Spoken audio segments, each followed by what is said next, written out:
Eastern Conference Final in the NHL playoffs got underway last night. Montreal made a statement, defeating Carolina 6-2 to take a 1-0 series lead. Game 2 set for tomorrow. Puck drop at 7. Vegas leading the Western Conference Final 1-0 after a 4-2 win over Colorado Wednesday night. They're back in action tonight for Game 2 at 8 o'clock. The Sabres, they cleaned out their lockers and spoke to the media following the end of the season earlier this week. You can find all of the player audio and head coach Lindy Ruff and general manager Jarmo Kekalainen on demand at WGR550.com. Looking around the NFL, the Rams, they signed quarterback Matt Stafford to a 1-year, $55 million extension. The Chargers promoted quarterback coach Shane Day to pass game coordinator. The Mercury News' Cam Inman reports that the 49ers wide receiver Brandon Ayuk is expected to be released, if not traded, by summer's end. And the Giants signed general manager Joe Shane to an extension. In the NBA, the Knicks beat Cleveland 109-93 yesterday. They lead the Eastern Conference Final 2-0, and the Western Conference Finals tied 1-1 between OKC and the Spurs. Game 3 is tonight at 8:30. Catch every take, every reaction, and every Big Buffalo sports moment live now on YouTube with Jeremy and Joe in the morning and Shope and the Bulldog every afternoon. Watch your favorite WGR hosts anytime, anywhere, live on air, live on YouTube. Brought to you by Belknap Heating and Cooling. For more comfort and less ka-ching, give Belknap a ring. That's your Paddock Chevrolet Sports Update. Paddock Chevrolet, with you for the extra mile since 1935. I'm Joe Cali for Western New York's Voice of the Fan, WGR.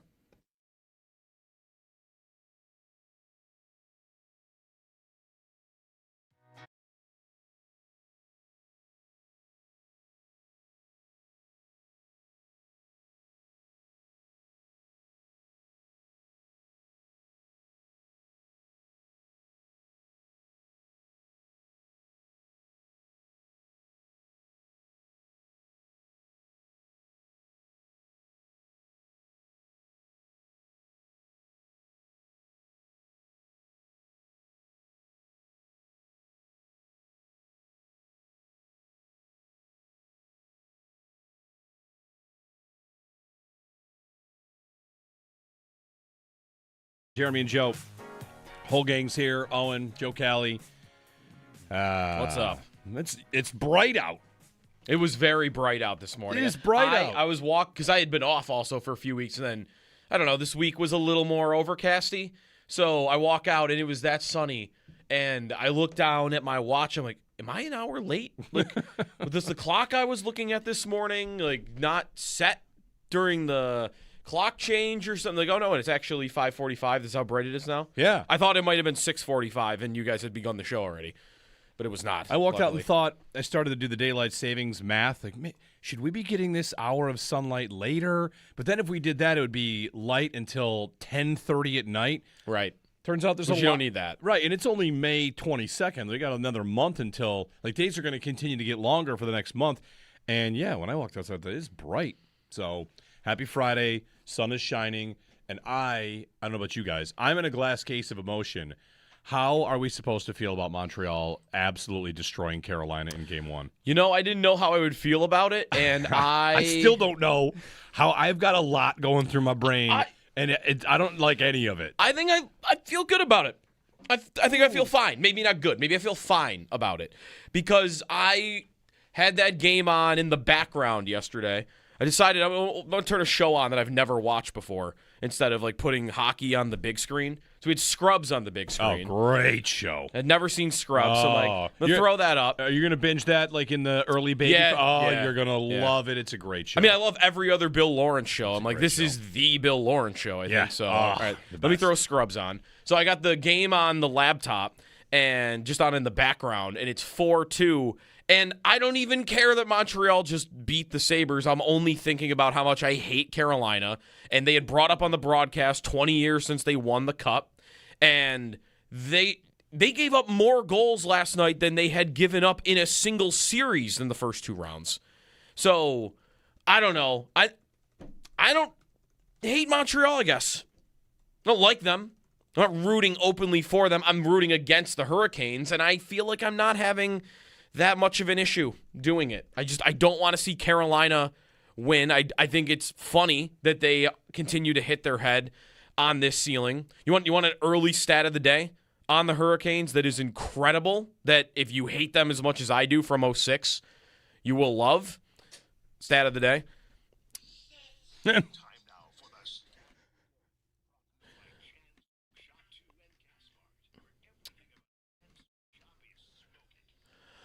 Since the Carolina Hurricanes beat the Buffalo Sabres in Game 7 of the conference finals in 2006. A skeleton squad of a team that shouldn't even count. Right. Did they sell their soul for it? Because since then, they have played 18 conference finals games, and their record is 1-17.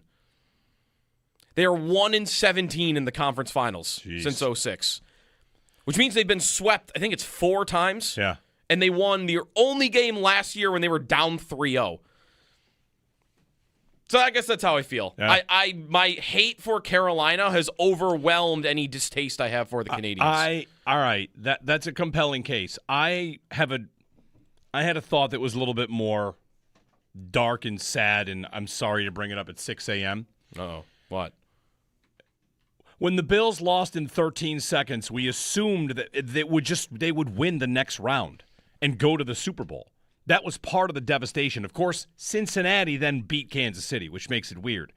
But when we watched Chiefs-Bengals, it was that game was supposed to be in our house, and it was the Bengals, and the Bills would have beaten the Bengals. And then you're in the Super Bowl, and then you're playing the Rams and whatever. Who knows? Like, do you win the Super Bowl? I don't know. We don't have quite 13 seconds. They collapsed. They didn't blow a 2-0 lead. They rallied from down 2-0. But I had the comparison, like, yes, sometimes you can lose in the second round and feel like you were one play away from winning the whole thing. And I got Colorado lost to Vegas in their opener. And Vegas is far from perfect. Colorado is, I don't know, I guess they're far from perfect. People are talking about Carolina and Colorado like they were, oh, I'm sorry, these two teams are just a cut above. And I never bought that on Carolina. Right. Carolina played a team in the second round that finished with 27 regulation wins. Yes, they did. 27. In the East, only the Rangers and Leafs had fewer wins than that. And if Montreal rolls in to Carolina and wins that series, I'm going to be sitting here thinking like I'm a 2-on-1 with Tage Thompson away from the Stanley Cup final. And that is simultaneously good. Yeah, I was going to say. And also, I know. That it's too far away, though, for me to be like 06, they lose in Game 7 of the conference finals. There's only one series after that. It's easy for me to make the leap to they were going to win the Stanley Cup. But 2 rounds through, sure, I think they could, but it's not as much for me thinking this was the cup that they lost because they weren't even halfway there. There was so much room to go that I have an easier time, I guess, with Montreal winning, seeing that is a positive in that if they were to get trounced by Carolina, then I might sit here and feel like, all right, the Sabres are great, but there still is a gap. There's still a gap between you and them and the top of the league towards winning the Stanley Cup. Whereas if Montreal beats Carolina and loses in 7 to Colorado, I'm going to feel like, okay, the Sabres as is are Stanley Cup capable Stanley Cup ready right now. Mm-hmm. And if Carolina were to have won in 4 or 5 games, I might have felt like Sabres are great, but I'm using Montreal as their equivalent. Okay. It's their equivalent to measure how good they are. Extend this back the other way. If Montreal, again, it might just be rest versus rust, and we can talk about that. But if Montreal sweeps Carolina, and Carolina is again exposed to be, they're just, what division is that called? The Metro. They're Metro Division merchants. Yeah. If Montreal sweeps Carolina, can the Sabres not claim they would have been better than whatever Carolina? But how about Tampa? Mm-hmm. Tampa lost in Game 7 at home, giving up 9 shots without Victor Hedman. Mm-hmm. Right? Yep. Does Tampa have a claim to say, well, if we had won that one game, if Alex Newhook didn't bounce a goal off our goalie's leg, we'd be in the conference final. Mm-hmm. We'd be in the Stanley Cup final. And the reality is that you might have a claim for Tampa, too. So, right. Because you were one of the 3 juggernaut Atlantic teams that and all had 3 to go of you, through each other. Yes, and one comes out, and if they beat Carolina, Like I'm also all twisted up about. I don't know if you've been catching Montreal referring to their thing as a 4-year rebuild. Yes. Which is that's actually maybe the thing that's made me want to root against them the most. It's objectively offensive for Montreal to start claiming, "Oh, what a rebuild!" Rebuild. I guess now you can just like spontaneously stink and then recover from it, and that's a rebuild. Okay, that's what we're calling that. Right. Because they picked first 4 years ago. After the year before they picked first, they were in the Cup final. Right. What a rebuild from this team. Crazy. Get out of here with that. I watched last night, and I had gotten pretty well over the loss, the heartbreak and everything, and gotten into like, wow, the future's so bright. This is going to be so fun. The offseason's going to be awesome. Last night watching Montreal, I was like ready to throw my TV out. Bitterness. Really? I was so mad. That's what sports is supposed to be about. We had our time. Yeah. The sports stages of grief, it's different. Yes. It's not the same as the regular ones with acceptance. You get to bargaining, accept gratitude, and then flat out bitterness. Right. That's the standard state is I'm bitter now. I'm bitter about Montreal. I'm bitter that, Slafkovsky, look at that, what a goal. Like, the guy was a ghost for a whole series against my team. Exactly. That first line scores 5-on-5 in the first minute of the game, and you're like, come on. They survived a full series without those guys scoring. Right. Now those guys start to score. It's like, it's terrible. Yeah. It's terrible. It hurt. So how am I supposed to feel about it? How are you all feeling about it? I feel horrible about it right now. Like, it should be the Sabres. I was in a building where there was a 2-on-1.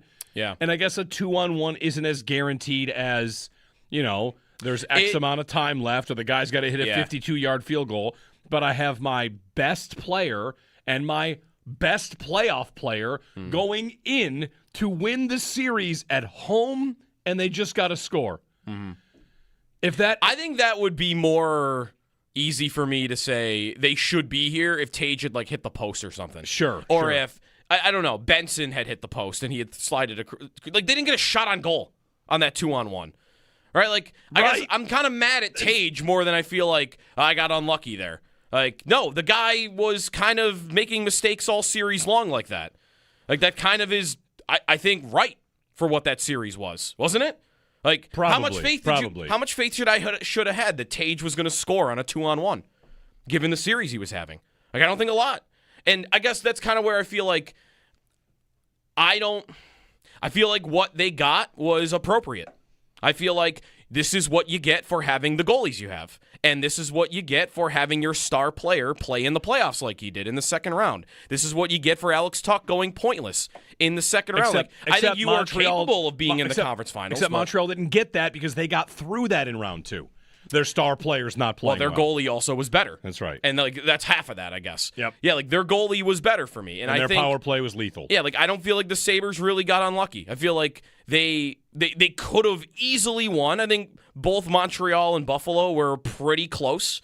And I think there were guys letting the Sabres down that let them down at the end. And I don't feel like I don't think if Benson had hit the post or Benson had made some big mistake at the end of the series, I might have felt differently about it. But the fact that it was Tage at the scene of the crime multiple times and then Luukkonen, I guess I just don't. Maybe that's why I don't harbor as much of a grudge against Montreal. I don't. I guess I didn't have a problem watching it, but again, I had scrubs on in the background. Right, so fair. That might have eased the pain a bit. Maybe that's the lesson. Throw scrubs on. You'll be fine. It's a show that's learning about easing pain and things like that and feeling better. It's you said, what'd you say was the modern day Full House? You said Shrinking was? Shrinking, which is also the same creator of the show. Scrubs is maybe closer even to Full House. It's not really modern though. It's 2001. I turned that show on yesterday, and how old it looked almost had me turn it off. That's the year I graduated college, so easy. 2001. I mean, it looked easy. Like it wasn't quite HD. That's right. 803-0550 and 1-888-550-2550. I just don't want to see Carolina win. I agree with that. There's no part of me at all that can root for the Hurricanes ever.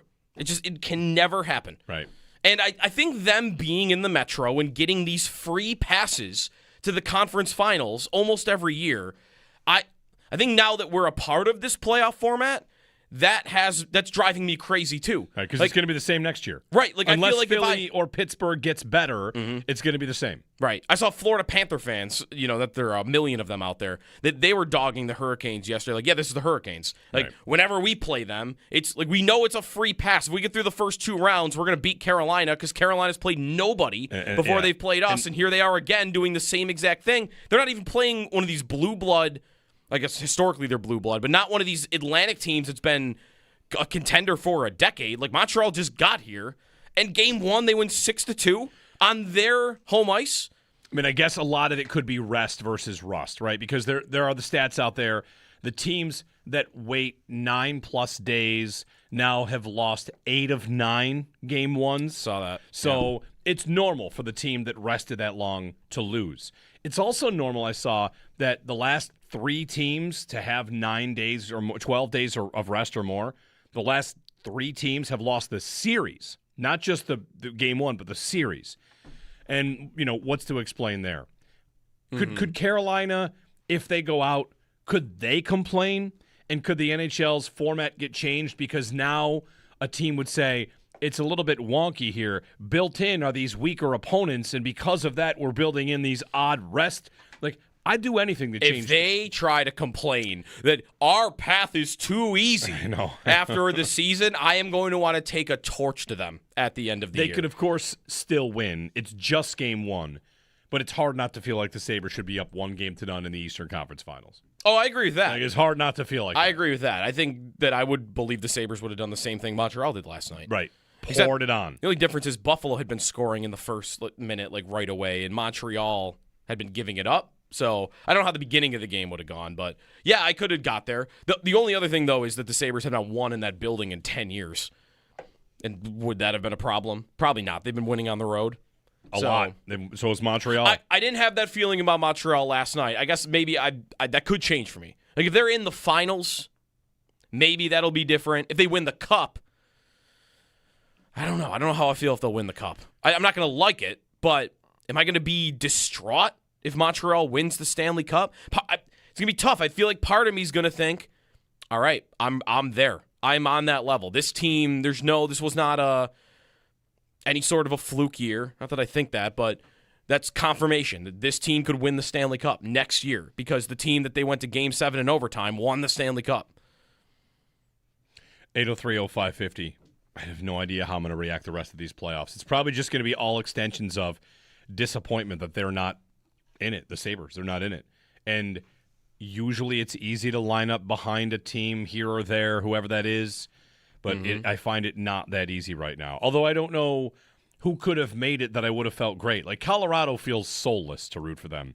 Like, oh, okay, just root for McKinnon and Makar. Oh, okay, fine. I guess that could be fine. Vegas, we've got our baggage with Vegas and the 2 teams in the East. Yeah, who would it have been? Minnesota?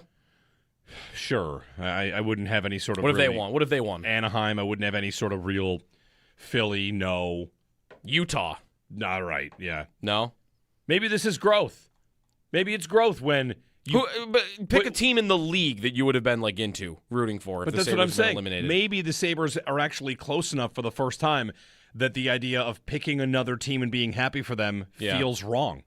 Right. Where every year I would be doing this exercise. Like, you know what? Edmonton would be great. It would be great if Edmonton won because McDavid, and it's been a while, and, it's a franchise that has a lot of cups, and mainly about McDavid. And now I don't find that nearly as easy to do, to line up behind somebody. We'll get some calls in. How do you feel about, I don't know, the hockey being back, basically? How do you feel about watching that series that you feel like you should probably be in? Rob and Cheektowaga's up. Hey, Rob, good morning. Hey, good morning, guys. Hey, well, first off, I got to say about the Sabres, a heck of a run, man. I mean, from where we were to where we ended up, a heck of a run. No complaints on my end. But I got to say, I feel dirty doing it, but I'm kind of pulling for Montreal because I hate Carolina. Just like in the first round, I hated doing it, but I was kind of pulling for Philly, too, to beat Pittsburgh because I can't stand Pittsburgh either. So, as far as, obviously the Sabres are my team for the East. And I like the Mammoth. You guys brought them up. The Mammoth. I love the jerseys.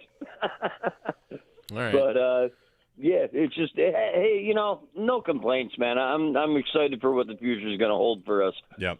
Thanks, Rob. Excited to see what goes on with Alex too. Yeah, Alex talk. We'll get into that and Yarmo's comments. I know you guys talked about them yesterday as well. I wasn't here. On one other thing about Carolina that is also worth tracking, if Freddie Anderson just falls apart, then how different is that than any goalie so far in the playoffs?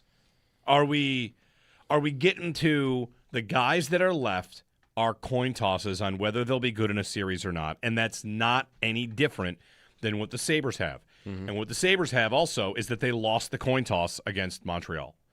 Who's going to have better goaltending? In the first two series for Carolina, it was Freddie Anderson. He was great against Ottawa. In fact, so good against Ottawa that I think he leads the playoffs in goals save above expected because he was so good against Ottawa. Yeah.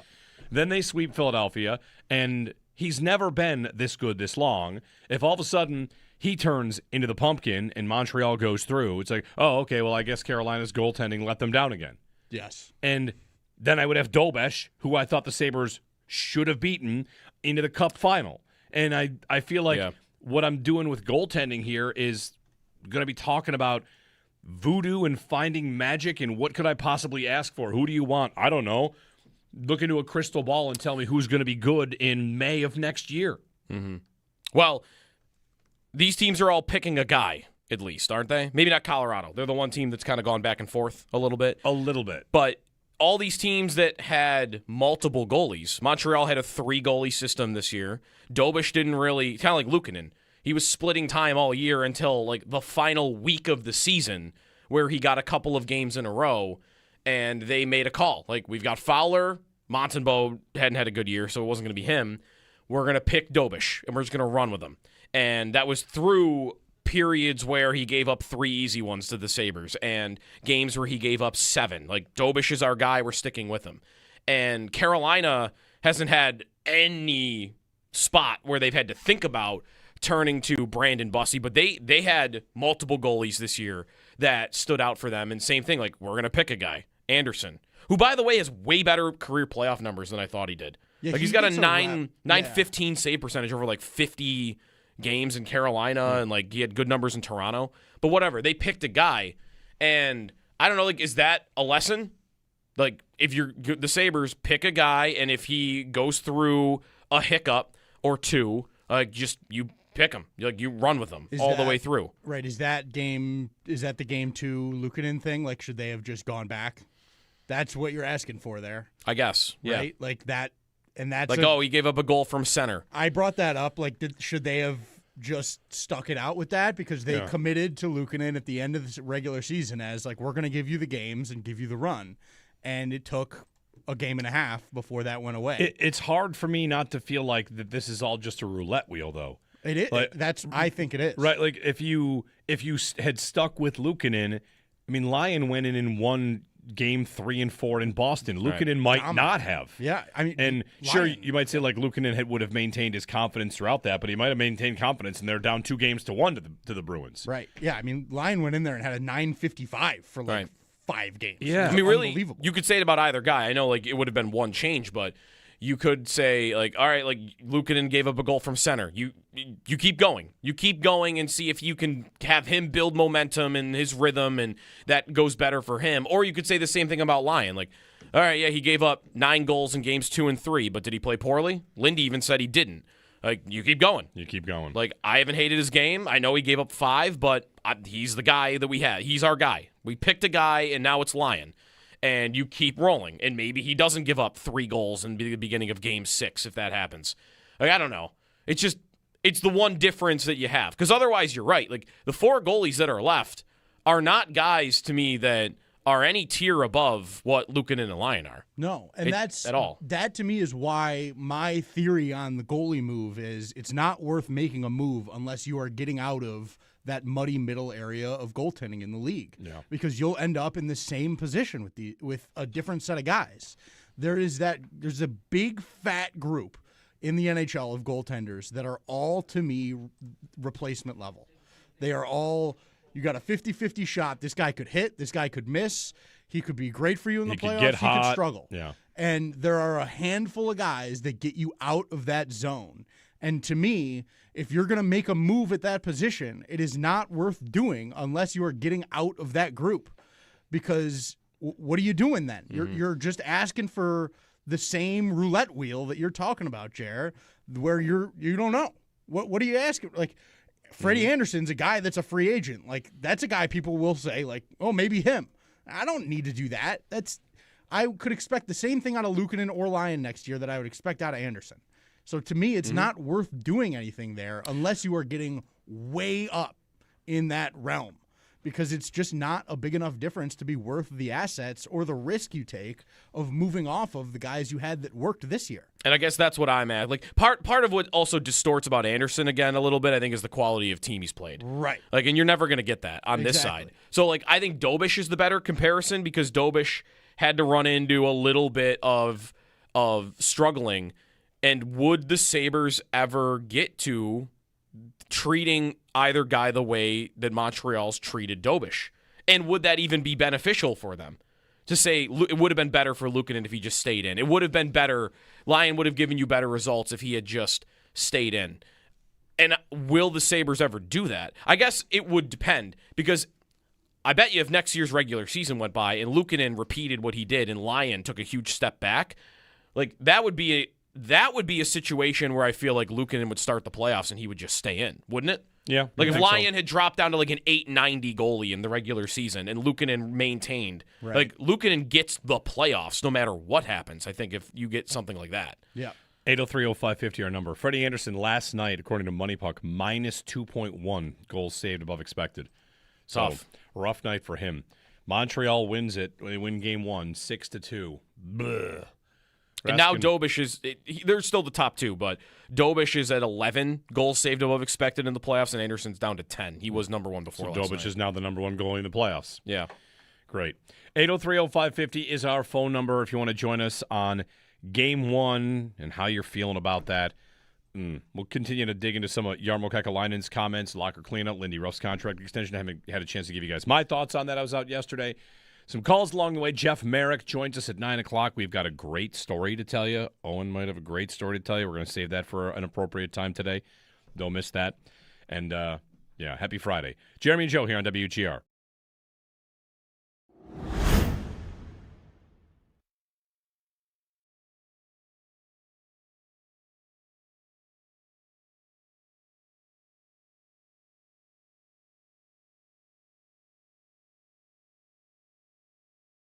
How are we supposed to feel about Montreal absolutely destroying Carolina in game 1? You know, I didn't know how I would feel about it, and I still don't know how. I've got a lot going through my brain, and I don't like any of it. I think I feel good about it. I think I feel fine. Maybe not good. Maybe I feel fine about it because I had that game on in the background yesterday. I decided I'm going to turn a show on that I've never watched before instead of like putting hockey on the big screen. So we had Scrubs on the big screen. Oh, great show. I'd never seen Scrubs, so I'm going to throw that up. Are you going to binge that like in the early baby? Yeah. You're going to love it. It's a great show. I mean, I love every other Bill Lawrence show. I'm like, this is the Bill Lawrence show, I think. So, all right, let me throw Scrubs on. So I got the game on the laptop and just on in the background, and it's 4-2.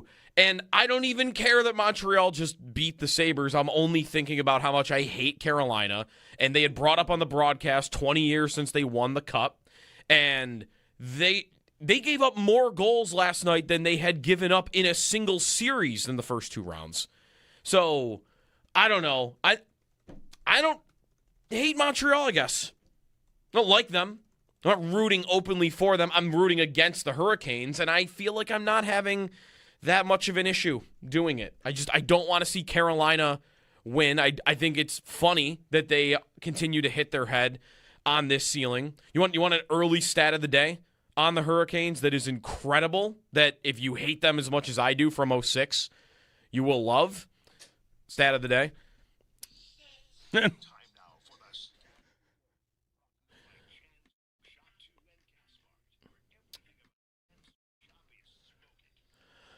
Since the Carolina Hurricanes beat the Buffalo Sabres in Game 7 of the conference finals in 2006. A skeleton squad of a team that shouldn't even count. Right. Did they sell their soul for it? Because since then, they have played 18 conference finals games, and their record is 1-17. They are 1-17 in the conference finals since 2006, which means they've been swept, I think it's 4 times. Yeah. And they won their only game last year when they were down 3-0.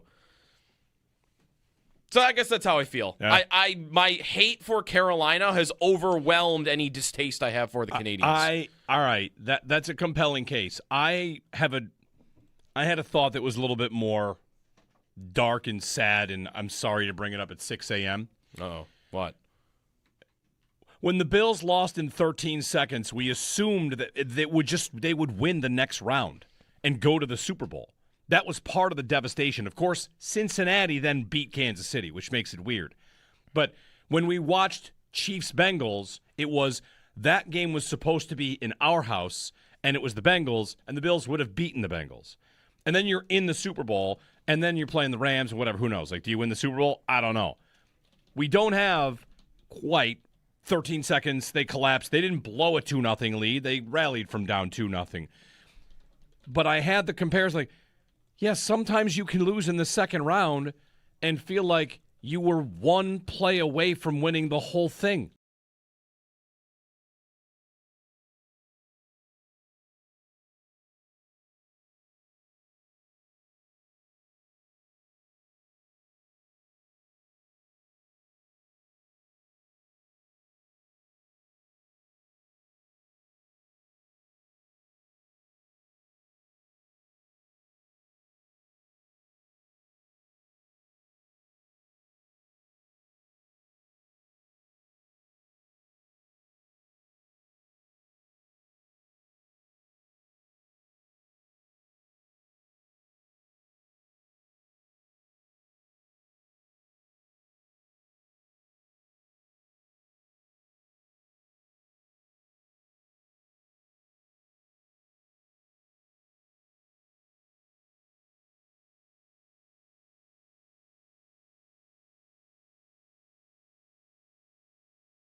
The Eastern Conference Final in the NHL playoffs got underway last night. Montreal made a statement defeating Carolina 6-2 to take a 1-0 series lead. Game 2 tomorrow, puck drop at 7 o'clock.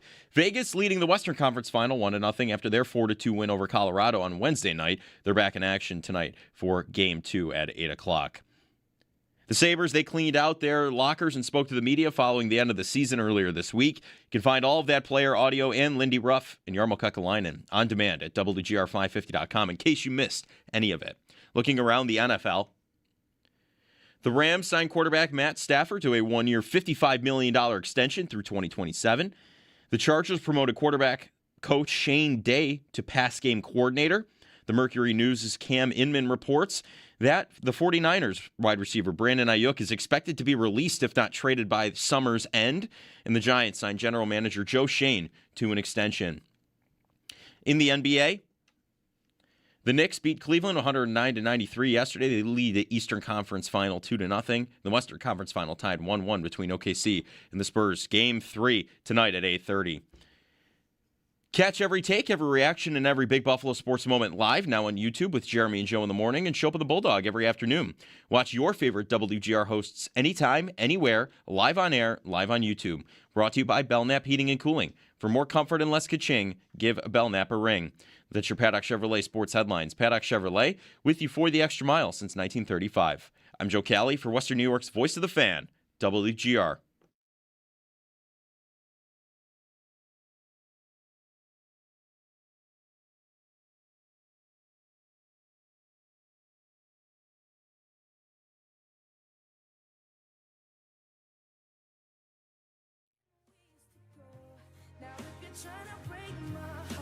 It's working 'cause you know that should be me. Stankoven up ahead, Evans.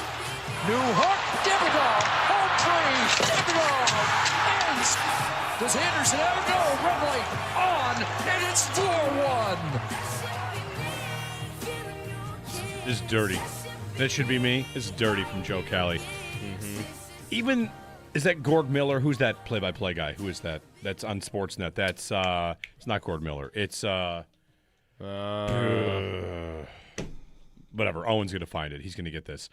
I don't think I know him off the top. I know the voice. I might not be able to watch this series. Is it John Bartlett? I don't know. You're not gonna be able to watch it at all. I don't know. I hate everything about this. Too much red. Canada claiming their rightful place versus Carolina. No. I'm not worried about the Canada part of it. I am worried about that. The Canada part of it? I'm just the Montreal. They lost the gold medal. Fair. What do I got to worry about? The Montreal replacing Toronto as it's different here. You wouldn't understand. They're carrying that the rest of the way. Let me ask it this way. Is there a guy that it would make you sick to your stomach to see lifting the cup in Montreal? No. I don't think they're that hateable. There should be a guy for that. But when Boston would win, like Marchand or Lucic or Chara, like that's only because this is like the first year. If I agree with that. If Xhekaj raises the cup and then the Sabres lose to Montreal the next 2 years, I want to go back in time and have a take right now that says Xhekaj winning the cup makes me mad. I agree with that. I think these two teams are going to be in each other's hair for multiple years, and that will grow. Maybe Slavkovsky will become this guy. Xhekaj to me is just not important enough. But I guess he fits. I think maybe Dobish would be the one. Yes, that's Dobish probably lifting the cup. He still is that answer for me at the moment. And I think if they play more playoff series against Montreal and Dobish is the goalie still and continues to do what he was doing, he would be that guy more and more. Just don't think they're that hateable. They don't play a hateable style. They don't really have... That series was not... How many scrums were there? Not a lot. Like 2? Yeah, not a lot. I mean, Sam Carrick got punched in the face and taken out of the series. Right, and again, that's Xhekaj. I think the guy's got to be more important, though. Yeah, you're I think right. I need a better player doing that kind of stuff to really care. Like he didn't even dress yesterday. I know. He was a healthy scratch. The guy stinks. Jordan in Syracuse. Jordan, good morning. Hey, good morning, Joe. Jeremy, Joe, and Owen. I called yesterday, and I was talking with Joe a little bit. I didn't know how I was going to feel watching last night's game. But oddly, while watching it, I felt okay. And there's really no other basis for that other than the fact that it just felt like the Sabres could be playing in that game and doing exactly what Montreal was doing to Carolina. So I guess that hurts in one respect, but also at the same time, it's like, okay, it was kind of confirmation for me, just kind of the fact that we've arrived, and I think we could have been playing in that game. Now, obviously, we're not. We didn't do what we needed to do to get there, but my question is actually for Owen. Owen, for Carolina, for Anderson, with the time off that they had, what are you kind of doing as a goalie just to kind of stay fresh? Because I feel like more shots from different opponents is probably what you're looking for to stay in the game. I just wanted to get your thoughts on that. Thanks, guys. Yeah, it is a real challenge to be a goaltender and not play for that long and try to jump back in, especially against a team like Montreal that is so fast and so skilled at creating really high-danger plays. And so if I were to have a long layoff like that, I would be trying to get in as many sort of game situations in practice as I could. I think in practices, especially in the NHL, when these teams don't practice that much, it's a lot of sort of flow drills, like easy skate in shot stuff.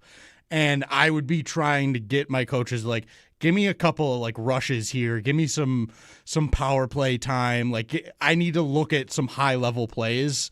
Even if it's my own guys that I know better than I'll know anybody else, I need to see somebody snapping the puck around because that's what I'm going to see against Montreal. They are going to snap it around, and that's exactly what they did. They created all kinds of odd man rushes last night and gave Anderson all kinds of trouble. It's a real challenge. In goaltending, there's no substitute for game reps. It's why you hear Yarmo talk about, a goalie can't improve if they're not playing games when he's talking about Levi and being in the AHL. You can't get better watching. And so you've got to try to find some way to simulate as much game rep sort of style things you can do in practice to try as best you can to simulate it because you got to get as close as you can because you can't get there. And so that to me was always a concern coming into the series for them is like he was so red hot that getting off the ice and just like waiting for your opponent for 2 weeks is a real hurdle to get over. Yep. So I think it's definitely a challenge. It's a great question by the caller because it's a big factor. Yeah, we'll see if Carolina has a response after, a terrible showing in game one, which might have been, predictable. Yeah, I will say like that.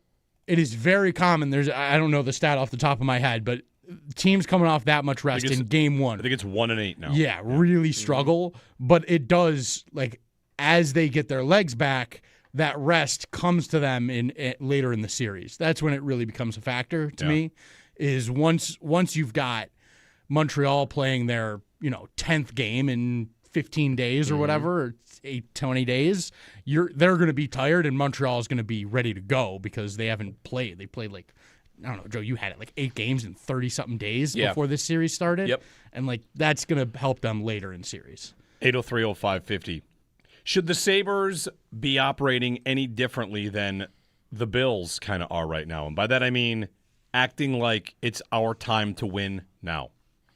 The Lindy extension for 2 years says to me it's go time, right? Why is he coming back? He can chase some records. He's 4th all-time in wins. He likely stays 4th because 2 of the other guys are still coaching. 50 to get to 1,000. Right, he can get to 1,000 wins. Yeah. Lindy Ruff is building a Hall of Fame resume. He's going to the Hockey Hall of Fame, right? Yes. He's going to the Hockey Hall of Fame. Yes, I think so. And, okay, I've got a Hall of Fame coach. If he gets to 1,000 wins, I don't know how he doesn't. Again, there's no Stanley Cup on the resume, and I'm sure he's thinking about 1,000 wins or thinking about the Stanley Cup. And if you're Jarmo, like the first thought I had about Lindy re-signing, which was great news and probably expected, was I want Jarmo to be treating Lindy like the Bills treat Josh. And what that means is they feel like they have to win because of him. And don't Bills fans want the Bills to win the Super Bowl, not only for themselves, but they think Josh deserves that? Like, this player is so good, he deserves a Super Bowl. And you, Mr. GM, it's your job to make sure it gets done. The coach got fired because that job needs to get done, right? That's why they changed. The whole existence of the franchise for the Bills is getting that guy across the finish line. And I want Jarmo to be thinking about Lindy the same way, basically. He's coached forever. He's a legend of the game on some level. And if he were to win a Stanley Cup, if Lindy were to win a Stanley Cup, list of coaches with 1,000 wins in a Stanley Cup, it's like 4 by the time Lindy's done. Right, because there's only 2 right now that have 1,000. And he'd have coached multiple franchises to playoff berths and into the playoffs.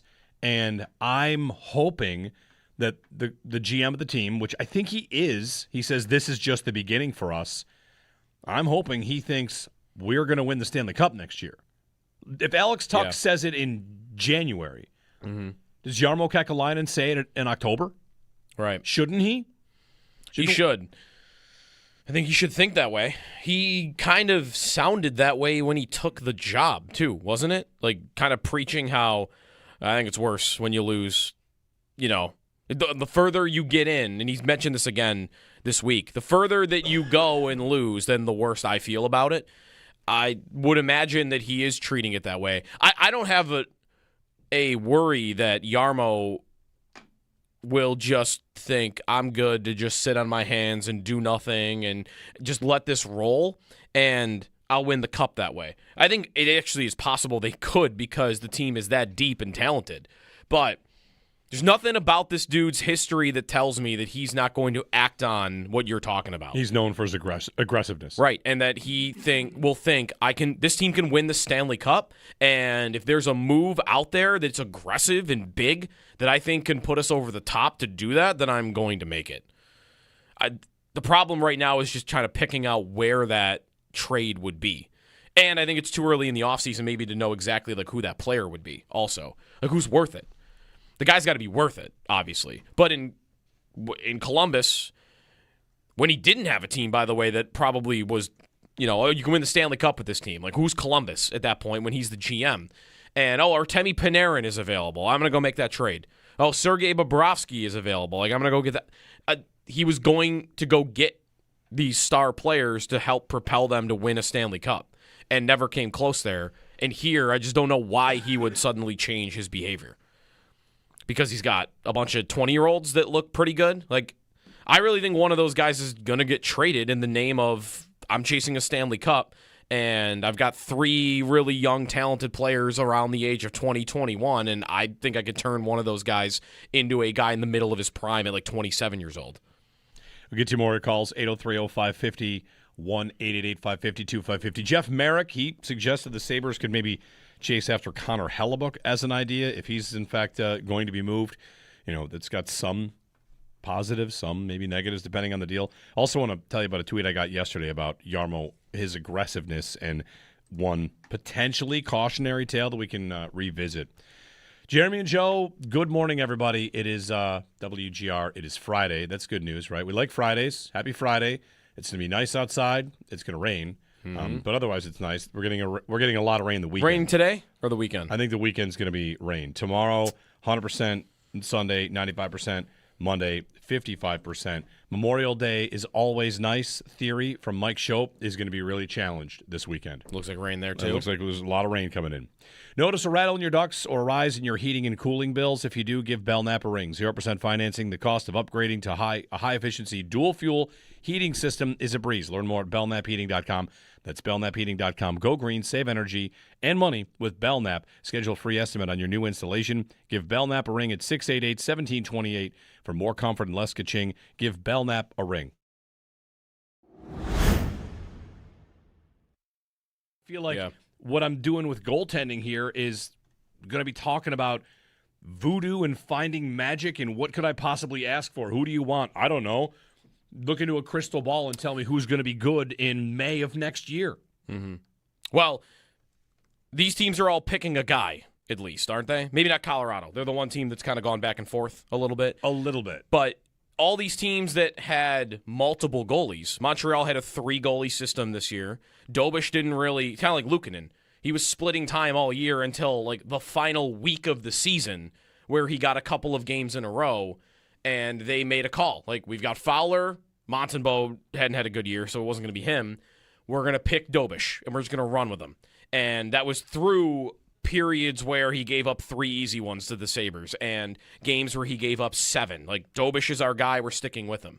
And Carolina hasn't had any spot where they've had to think about turning to Brandon Bussey, but they had multiple goalies this year that stood out for them. And same thing, like, we're going to pick a guy, Anderson, who, by the way, has way better career playoff numbers than I thought he did. Yeah, like, he's got a 915 save percentage over, like, 50 games in Carolina, and, like, he had good numbers in Toronto. But whatever, they picked a guy, and I don't know, like, is that a lesson? Like, if you're the Sabres, pick a guy, and if he goes through a hiccup or two, you pick him. You run with him the way through. Right. Is that the Game 2 Luukkonen thing? Like, should they have just gone back? That's what you're asking for there. I guess. Yeah. Right? Like that. And that's like, he gave up a goal from center. I brought that up. Like, should they have just stuck it out with that? Because they committed to Luukkonen at the end of the regular season as, like, we're going to give you the games and give you the run. And it took a game and a half before that went away. It's hard for me not to feel like that this is all just a roulette wheel, though. It is. Like, I think it is. Right. Like, if you had stuck with Luukkonen, I mean, Lyon went in one game 3 and 4 in Boston. Luukkonen might not have. Yeah. I mean, and sure, you might say, like, Luukkonen would have maintained his confidence throughout that, but he might have maintained confidence, and they're down 2-1 to the Bruins. Right. Yeah. I mean, Lyon went in there and had a 955 for, like, 5 games. Yeah. I mean, really, you could say it about either guy. I know, like, it would have been one change, but you could say, like, all right, like, Luukkonen gave up a goal from center. You keep going. You keep going and see if you can have him build momentum and his rhythm, and that goes better for him. Or you could say the same thing about Lyon. Like, all right, yeah, he gave up 9 goals in games 2 and 3, but did he play poorly? Lindy even said he didn't. Like, you keep going. You keep going. Like, I haven't hated his game. I know he gave up 5, but he's the guy that we had. He's our guy. We picked a guy, and now it's Lyon. And you keep rolling, and maybe he doesn't give up 3 goals in the beginning of Game 6 if that happens. Like, I don't know.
Hey, everybody. Jeremy and Joe. Good morning.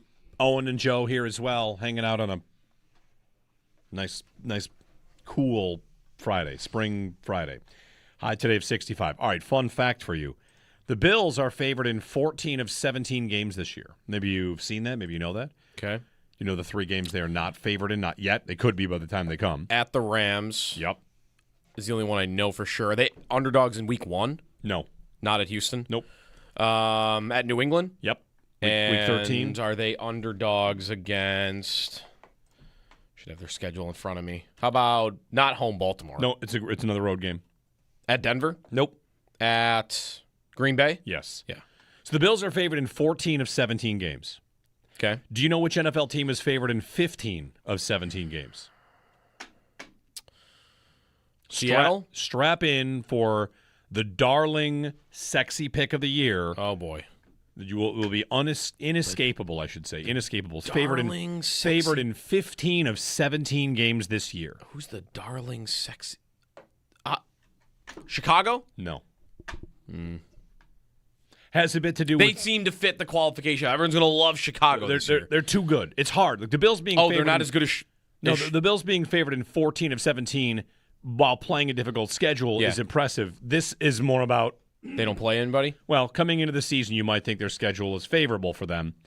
Favored in 15 of 17 games. Your Cincinnati Bengals. Oh, okay. 15 games. Really? They are favored to win. Yes. They return everybody on offense, they added a lot to their defense. Yeah, Burrow said, I think yesterday, that's the most talented team he's ever played with. That's probably right. They got big names on that defense that they just added after it was a terrible start to the season last year. But favored in 15 games. I'm looking now. This is an easy Yeah, schedule. right? They have a stretch from November 1st to December 6th where their schedule is Tennessee, Atlanta, Pittsburgh, Washington, New Orleans, Cleveland. Carolina is not long after that. Wow. And their division is Rodgers is back, the Browns twice. Right. You know, like Cincinnati, they can keep Burrow healthy, and if their defense can keep it together. Rob in Connecticut quickly before the break. Hey, Rob, good morning. Yeah, no problem. Jeremy, Joe, and Owen, good morning, and have a great Memorial Day. You guys going to be on Monday or no? No, we are not on Monday. Oh, that's a bummer. It's one of those spots, Rob, where they send an email and say, you guys aren't on Monday, and I think, like, oh, okay, I wasn't planning to be, Memorial Day. Well, I guess I'm going to have to do something else. Anyways, I'm right with you guys as far as last night. I had TSN 690 on, and I was listening to pregame, and it was so hard to listen to that because they were talking about our series with Buffalo and the knuckle puck. That was a gut punch. But last night when I was listening to the game, the commentators, I'm just so spoiled with Dan Dunleavy and Razor. They make it exciting, and they were just so flat.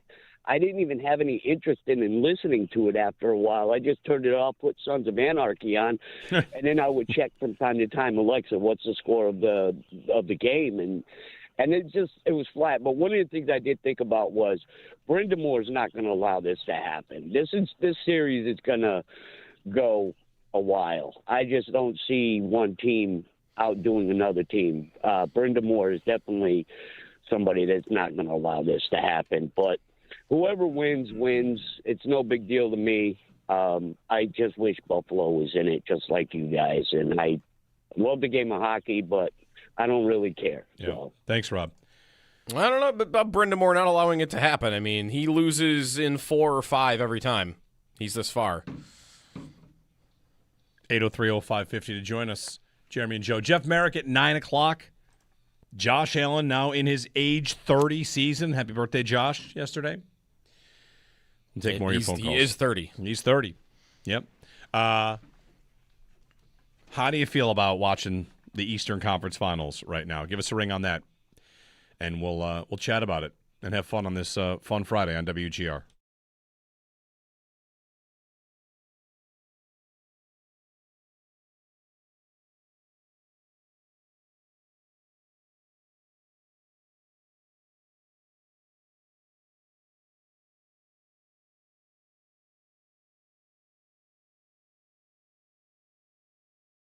How are we supposed to feel about Montreal absolutely destroying Carolina in Game 1? I didn't know how I would feel about it, and I still don't know how. I've got a lot going through my brain, and I don't like any of it. I think I feel good about it. I think I feel fine. Maybe not good. Maybe I feel fine about it because I had that game on in the background yesterday. I decided I'm going to turn a show on that I've never watched before instead of like putting hockey on the big screen. So we had Scrubs on the big screen. Oh, great show. I'd never seen Scrubs, so I'm going to throw that up. Are you going to binge that like in the early baby? Yeah. You're going to love it. It's a great show. I mean, I love every other Bill Lawrence show. I'm like, this is the Bill Lawrence show, I think. So, all right, let me throw Scrubs on. So I got the game on the laptop and just on in the background, and it's 4-2. And I don't even care that Montreal just beat the Sabres. I'm only thinking about how much I hate Carolina. And they had brought up on the broadcast 20 years since they won the Cup. And they gave up more goals last night than they had given up in a single series in the first 2 rounds. So, I don't know. I don't hate Montreal, I guess. I don't like them. I'm not rooting openly for them. I'm rooting against the Hurricanes, and I feel like I'm not having that much of an issue doing it. I don't want to see Carolina win. I think it's funny that they continue to hit their head on this ceiling. You want an early stat of the day on the Hurricanes that is incredible, that if you hate them as much as I do from 06, you will love? Stat of the day.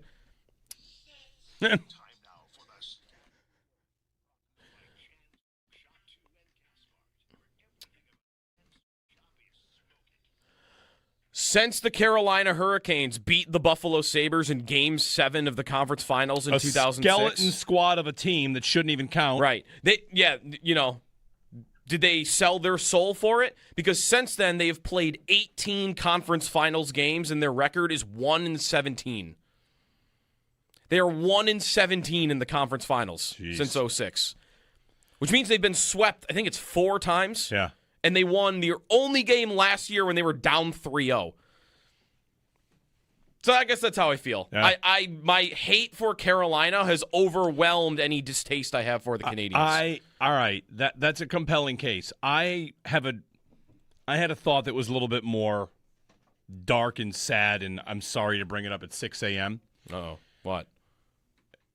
When the Bills lost in 13 seconds, we assumed that they would win the next round and go to the Super Bowl.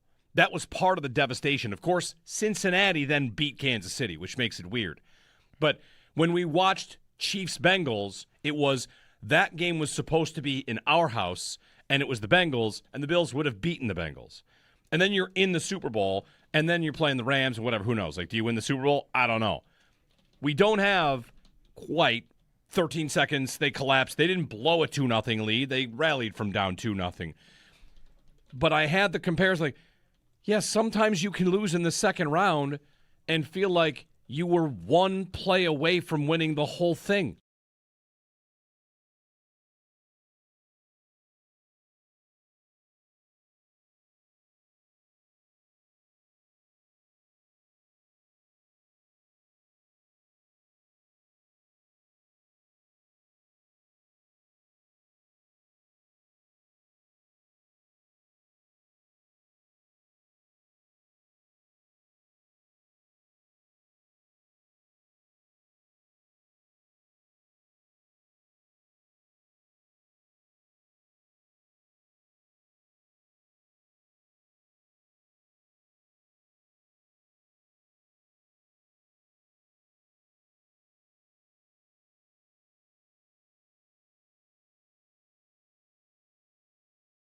The NHL Eastern Conference Final got underway last night. Montreal made a statement defeating Carolina 6-2 to take a 1-0 series lead. Game 2 tomorrow. Puck drop at 7 o'clock.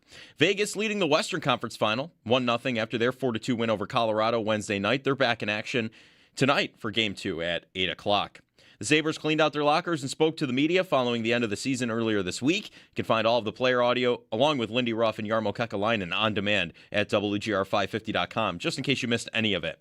Looking around the NFL, The Rams signed quarterback Matt Stafford to a one-year $55 million extension. The Chargers promoted quarterback coach Shane Day to pass game coordinator. The Mercury News' Cam Inman reports that 49ers wide receiver Brandon Ayuk is expected to be released if not traded by summer's end. In Giants, they've signed general manager Joe Shane to an extension. In the NBA, the Knicks beat Cleveland 109-93 yesterday. They lead the Eastern Conference Final 2-0. Catch every take, every reaction, and every big Buffalo sports moment live now on YouTube with Jeremy and Joe in the morning and Shope of the Bulldog every afternoon. Watch your favorite WGR hosts anytime, anywhere, live on air, live on YouTube. Brought to you by Belknap Heating and Cooling. For more comfort and less ka-ching, give Belknap a ring. That's your Paddock Chevrolet Sports Update. Paddock Chevrolet with you for the extra mile since 1935. I'm Joe Cali for Western New York's Voice of the Fan, WGR.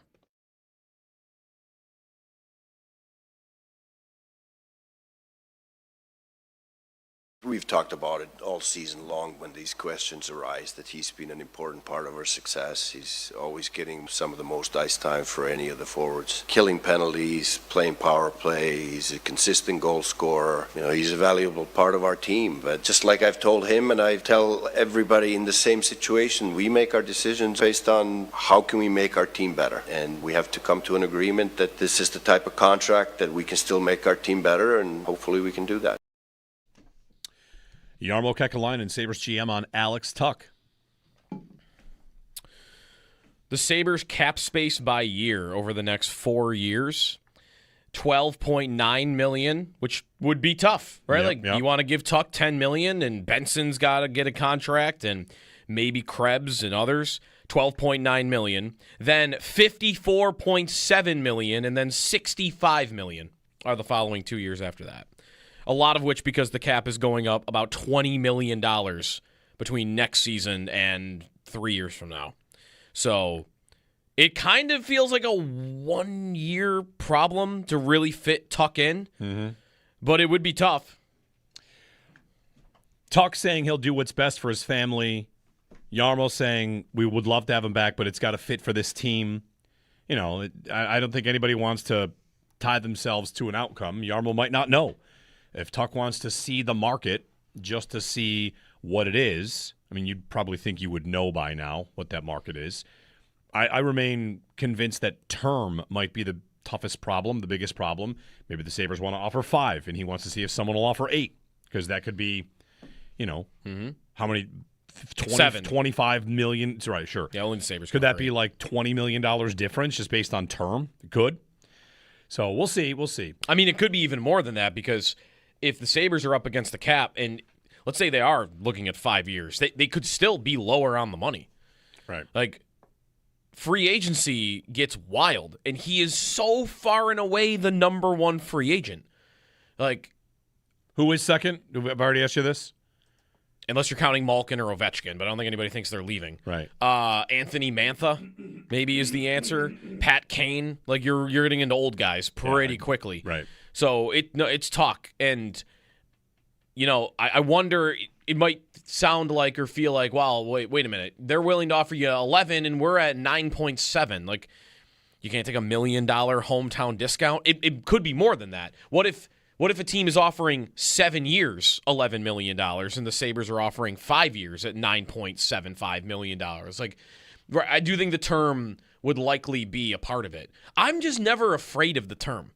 Because I guess if you're a good team, what do good teams almost always do? They sign these guys to long-term deals, and when there's 2 years left on it and it's not going well anymore, they give another team a second-round pick to take the rest of the contract. And there's been reports, Pierre LeBrun had this a couple weeks ago, that there are owners in the league that are worried about the cap going up because they already don't spend to the cap and have an internal cap and don't make a lot of revenue. I don't know. This could be the Ducks. This could be anybody. And they're sitting here like, well, we're not spending $130 million on players. We already don't spend $95 million on players. I think there are going to be teams, especially in 4 or 5 years, that are going to be like, yeah, we'll take 2-3 years left of his contract at $9 million. Give us a third. Here's part of that problem. He wants a no-move clause also. Now what? It becomes tougher. Right. Like, all of a becomes sudden, tougher. Like these are like little things about it can be obviously more than just the money. Right, You might, as Yarmo, say like, perfect plan. All right, In 5 years, I'll trade you to Utah. Because if I'm Yarmo, right, let's play the game. If I'm Yarmo, I might say to Tuck, like, all right, I'm willing to give you 8 years. So here's the contract. 8 years, we're going to go to $10 million.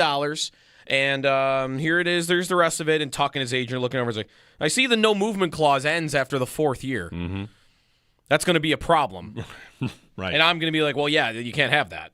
Because I'm going to need to move you in 5 years if it's not going well. Because I'm going to be Darius Slay, and I'm old now, and I only play for... Right, and if I want to send you to, the Ducks or to, pick whoever you want, the Coyotes are back. If I want to send you to Arizona, I want to be able to do that. There's also... I was thinking about the Bills here. Like, we got 2 different teams. The Sabres and Yarmo are actually in a spot where they might not be able to sign everybody. And the Bills can always sign everybody because the way that you can move money around on the cap, right? If you had this exact problem for the Bills right now where it's like you got to re-sign Benson, you got to sign Tuck to a deal, you want to extend Byram, the Bills could do all that and all their cap hits could be like they could get a cap hit lower than what the current cap hit is on Bo Byram. Uh-huh. And the Sabres can't do that. The Sabres, it is a hard cap. Hard cap. The AAV is the AAV. The numbers really do have to fit in under there. There's no massaging of the cap. No, that's right. In the way that the Bills can massage, and any NFL team can make the numbers do whatever they want. But I think they are in a sweet spot and got maybe a little bit lucky in the timing of everything. Like, that is right. Like, can you pay everybody? In many outcomes in hockey, you can't because of that point.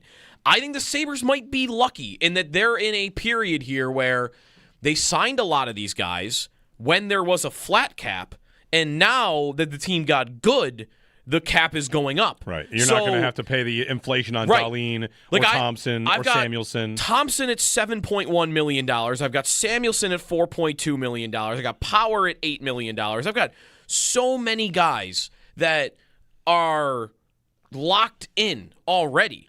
And sure, hopefully I'm going to have to pay Helenius at some point. I have to pay Osland at some point. Benson, you have to do that now. But again, you have $60 million in room 4 years from now that, and I don't have to worry about paying Tage $12, $13 million until 2030. So I feel like they might have lucked out a little bit to where maybe there's a guy or two they can't keep. But I feel like if they want to keep everybody, like the large group of the core, they pretty much can do it. There might be one tough call. The other part of it is this, though. The Sabres, again, do I have to be contrasting the NFL and the NHL? No. But if an NFL team had exactly what you described, we already locked our guys up to 7-year deals before the cap went up, every one of those deals would get redone. Right, exactly. Like right now, if this were the NFL, Thompson already would have demanded that his contract be redone because he's a $12 million player making $7. And it would happen. It would just happen. And he doesn't have a mechanism to do that. Can't do it. You can't do it. You can't hold out. You sign your deal. The difference is, of course, your money is guaranteed to the end. The trade-off is you're not going to redo your deal. There's no way to do it. Exactly. Yep. So it's interesting for him. Want to extend Benson, and man, if you hear Yarmo talk about Benson, you're Benson's agent, you come in there and say, like, what's the number? You love everything about this guy. Benson is the ultimate proof that Yarmo doesn't really smile a lot. Like, it's kind of his demeanor, right? Yeah. He doesn't really smile and laugh a lot, and he couldn't even, it was a subtle little smile, but he couldn't even hide it when he was talking about Benson in the press conference. Everybody's favorite player. Mike in the car. Hey, Mike, good morning. Hey, guys. To me, I think it's just stupid to sign Tuck. You look at how well that team played against Montreal when he was a liability, and you didn't have Osland and you didn't have Coolidge. To me, you've got 2 guys that need to be in the lineup next year who are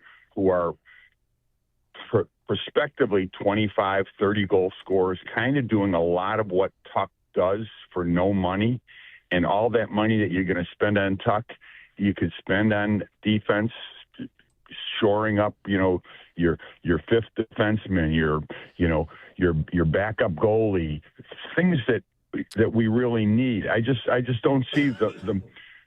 We were so good without him, not just without him, but he was a liability, a -8 in the last series. And he did nothing, but we still were so good. And if you took him out of the lineup that series and you put Ostlund in the lineup, I think we win. I think we win easily. And we have young guys that need to play, and they've been blocked. And that's been one of my complaints for a couple of years. Helenius would not have played this series, but for Carrick getting hurt. He wouldn't have played. There was no place for him. And Ostlund getting hurt.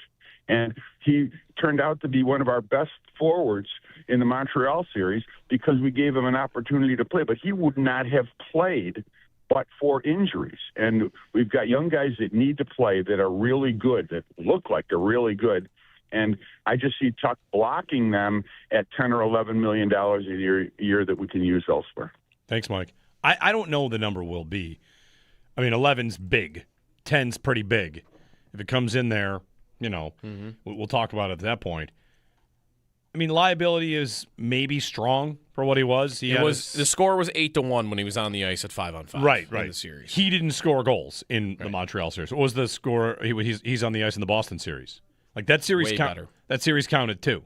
No, do I want to chalk a bad series up to mean this is a big problem? And it's kind of like a rhetorical question. Anyone's going to have their own answer to it. I'm not here saying I've got yes or no.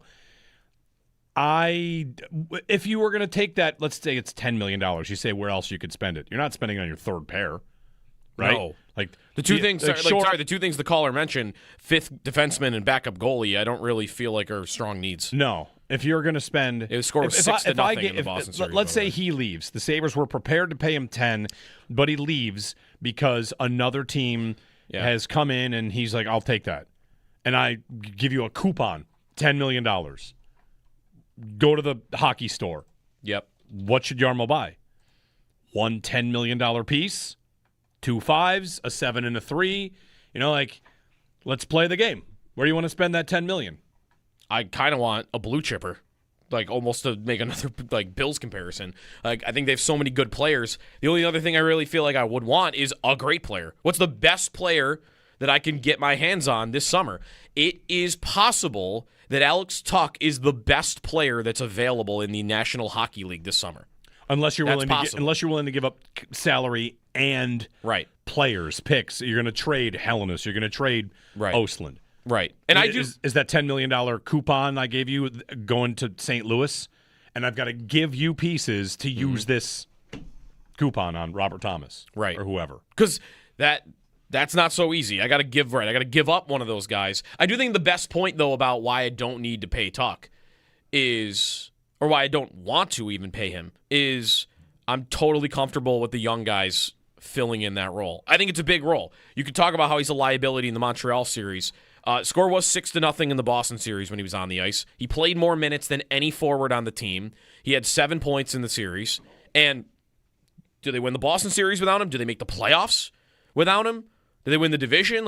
He had 66 points, 33 goals. He was one of the best penalty killers in the league, at least offensively. The penalty killing that they generated, him and McLeod. He plays a significant role. The leadership part of it, he's at that dinner. Isn't he in Calgary that everybody keeps talking about? It's Darlene, it's Tage, and it's Tuch. So there's a leadership component. There's a penalty kill component. There's an offensive component. There's also, he's the most common line mate of your best forward over the last 5 years. And your two leadership players both publicly said the number one thing they want is him back. Right. So I do think it is a big role to fill. It's not nothing. But I wouldn't even snicker at, I've got 3 young guys that I feel like one of them's going to be able to do it. Helenius is going to be able to score 30 goals playing in Tuch's spot where Tuch just scored 33. I do think that is very real. For sure. And I picked up on one thing in Lindy's end of year press conference that I thought maybe was interesting. He was talking about Doan and wanting him to get a little faster, and nobody asked him, nobody brought it up.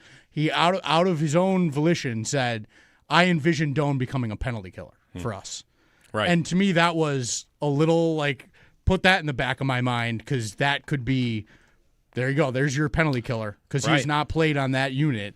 And I could totally see him being great at that, in the same way that Tuch is, if he can add a little more speed.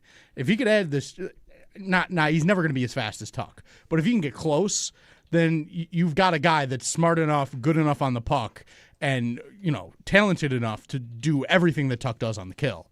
And then if you get one of those guys to do what you're saying, whether it's Helen Hughes or Oslin or whatever, to replace that production, there you go. Is he, all right, let's play the game a little bit here, and then I have a point I want to make about talking Montreal tied in, but I envision him as a penalty killer. If you were to ask me, the Sabre I think is most likely to be traded this offseason, I think it's McLeod. Yeah. And McLeod's on the penalty kill. You want to tie that Lindy point? That'd be crazy. The last 2 years, Tuch and McLeod are first and third in the NHL in shorthanded goals with 9 and 8. Yeah. And they might both be good. Like, I'm if you traded McLeod. No, I'm not saying both. As Owen's laying out, hey, if Doan is our future on the penalty kill, I'm not going to tie that to Tuch. I'm going to tie that to McLeod. I see. That's right. Whatever you need to fill the role, right. He can. Especially if we're just playing the center wing game. Right. I don't have a glut of wingers, and at center I do. That's where I kind of go back and forth because I got a good point about how they have young guys that could fill in for Tuch, and I do feel good about that. And all right, maybe I don't need to pay $10 million, but I do feel like long term they can fit it in with the cap going up. Mm-hmm. And when you mentioned McLeod there, well, now I'm triggering something in my mind, which is, all right, well, if I'm going to spend this money, I've got money tied up in guys. What would I rather spend $10 million on? Tuch or McLeod and Jordan Greenway? Can I get both of those two off my roster, clear out $9 million in cap space, and just keep Alex Tuch? Because to me, if you were to pair those two against each other, those two sides, I mean, it's obvious, isn't it? I would much rather have the Tuch side of it. Yeah. I like McLeod as a player, but I would way rather have Tuch. And listen, Mike brought up a totally fine and fair point about, how was he in the series that you lost in? And this is something I think of all the time. But if Montreal is to win the Stanley Cup, which they might not, they might lose in this round. If Tage Thompson scores on that 2-on-1 against Montreal, should Montreal fans be ready to ditch Cole Caulfield or Slafkovsky or Suzuki because in the series they didn't show up? Right. They had one goal between as a line. Instead, what happens, other players pick them up, and in the next round, they're there. Sometimes, no matter who you are, if you are a wide receiver on a team that didn't put up big numbers in the divisional round, or if you're a defensive end that didn't get any sacks in the AFC Championship game, if somebody else had done the work, if somebody else got you through, you would have the opportunity in the next game to all of a sudden be the MVP of that game. Rewrite your story. Right. The story is written based on the last series, and plenty of players have a bad series, and it's the rest of – this is Montreal's season right now. The other guys picked it up and got them through. And in the next round, if Suzuki and Caulfield put up numbers, will people remember that they did nothing against the Sabres? Probably not. I mean, I saw 50 tweets last night there goes that narrative for everybody. Right. Gone. It's just because somebody else scored the goal to get them to the next round. I do think there is a difference in that those players, Caulfield, Suzuki, Slafkovsky, are not due to be paid. Oh, right and they're 22, 23. I fully understand. Yeah. I'm just if your point is he had a bad series, you could view that as an indicator of what's coming, or you could just say if only somebody had beaten Montreal, then we would be talking about. Would he have scored 2 goals against Carolina last night? What would a smart team also do in a situation like that? If you're trying to really evaluate, because he is 30, you would be trying to do this. How much is left? How many years can I expect him to get 66 points and 33 goals like he just did? Can I expect him to ever match what he just did? Or will he ever score 30 goals again? You're trying to figure out that calculus right now as to whether to sign him. And if I'm trying to figure that out, I'm not just staring at goals and assists. I'm going beyond that. I'm watching every shift, of course, and I'm looking at skating speed. They have those numbers now on NHL Edge. Or I'm also looking at okay, he was 3rd in the NHL second round in scoring chances. That seems like a guy that was more snake bitten than has nothing left in the tank. And I don't know, I feel like you still do see speed from him. Maybe it's not what it was 4 years ago. I don't know, that 0 goals, 0 assists should be some tell that, all right, this guy's going to collapse soon as a player. I didn't see anything from him all year, I thought. Before that Montreal series, it would have told me, this player's going to be done by the time he's 32 years old. Yeah, I don't think that was a preview of the wall that we saw. Right, that's what I mean. Montreal. I think that was just, he had a bad series, and that happens, but I definitely don't think that it was this is what's coming now. This is who he is. I think it was, he had one bad series. He played great against Boston, like we've mentioned, and you just got to get through that. 803-0550 is our phone number. Glenn in Toronto. Hey, Glenn, good morning. Yeah, good morning, guys. Before I get to my point, also besides Zach, of course, being re-signed, we got to find a way to get Beck Malenstein back on this roster next year. He does so much for this team, eh? My point is, I sent a tweet earlier this morning about goaltenders in the system. Really, there's not much popping out of there until you get to Razlav. The kid they drafted from Belarus looks impressive with numbers, but look at goaltenders that are unrestricted or restricted free agents. I'm going to throw a name out at you. I don't know whether we need to give him an offer sheet, but Jet Greaves in Columbus. Owen, any comments on that? I like Jet Greaves a lot. I think you're going to have a hard time prying him away from Columbus, but I mean, if you wanted to get out there and get gutsy with an offer sheet, that could land you a guy. But I think it would be risky to sign an offer sheet for a guy that's had really one solid year. But I think he's very talented, and he's an up-and-comer. He's a young kid. Jet Greaves? Yeah, Columbus. He's good. He's definitely good, but I think it would be for me, I don't think that reaches into what I mentioned earlier of like getting out of that zone. I think that's a guy that could, but has not proven it yet, and so to me, he still lives in that muddy middle. We've got would they just offer sheet Benson right back? I think maybe. I'm super scared about that, by the way. Someone offer sheeting Benson? I match whatever. Listen, remember, if somebody offers automatic sheets him, match, which is supposed to be not good and terrible, and teams didn't do it for 50 years because GMs would get mad. If somebody does offer sheet Benson, you say thank you, and you sign the deal, right? Like that's what happened with Carolina. Unless it's like a 3-year deal. I'm not going to I'd rather, because I want to sign him to a 7-year deal. Right. Yeah. That is truly the predatory way to do an offer sheet is to get a guy to on a term that the team doesn't want. You get him a 4-year deal. Right. That's it. Get him to unrestricted free agency as soon as possible. And with an exploding cap, it's very possible you could just say, like, how about $10 million for 4 years? And you'll be an unrestricted free agent in 4 years. Like, that's how you do it. With a cap that's going up. If you want to be a team out there that really plays it like Vegas plays Puts the screws to somebody. Let's figure it out. Total chaos. Total chaos in the NHL if teams decided to use offer sheets that way just to get a guy to unrestricted free agency. Now, again, that's a hefty price to pay to do it, and you got to pay the draft picks. Right. For those that don't know, by the way, like the cap going up. Like this year it was $95 million. 2028 it'll be $123. Yeah, it's like crazy. It's going up about $30 million over 3 years. They're making up the ground they lost in COVID. Is what they're doing. They're like, okay, we're back. Let's shoot this right back up because they're crushing it in revenue. How about this for thoughts on goalies? Jet Greaves. What could we do? It's a good name. Well, it's a good name on its own, but like Alex Lyon with Lion King. UPL, there's a Luke. You're going to need stuff to use. The other team's not. That's a tough name to chant if you're the opposing team. Greaves. Greaves. You can't do it. Yeah. General Grievous. Well, wait. Hold on. We've now learned. Yes, I'm in. I'm totally in now. General Greaves. Yeah. General Grievous. Yeah. From the great Star Wars prequels. Absolutely terrible characters. It's worthless. That has nothing to. Great character. He's the coolest character ever. He steals lightsabers from Jedis and uses 4 at a time. That scene where it's like the coolest thing ever. Fights Obi-Wan with those 4 lightsabers. You guys are awesome. What a character. Benny in the jet when he gets a secondary assist. But here's the problem. Mount Rushmore Star Wars character. We have learned that chanting the goalie's name helps the goalie. It can't. And if Greaves is not that chantable, we don't want Greaves. Because the other team won't be able to chant it as well. This is where Swayman is the best goalie to have. Yeah, it is. It's good. That was the easiest one. 803-0550 and 1-888-552-550. We got to talk about something that happened in the KHL.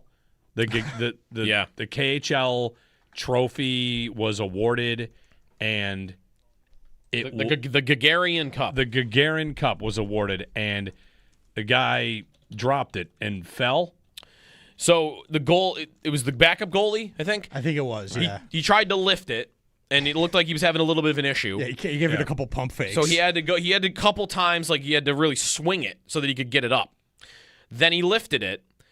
Went over his head, yelled, fell backwards, and fell, I think, on the back of his head, and the trophy fell like kind of on top of him. But he saved the trophy because it's on his. It's supposed to like if it's one. It was on his chest. All right, so I looked up how heavy this trophy is. All right, it is 42 pounds.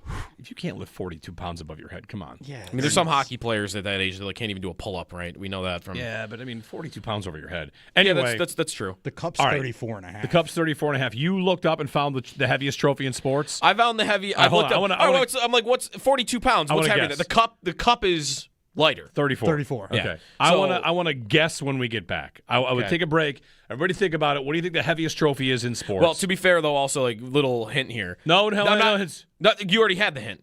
In the break when I looked this up, I'm like, well, that's kind of cheating. I don't know what that is, but I'm ready to find out. Okay. And there's a very famous trophy coming to Buffalo next week. You can go see. We'll get to both those stories next.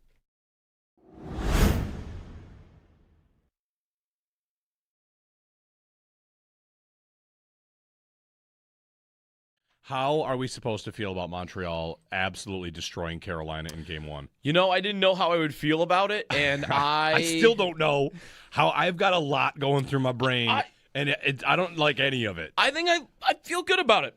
I think I feel fine. Maybe not good. Maybe I feel fine about it because I had that game on in the background yesterday. I decided I'm going to turn a show on that I've never watched before instead of like putting hockey on the big screen. So we had Scrubs on the big screen. Oh, great show. I'd never seen Scrubs, so I'm like, let's throw that up. Are you going to binge that like in the early baby? Yeah. You're going to love it. It's a great show. I mean, I love every other Bill Lawrence show. I'm like, this is the Bill Lawrence show, I think. So, all right, let me throw Scrubs on. So I got the game on the laptop and just on in the background, and it's 4-2. And I don't even care that Montreal just beat the Sabres. I'm only thinking about how much I hate Carolina. And they had brought up on the broadcast 20 years since they won the Cup. And they gave up more goals last night than they had given up in a single series in the first two rounds. So, I don't know. I don't hate Montreal, I guess. I don't like them. I'm not rooting openly for them. I'm rooting against the Hurricanes. And I feel like I'm not having that much of an issue doing it. I don't want to see Carolina win. I think it's funny that they continue to hit their head on this ceiling. You want an early stat of the day on the Hurricanes that is incredible, that if you hate them as much as I do from 06, you will love? Stat of the day.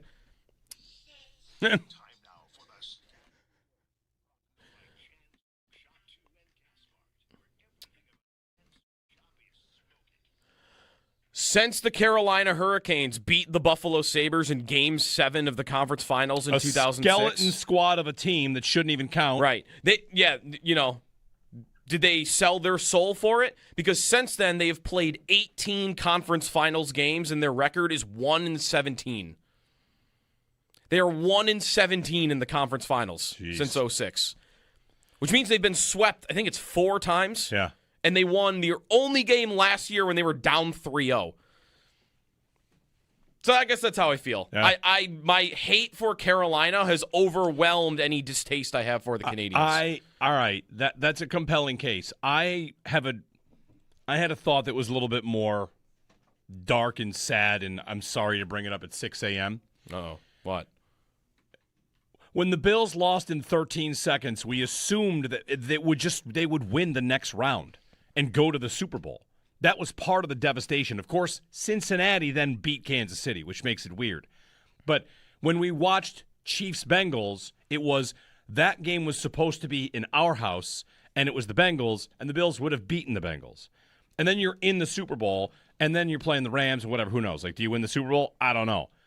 We don't have quite 13 seconds. They collapsed. They didn't blow a 2-0 lead. They rallied from down 2-0.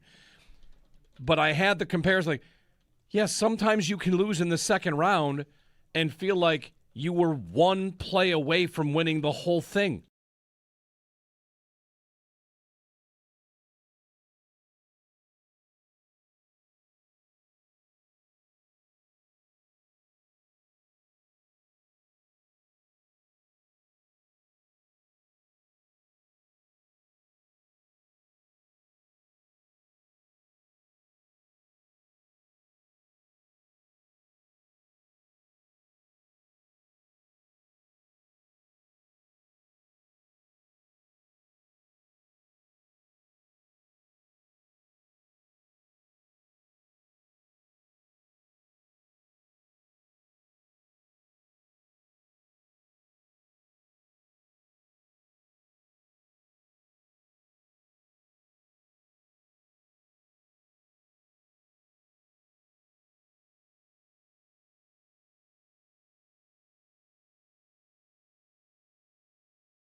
The Eastern Conference Final and the NHL playoffs got underway last night. Montreal made a statement, defeating Carolina 6-2 to take a 1-0 series lead. Game 2 set for tomorrow. Puck drop at 7 o'clock. Vegas leading the Western Conference Final 1-0 after their 4-2 win over Colorado Wednesday night. They're back in action tonight for Game 2 at 8 o'clock.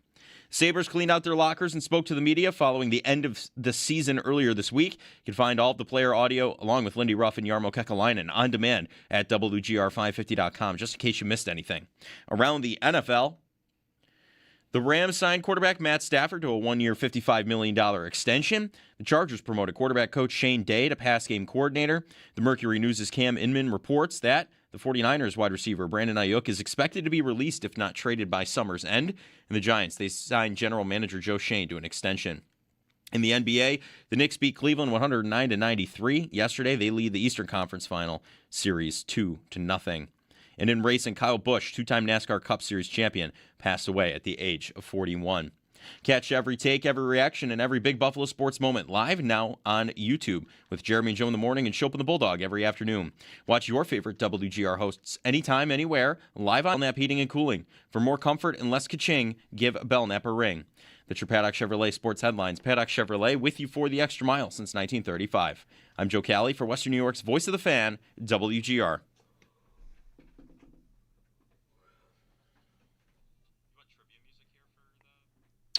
No.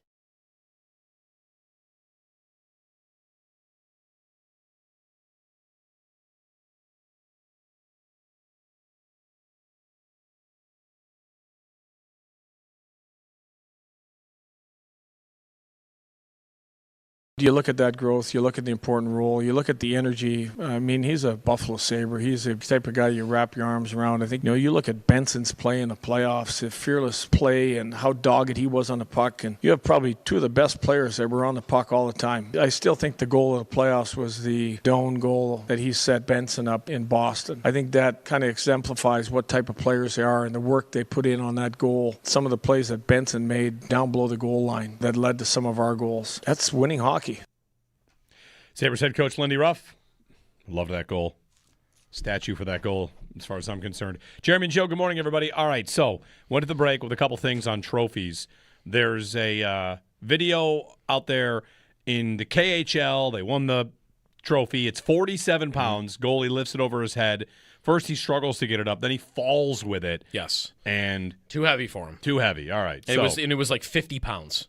Or 42, sorry, 42 pounds. 42-pound trophy. He fell. Yeah. And you looked up the heaviest trophy in sports. Yes, I did. All right. And you said it's kind of cheating, which means... Well, okay, so I had an answer, and I'm like, it's kind of cheating. There's another answer that actually comes in over top of it that I don't think is cheating. All right.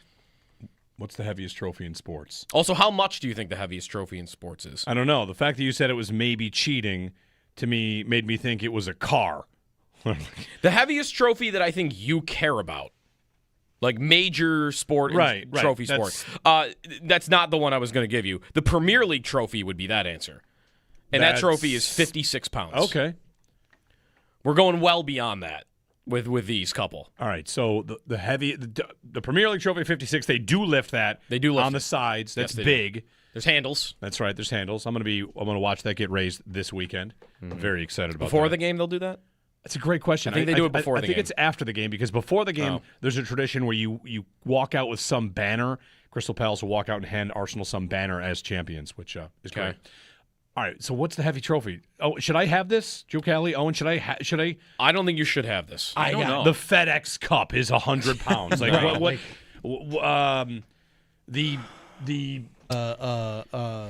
It's not really. I don't think it's really guessable. Okay. Is it some sort of... That's why I almost want you to guess the weight of it. What's better? You tell us the thing and we guess the weight, or you tell us the weight? Yeah, let's do that. Okay. I would rather tell you the award and you tell me the weight. Okay. And I'm going to give you the one that I think is cheating. Can I guess one thing? Is it a part of some sort of like a boat part for a boat race or a car part for a car, like a tire? No, it's not quite that, but that's a good. All right. good mindset to have. I was thinking like I a think. solid silver wheel on a car. I like that. Here's the golden mask Here, for winning the sailing competition. Right. For the second one, I will give you that you're on the right path in that it's not really a trophy. It is something that is being used as a trophy. Okay. In the same way that like you're saying, like a wheel, wheel would be like we're using that as the trophy. Now we're talking like college football rivalries. Yes, we are. Like because really, this list, like most of the top 10 heaviest trophies are college football rivalry trophies. All right. Okay. Yeah. So not the little brown jug because that's little. Right. Correct. It says it. All right. I'm gonna guess the big brown jug. No, I'm kidding. That is not correct. Is there a team that hands out a trophy that's like a cow? For winning like Oklahoma. Right. I want to bet this is heavier than a cow. Whoa. Okay. Used as a trophy, heavier than a cow. Yes. I'll give you the trophy. All right, sure. Well, this one. What two teams? This one, I'm going to give you the weight. Nevada and UNLV. Nevada and UNLV. I'll give you the weight on this one, and you're going to guess of what they give out. Perfect. All right, 545 pounds. All right. Nevada. Is that bigger than a cow? And UNLV. I don't think so. There is a cactus that they give as the award. Any other guesses? Cows are between 1,100 and 1,600 So smaller than a cow. Yeah. What? Okay. Cows are big. Any other guesses? Nevada? I don't. A cactus is going to be more than 575 pounds, too. Yeah, you think? Yeah. Cactuses are massive. If it's a big cactus, they're full of water. Yeah. Yeah, it's Obviously. not dehydrated. Yeah. Obviously. Dehydrated cactuses, now those are less. A massive saguaro, which is a cactus, can weigh between 3,200 and 4,800 pounds. So smaller than a cactus. While giant cardon cacti can reach 10 tons. Yeah. Whoa. Yeah. All right, so smaller than Look at cactus over here. It's not a cactus. What could it be? 575 pounds, UNLV, and Nevada? What do they give out? Vegas. Like, what are they handing out? It's not in a slot Vegas? machine. Nope. That would be hilarious. They give out a cannon.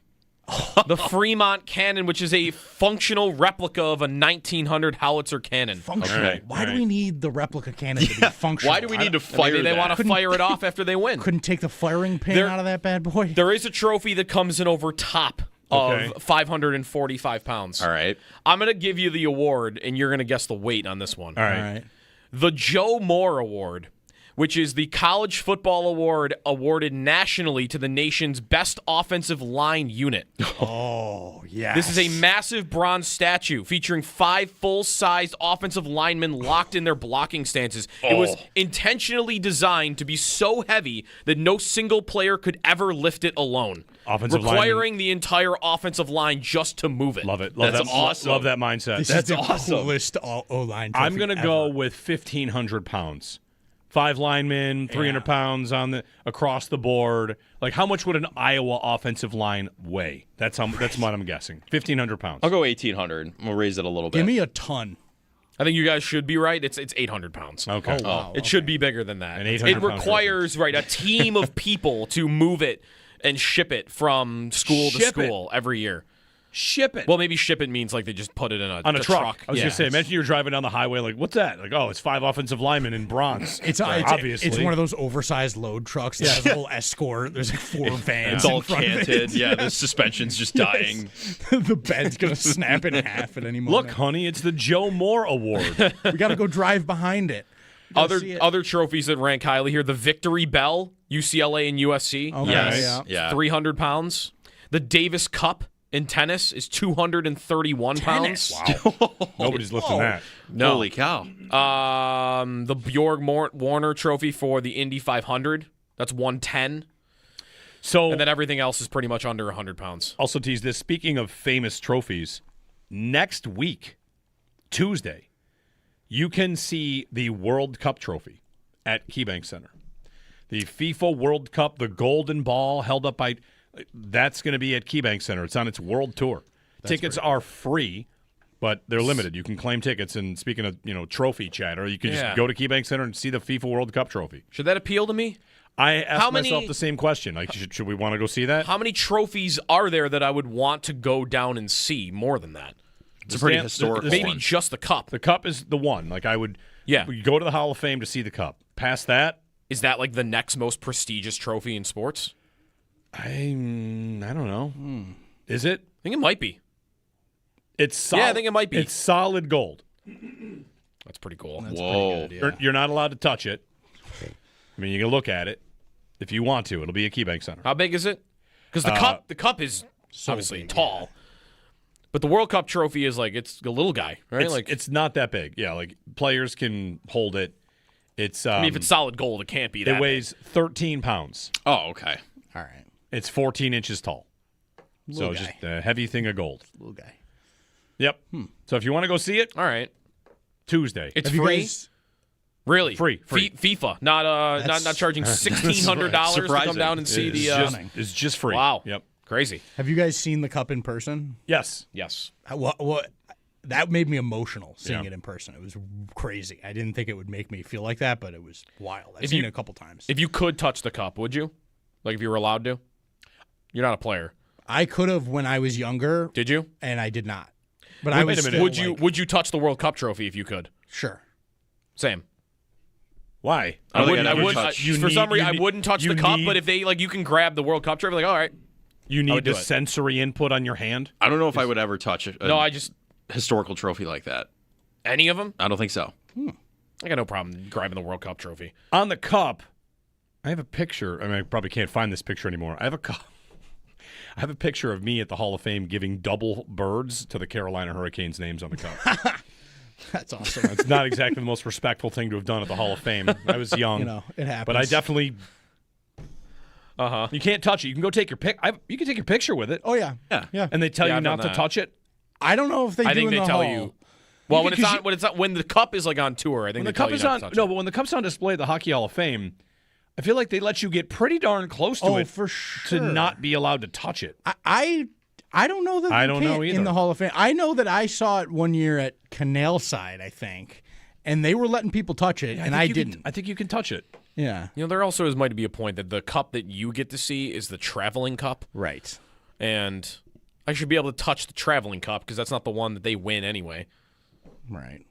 It is made up of rings that are Is this from a winners. Is this a traveling World Cup trophy, or No, is this it's the original this is- one. There's only original one. Yes, this is the only trophy. This is the one. I don't think I knew that there was only one. This I is the didn't one. either. And there is a replica trophy that teams get when they win it, but this is the real one. This is the one. The one. So you're allowed to touch, hug, kiss, and pose for photos at the Stanley Cup, but hoisting it over your Kiss. No hoisting. right. head. The hoisting is where they draw the line because that's reserved only for players. What about drinking out of it? Well, yeah, you have to hoist need- it to do that. Unless you bring a straw. That's a good If I point. brought a giant bendy straw, would they let me? Probably One not. of those curly straws. Doesn't seem to be listed Probably on the not. rules. I just want there to be a sign in there that says no hoisting. Excuse me, there's no hoisting here. You can grab it. You aren't allowed to bring it above your shoulders. Yes, you can go right. right here, not Yeah. right We've here. got ESPN rules analyst Dave Jackson. Dave, did he get it above his shoulders here? What's the ruling? Rich in Orchard Park. Hey, Rich. Hey, I had a question about the offers that nobody seems to do in the NHL. You do an offer sheet. Yeah. Yep. You just said that we'd be thrilled to be able to get someone to make some sort of an offer on Benson. Is there any reason that we couldn't reach out to another GM and say, hey, you've got a guy in a Benson-type situation that you would be thrilled to have signed, where we just say, why don't we send a flyer on your guy, you send a flyer on Benson, we both get what we want, and as long as the dollar amount's reasonable, the players shouldn't be too upset either. Well, because the player has to sign it. yeah, when I said that, I was kind of being a little snarky because A team can send an offer sheet to Benson. He says that contract stinks. I'm not signing it. Right. It is negotiating with another team, and the player signs a deal that the player wants. It's not going to be below market value. Right. When I mentioned that, Rich, I was being snarky because I've, of course, thought that the NHL should be using offer sheets with regularity for 20 years, and nobody does. And for a lot of that time, it was that, oh, you're going to make a GM mad if you do that. And then it happened, and the team that got offer sheeted said, oh, thank you, actually, that's good for us. We like that offer sheet. It was Sebastian Aho, right?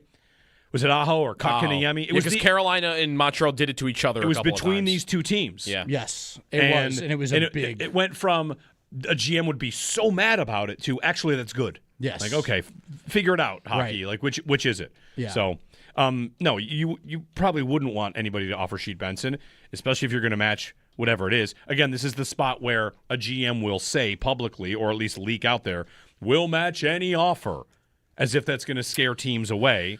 Of course, that should embolden teams to say, prove it. we'll sign this player to a deal. You want a quick refresher on the updated compensation? Sure. To get 4 first-round picks, they need to offer over $11.7 million a year. All right. Well, the key on that, not that key. If you do that, that's the Vanek offer sheet. Back then it was like $7 million. Yep. That's 4 picks in a 5-year stretch. Right. It's not 4 in a row. It's the next tier down is 2 firsts, a second, and a third. Yep, and that's 9.3 to 11.7. Okay. Below that, $7 million to 9.3 is 1 first, 1 second, 1 Okay, third. I feel like quickly. that's the territory, by the way, that Benson would. Yeah, that's. Oh, of course. Any team should absolutely be willing to pay a first, second, and a third for Zach Benson and pay him $9 million. Yeah. But you won't get him for that. What do you mean? If you're playing the game, if you really want him, then you need to be signing him to an offer sheet you think the Sabres wouldn't match. Which means I'm going up to 2 firsts, a second, and a third? At least. Yeah. But it's always been I'm offering him $10 million. It's always been so obvious that these teams that are good, if you have space, you should definitely offer sheet somebody. Oh, I'm giving up 2 firsts, a second, and a third. Right. Look what the Sabres were going to give up for Robert Thomas. It was Mertka, Helenius, and a first. Like, that's way more than 2 firsts, a second, and a third of a team that's going to be good. Right. You had an offer sheet 2 years ago, but it was, remember the smaller one? The Blues signed 2 Oilers, Broberg and Holloway, and they only spent a second and a third to do it. And they let both players go, right? And they let them both walk. Right. That's the only one in the last 5 years. You got to go back to those Carolina examples before that. 803-0550. We're asking how watching this Carolina-Montreal series is making you feel and how it felt to watch Montreal dominate Carolina in Game 1. There's the rest versus rust. There's a lot of emotion in there. You can give us a ring, 803-0550, 1-888-550-2550. Jeff Merrick at 9, and your calls throughout here on WGR.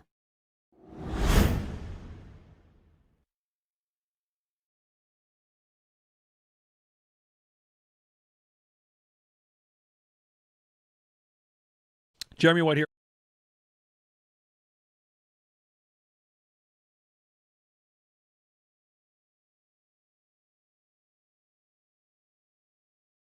But I think they are in a sweet spot and got maybe a little bit lucky in the timing of everything. Like, that is right. Like, can you pay everybody? In many outcomes in hockey, you can't because of that point. I think the Sabres might be lucky in that they're in a period here where they signed a lot of these guys when there was a flat cap, and now that the team got good, the cap is going up. Right. You're not going to have to pay the inflation on Dahlin or Thompson or Samuelsson. Thompson at $7.1 million. I've got Samuelsson at $4.2 million. I got Power at $8 million. I've got so many guys that are locked in already. And sure, hopefully I'm going to have to pay Helenius at some point. I have to pay Osland at some point. Benson, you have to do that now. But again, you have $60 million in room 4 years from now that, and I don't have to worry about paying Tage $12, $13 million until 2030. So I feel like they might have lucked out a little bit to where maybe there's a guy or two they can't keep. But I feel like if they want to keep everybody, like the large group of the core, they pretty much can do it. There might be one tough call. The other part of it is this, though. The Sabres, again, do I have to be contrasting the NFL and the NHL? No. But if an NFL team had exactly what you described, we already locked our guys up to 7-year deals before the cap went up, every one of those deals would get redone. Right, exactly. Like right now, if this were the NFL, Thompson already would have demanded that his contract be redone because he's a $12 million player making $7. And it would happen. It would just happen. And he doesn't have a mechanism to do that. Can't do it. You can't do it. You can't hold out. You sign your deal. The difference is, of course, your money is guaranteed to the end. The trade-off is you're not going to redo your deal. There's no way to do it. Exactly.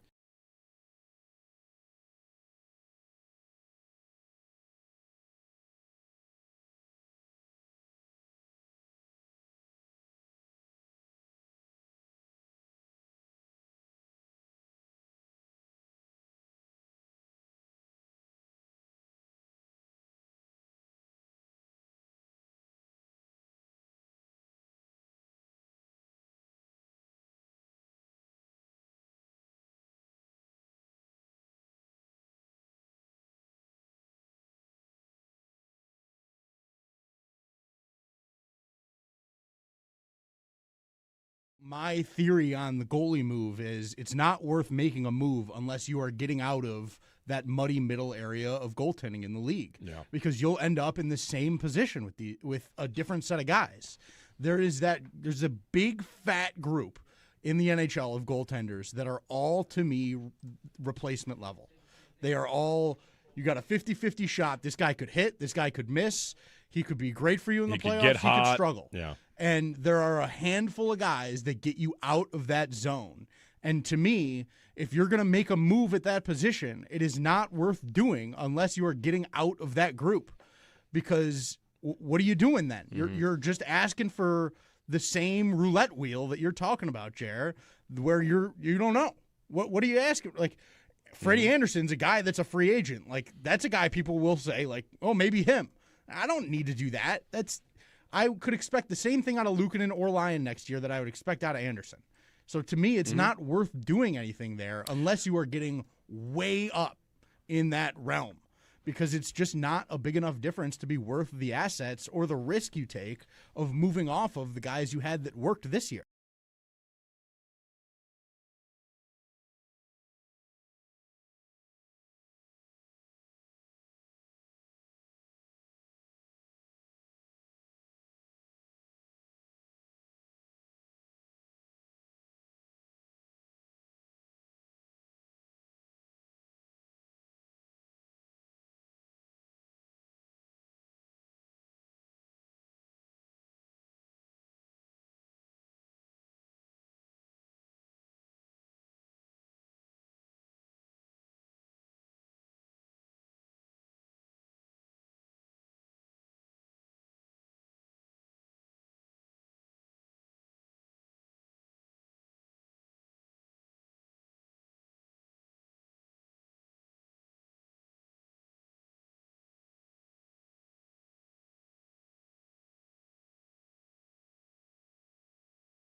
Memorial Day weekend.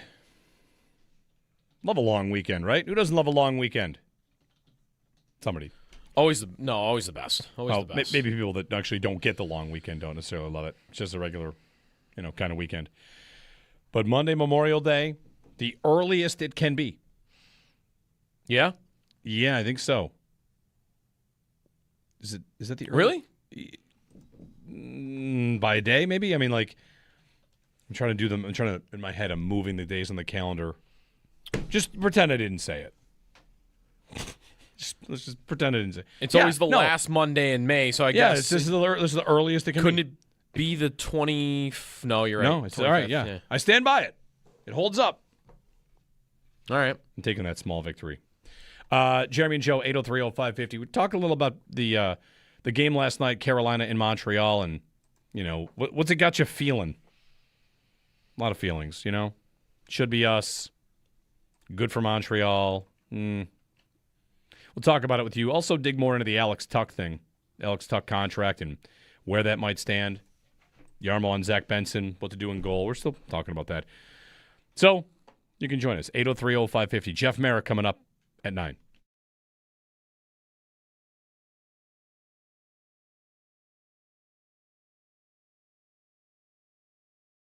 I feel like what I'm doing with goaltending here is going to be talking about voodoo and finding magic and what could I possibly ask for? Who do you want? I don't know. Look into a crystal ball and tell me who's going to be good in May of next year. Mm-hmm. Well, these teams are all picking a guy, at least, aren't they? Maybe not Colorado. They're the one team that's kind of gone back and forth a little bit. A little bit. But all these teams that had multiple goalies, Montreal had a 3-goalie system this year. Dobish didn't really, kind of like Luukkonen. He was splitting time all year until like the final week of the season where he got a couple of games in a row and they made a call. Like, we've got Fowler Montembeault hadn't had a good year, so it wasn't going to be him. We're going to pick Dobish, and we're just going to run with him. And that was through periods where he gave up 3 easy ones to the Sabres and games where he gave up 7. Like, Dobish is our guy. We're sticking with him. And Carolina hasn't had any spot where they've had to think about turning to Brandon Bussi, but they had multiple goalies this year that stood out for them. And same thing, like, we're going to pick a guy, Anderson, who, by the way, has way better career playoff numbers than I thought he did. Yeah, like, he's got a 915 save percentage over, like, 50 games in Carolina, and, like, he had good numbers in Toronto. But whatever, they picked a guy, and I don't know, like, is that a lesson? Like, if you're the Sabres, pick a guy, and if he goes through a hiccup or two, just you pick him. Like, you run with him the way through. Right. Is that the game 2 Luukkonen thing? Like, should they have just gone back? That's what you're asking for there. I guess. Yeah. Right? Like that, and that's like, he gave up a goal from center. I brought that up. Like, should they have just stuck it out with that? Because they committed to Luukkonen at the end of the regular season as, like, we're going to give you the games and give you the run.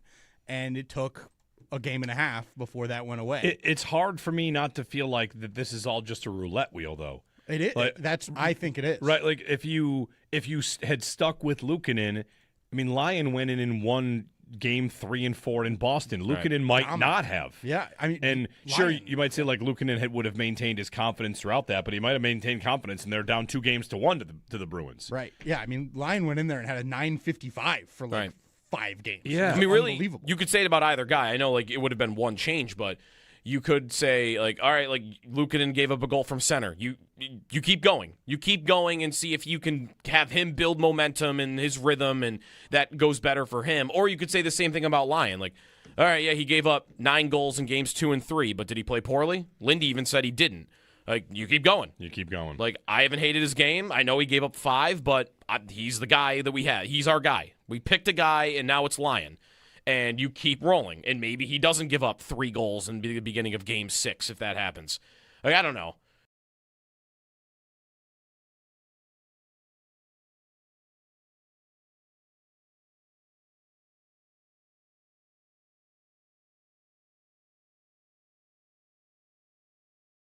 My theory on the goalie move is it's not worth making a move unless you are getting out of that muddy middle area of goaltending in the league. Yeah. Because you'll end up in the same position with a different set of guys. There's a big fat group in the NHL of goaltenders that are all, to me, replacement level. They are all, you got a 50-50 shot. This guy could hit, this guy could miss. He could be great for you in the playoffs. He could struggle. Yeah. And there are a handful of guys that get you out of that zone. And to me, if you're going to make a move at that position, it is not worth doing unless you are getting out of that group. Because what are you doing then? You're just asking for the same roulette wheel that you're talking about, Jer, where you don't know. What are you asking? Like, Freddie Anderson's a guy that's a free agent. Like, that's a guy people will say, like, oh, maybe him. I don't need to do that. I could expect the same thing out of Luukkonen or Lyon next year that I would expect out of Anderson. So to me, it's not worth doing anything there unless you are getting way up in that realm, because it's just not a big enough difference to be worth the assets or the risk you take of moving off of the guys you had that worked this year.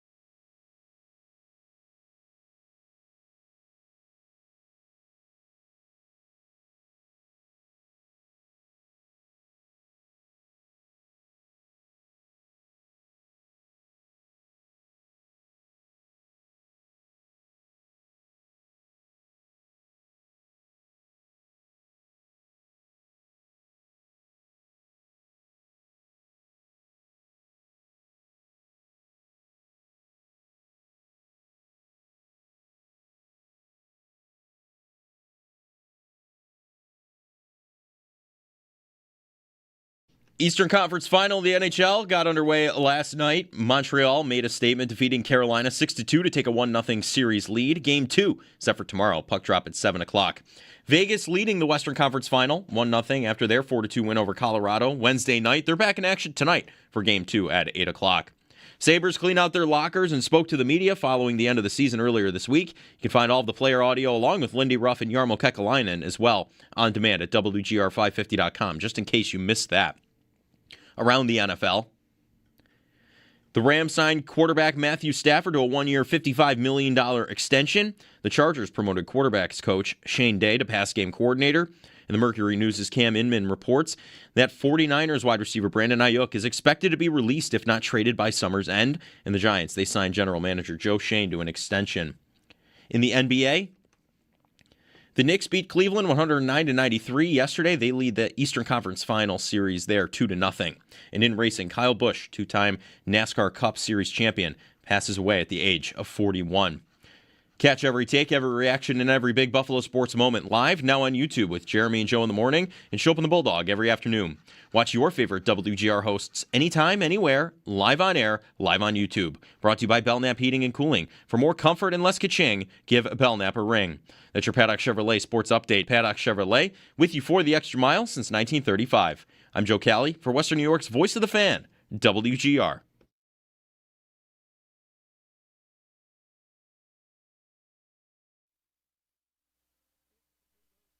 Numerous times to try to keep Dobish in his net. Here is a chance for Slavkovsky and scores! A highlight reel goal, Uri Slavkovsky. Montreal takes game one. The extended rest for Carolina showed up in the form of rust. Rust v. rest. It's 10-plus days. What are the status? Like, teams that get that much often lose game one. If I'm a Carolina fan, or if we were in that scenario, we'd say, like, all right, you had to sacrifice a game in the series to the rest. It happens a lot to teams in that spot. And here we go. The Eastern Conference Finals are underway. Good morning, Jeremy and Joe. Owen and Joe are here as well. Owen Parker, Joe Cali, talking about how it made you feel. If you're watching it, I have trouble bringing myself to watch it right now. Still too soon. But Montreal all over Carolina, and now as it's in the Final Four, the Sabres were the last team to be eliminated. I find myself thinking, I don't like the look of any matchup. It's all too soon for me. I don't like Carolina. I don't hate Montreal, but I don't want to see them win the Cup or anything like that. If Montreal were to win the Cup, and we'd sit here and say, like, they're an overtime goal away in Buffalo from just getting knocked out in the second round. And the feelings are complex. That's for sure.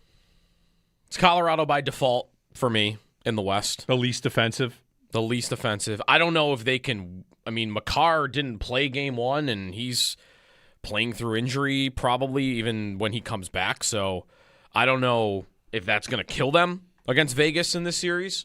I don't have a problem with Montreal. I don't want to say, though, I want them to win the Cup. I'm just not afraid of what it's going to make me feel about the Sabres if they win the Cup. Like, again, I will feel good about what the Sabres are if Montreal wins it, because I think these two teams are pretty darn close, and I think they're going to be doing it for a long time. I was looking in the break. Montreal has everybody under contract. Like Slavkovsky, these guys are under contract until Suzuki 2030, Caulfield 2031, Slavkovsky 2033. Have they paid Hudson? Maybe Hudson's the one that they don't have. No, they paid Hudson 2034 for Hudson. Like, they have everybody under contract already. Long time. Yeah, and they have they have kind of another point about how I've had this talk analysis thrown around a little bit, which is it's really hard to win a cup when you have a bad contract like that on your books. Like, all right, here's Montreal. They're in the Final Four with Patrick Laine making $8.7 million a year, and he's not playing, and a $3.1 million third goalie in Sam Montembeault at the same time. And so that's over $10 million between those two, not in their lineup, and they're perfectly fine. They're fine. You just need young guys to make it up. Right. Makes me think about like the dead cap conversation in the NFL. Like, teams with dead cap win all the time. Gallagher, $6.5 million. Sorry, there's another one. It's like $17 million. That's $17 million not in their lineup. It's pretty good. And I know that the Skinner buyout goes up next year, right? It goes up to $6.4 million, and that stinks. But I think teams do. The Capitals won when Oshie wasn't that great anymore, and he was on a bad contract. And I'm sure there are plenty of other examples. Teams winning the cup when they've got a bad deal on their books. You know, as you say that, like how it's going to make you feel about the Sabres, maybe that's the takeaway here. The reason I don't know what to do with this is because I don't know that any outcome from this point forward would change what I think about the Sabres, right? If Montreal were to lose the next 4 games, I wouldn't really think any differently about the Sabres. And if Carolina or if Montreal wins and sweeps and wins the Cup, will I feel that the Sabres are closer? Like, they're pretty close. Mm-hmm. And Kekalainen has a heck of a job here. To Kevin Adams spoke with Pierre LeBrun of The Athletic, and there's an interview, if you saw it yesterday. Mm-hmm. He had a lot of nice things to say, how he's happy for everyone, and he feels good, and he feels vindicated that they built a sustainable model here. And I'll tell you, like, of all the things he can say, that's something he can hang his hat on. Not that he got them to the playoffs, but that he built depth and he built an organization that maybe played it too slow, but now that they've done that, they're in a good spot. And thinking about just how different Jarmo's job is than Kevin Adams' job ever was. When Kevin Adams got the job, it was about selling off your best players for as much as you can get. And that, to me, has always been the easy part of the job. Jarmo walks in, and Jarmo's kind of like Joe Brady now. Like, oh, hey, we're good. What are you going to do about it? Right? What's your move? Right. What's your stamp on the team? Yeah. How are you going to make it different? And his stamp so far is the Doan extension and the deadline deals. And what is his next stamp? The Benson extension? That seems like an easy one. The Tuck, swing one way or the other, that's a pretty big first decision. Mm-hmm. Are you going to lock this player up, or are you going to walk away because the money's going to get a little too high? Are you going to pressure him to walk away because the money is a little too low on your end? So it's tough to figure out what Jarmo will want to do here. And I know the reputation is that he's aggressive, but man, any trade that involves Helenius or Östlund is all of a sudden more nerve-wracking. Maybe it's the same. Yeah. Maybe they knew that Helenius would do exactly this, or that Östlund was going to be, this ready as well. Because when that Robert Thomas trade goes, if Helenius is in that deal, I don't worry about it for a second. Yeah. And I've seen him play like 10 games now, and I don't trade that guy. So, I know. Like, the job got harder because Helenius went in and was so good. It also, though, the job got harder, but also maybe if you are willing to move one of those guys, maybe the job got easier because other teams around the league were watching that.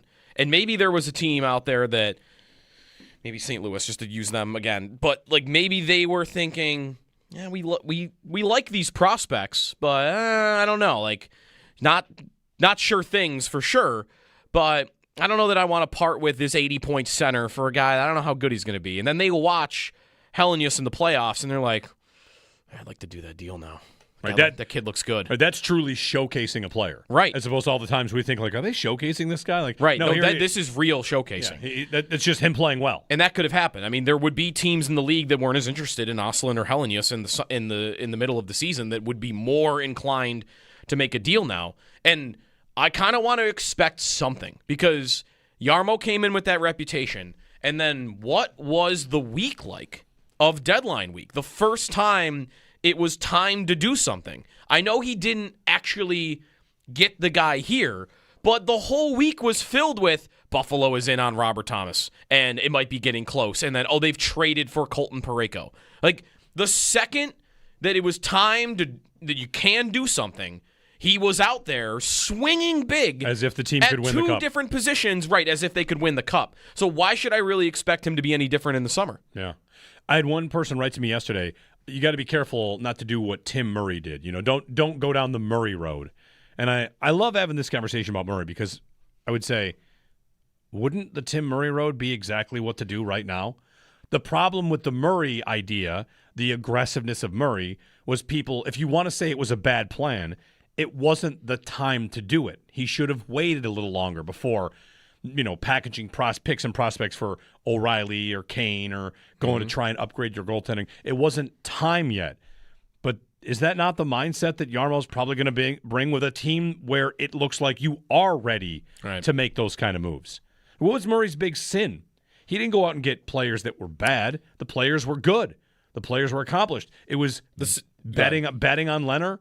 And the other sin was that none of the players that were good that he acquired were defensemen. Right. He couldn't identify a good blue line. He only built half the team. But it's not like he went out and spent assets on a blue liner that failed. He didn't. No. He never tried. Never tried. They never really did much on the blue line at all. I don't think Tim Murray is a cautionary tale. I think a slight variation of the Murray plan is what's called for. Right. It's almost to say, like, well, he made a mistake by trading all those picks and prospects for really good players. Would it have been a mistake if instead of he trades for O'Reilly, but instead of trading for Kane, he traded for a top pair defenseman? Traded all those prospects and picks away for a top pair defenseman. Would it still have been a mistake? They did get...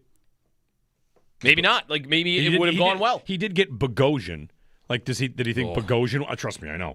Like, I didn't think Bogosian was going to be that guy. He wasn't even the main part of the deal. No, that's right. It's Kane that's the part of that deal. And actually, Winnipeg might have wanted him in the deal because of salary and whatnot. Right. But I don't view Murray as we can't have him being out there being like Tim Murray. Like maybe a little bit like Murray. And also Murray traded away, I think this is mostly true, he traded away all the prospects, all the picks. And I don't think anybody is saying that about what they should do this summer. I don't think anyone is out there saying between Merka, Helenius, Osland, Benson, all the young guys, Kulik, trade all of them. No. I think we're talking about trading like one of them and then packaging that with a first-round pick and then making a trade. Like, part of why I think that feels like a trade that is very possible is the idea that you have a lot of those guys and that by trading one of them, I'm not selling off my entire future. I'm going to be left with 3 guys that have barely played in the NHL that I could count on to be pretty good players.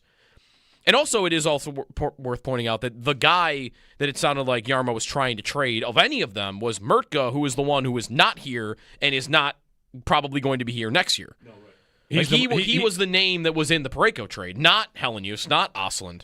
Right, he's the most blocked out, too. Even if he's good. If he's good, he'll be a third-pair defenseman. Right. So Which I'm not saying can't help them. No, that's right. But it's right. How important is it? Where in Helenius, if he's great, he's on the top line or he's the second-line center. Same deal with Osland. Same deal with Kulik. Yeah, if they're going to pay Byram, I'm not saying you don't want to have any prospects on your blue line, but a top 10 pick that you might project as a top 4 guy, I don't need it because I've got 4 guys under contract that, by the way, are all in their mid-20s. I feel like he should get traded this summer. He should get traded this summer. No offense to the guy, but you're a 19-year-old defenseman on a team that might have the best top 4 in the league, and by the end of the summer might all be under contract long term. I've got no use for your value in this organization when I could spin that into something that could help me win the cup. Unless you think he could be a cheap Logan Stanley replacement, right? Like you're going to develop him as a future top guy, but he's going to start on your third pair. But that's what I mean. Like, there's use for that, but if the alternative is I can use him to help me get a 60, 70, 80-point player, right? It's just so much more valuable than, he might be able to show up and play 14 minutes a night for me on my third pair.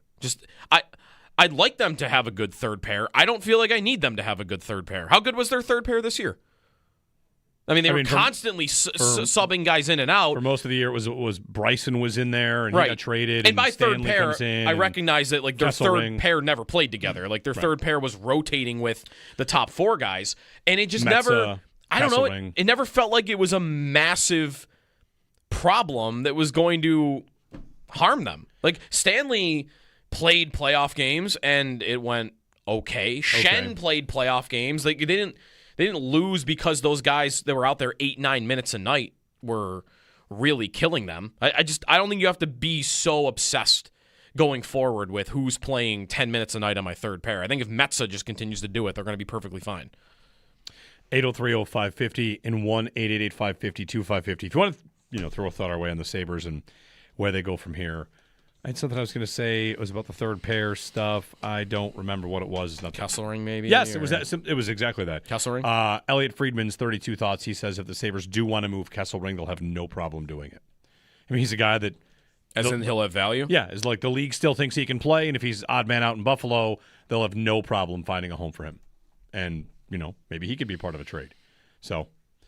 He's an RFA, 26 years old. Perfect trade candidate. You're not going to negotiate a deal there, right? No. Definite trade candidate. Send him where he wants to go, who might want him. Here's the rights to this guy. Sign him. I mean, they would need third-pair defensemen. I'm not saying, they shouldn't add somebody. Because, if Kesselring is gone, which I feel like is likely at this point, and Schenn is gone, and maybe you've traded Mertka, not that I think he would project anyway for the start of next year, and Stanley is gone, which I said this yesterday, I think Stanley, there is no way there isn't a GM in the league that's going to give him like $4 million a year. Like that is a July 1st guy. So Stanley's gone. Like they will need somebody, but how much do you have to really try? Like go find somebody for $1.5 million, $2 million, and I think you'll be perfectly fine. Also, Timmins is still under contract for next year. Right. So actually, Timmins and Metza, if you want, like you've actually already got 6. You just need a 7th. The hockey offseason comes quick. The draft's in like what, a month? Yeah. What is the draft date? 5 weeks. It's usually right around my birthday, so I'd imagine that it's June 26th. That's the day after my birthday. So June yeah, 26th. A month in Buffalo. A month to the draft here in Buffalo. I also like that they proved they would be willing to trade their pick, even though they're hosting the draft, because they did for Parayko. So they were willing to punt on the electric feeling of selecting a player 26th overall. That you'll see. Is that their draft pick? I don't know. I just guessed. They won the division. It's the 4 conference finalists and then division winners. Yeah. So my guess is that is 27. 27th. The 27th pick of the draft. Wow, the 27th pick. They've arrived. Big draft party we're going to have. For the 27th pick? Yep. Yarmo has a chance. Wasn't Kulik the 27th pick? No, I thought he was like 20th, but you could be right. Yarmo can just do the funniest thing ever and just trade out of the first round multiple times. Like one Buffalo, baby. Only if we have a draft party. Yes. Kulik was 28th, by the way. 28th, okay. Let's have a big draft party and trade out. No, listen. Save it for draft day, right? What would give you a bigger pop in the arena than who announces the pick now? Is it Bettman or did the GM still do it? Bettman goes to the podium and announces to the Buffalo crowd, it's the 27th pick. We have a trade. Right. Oh, my God. The draft party would go off it would be nuts. I don't even know if it matters who they would get. Just anybody. Anybody they would get back for that first-round pick. Oh, I'm thinking like trade down 5 spots and add a second, That's lame. Usually you find out those trades beforehand, like well beforehand. Like the O'Reilly trade happened well before the draft, like going in. Well, they picked. We found out like 10 minutes before, right? I found out. They also picked. They picked second, but they didn't give the second pick. No, they had 3. No, they traded the first pick of round O'Reilly, 2, and then they traded the other pick for Leonard. Right. That was in the afternoon. I remember that. Which again, like to make the comparison, like Kevin Adams did not do that when he had 3 firsts. He just took the guys, and now however many years later, like all right, well, 2 of the 3 are the year they had 3. Is that Roseanne, Ostlund, and no? Roseanne was the Ristolainen trade was before that. The year they had 3 was Savoy at 9 or whatever that was, then Ostlund, which was the Eichel pick, and then Kulik. Okay. And I don't remember where that pick came from. So rather than deal those... that pick came from the Reinhart trade. Right. Rather than deal those players to get good right away, they used them, and then later on traded Savoy for McLeod. All right. When's the last time they didn't have a first-round pick? When they traded for Brendan Goalie. What? Would be my guess. When they traded for Brendan Goalie for Montour. Sorry, the Montour trade. Didn't they have another first though? They might have. They did. The Sabres have made a first-round pick, at least one, every year going back to 2007. Zubras. Yeah, that cost them a first. Yeah. Right? That's the Zubras trade? Yep. So 20 years, basically, that they've made at least one first-round pick. And, of course, everyone can remember where they were for every one of those picks. Right. The NHL draft. Not quite the same. 803-0550, 1-888-550-2550. There's an incredible accomplishment. I want to go with accomplishment in baseball the other night. Maybe you saw, maybe you didn't. Ready for this? Like, of all the... I didn't see this. It's not quite stat of the day, but it is pretty wild that in the Arizona Diamondbacks San Francisco Giants game, Nolan Arenado hit a grand slam in the first inning. Did you see this? Yes. Owen had it. Ready? Yes. Ready for this? This is nearly impossible to believe, and it's almost perfection. So Robbie Ray is the pitcher for the Giants. Yeah. First inning grand slam. Okay. How many pitches did Robbie Ray throw before the grand slam? The grand slam was number what pitch of his day? Oh, no. Okay? This is so good. I know the answer already, so I'm not going to say it. It's a first-inning grand slam. The grand slam came on the blank pitch of the game. I believe that the literal fewest it could have been would have been 4, right? Like, yes, three pitches, 3 singles, and then your 4th pitch is the grand slam. So yes, I think that's the lowest, is where someone might say there could be like, I don't know, balk. Somebody knows like a rule in baseball where you get a base. If you give balk, you can't go from if the batter's box. If you to wave first. over the intentional walk, I guess you could throw someone over there without throwing a pitch, right? All right, so maybe 0. All right, no, but it's not. It's not 0 0 and it's not 4. How many pitches did it take to give up a first inning grand I'm slam? gonna guess it took like 11 pitches. 6. So only 2 more than what should really be literally 6 possible. pitches.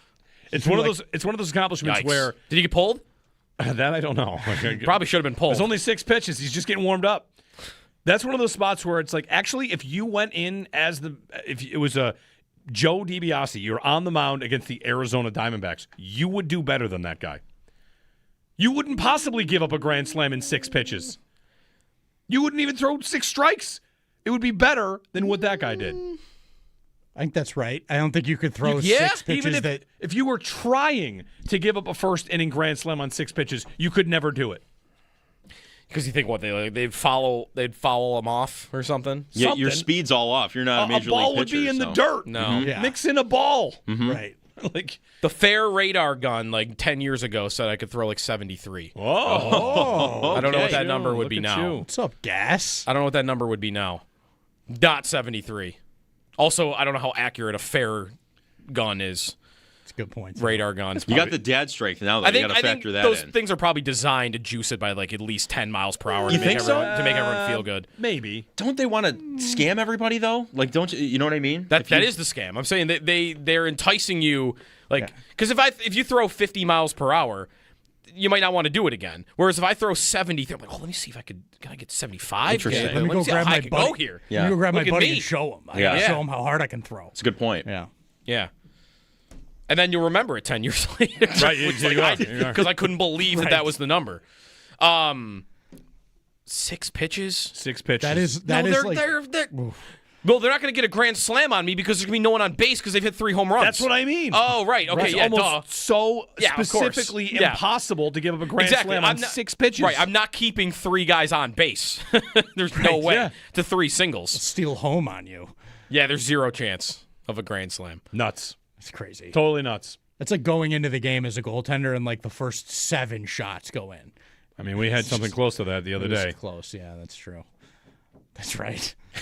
No, Poor it might have gotten there. Yes. If there'd been 7 shots. That's a good point. You made what, 1 save? I mean, that's about those are like the 2 things in And sports. they had to go back and credit him with give it to later. him. Everybody kept saying he didn't make a save. Are these the equivalent of like because the football equivalent of this is the Peterman game, right? Like you just open the game throwing interception. Yeah, yeah. Goal, Yeah. You're a goalie. Goal. Pitcher. Hit. Grand slam. Like these are in sports. Like you can't really do worse than this. No. I don't think. I'd like to see it. Although I guess it would be more like Peterman throwing 5 interceptions on 5 passes to start a game. Yeah. Right. Which I think it was maybe close to that, but I don't think it was. How many passes was it? Do we know that number? Ooh. How many passes did it take him? Peterman? Yeah. I feel like you should know this. You're the Peterman guy. I don't By the know. way, I don't know the answer. Robbie Ray pitched 4 1/3 that night. Monday night, 4 1/3. Well, he must have bounced back. He gave up 5 more earned runs. Okay, maybe. Yeah. I take Sacrificial. They knew they were already done. They were like, we're not putting in another guy. You gotta save the arm. 10 runs on 11 hits in 4 1/3. It did not. I mean, I guess, you know what? It did get better after the first, after giving up a grand slam on 6 pitches. Yeah. He settled down and only gave up 6 more runs in the next 4 1/3. It took Peterman 14 pass attempts, by the way. Wow, 6 for 14 for 66 and 5 picks. There were 9. 6 completions to your team and 5 to the other. Yes. That's something I mean, else. he completed his first 3. So he was on a run there. Only a few balls hit the ground. Yeah, that's true. I don't think any of them were in a row. I'm looking at the play-by-play right now. He threw 4 on the Interceptions first in a row? 9. Yeah, I don't think any of the interceptions were in a row. There were attempts in between. Yeah. All right. 803-0550. Are we ready to tell the golf course story? I think we are, yeah. I think we're happy. We gotta to get do to that. that. We have previously had shows in the summer and had some fun with, like, what's the craziest thing you've ever seen on a golf course? And I think ours happened. I was with Owen. Yeah. I think ours happened this past weekend. So We're ready to tell it? We'll talk about We're it. ready Yeah. to tell I'm it. emotionally prepared Okay, now. he's emotionally prepared. It's coming up next.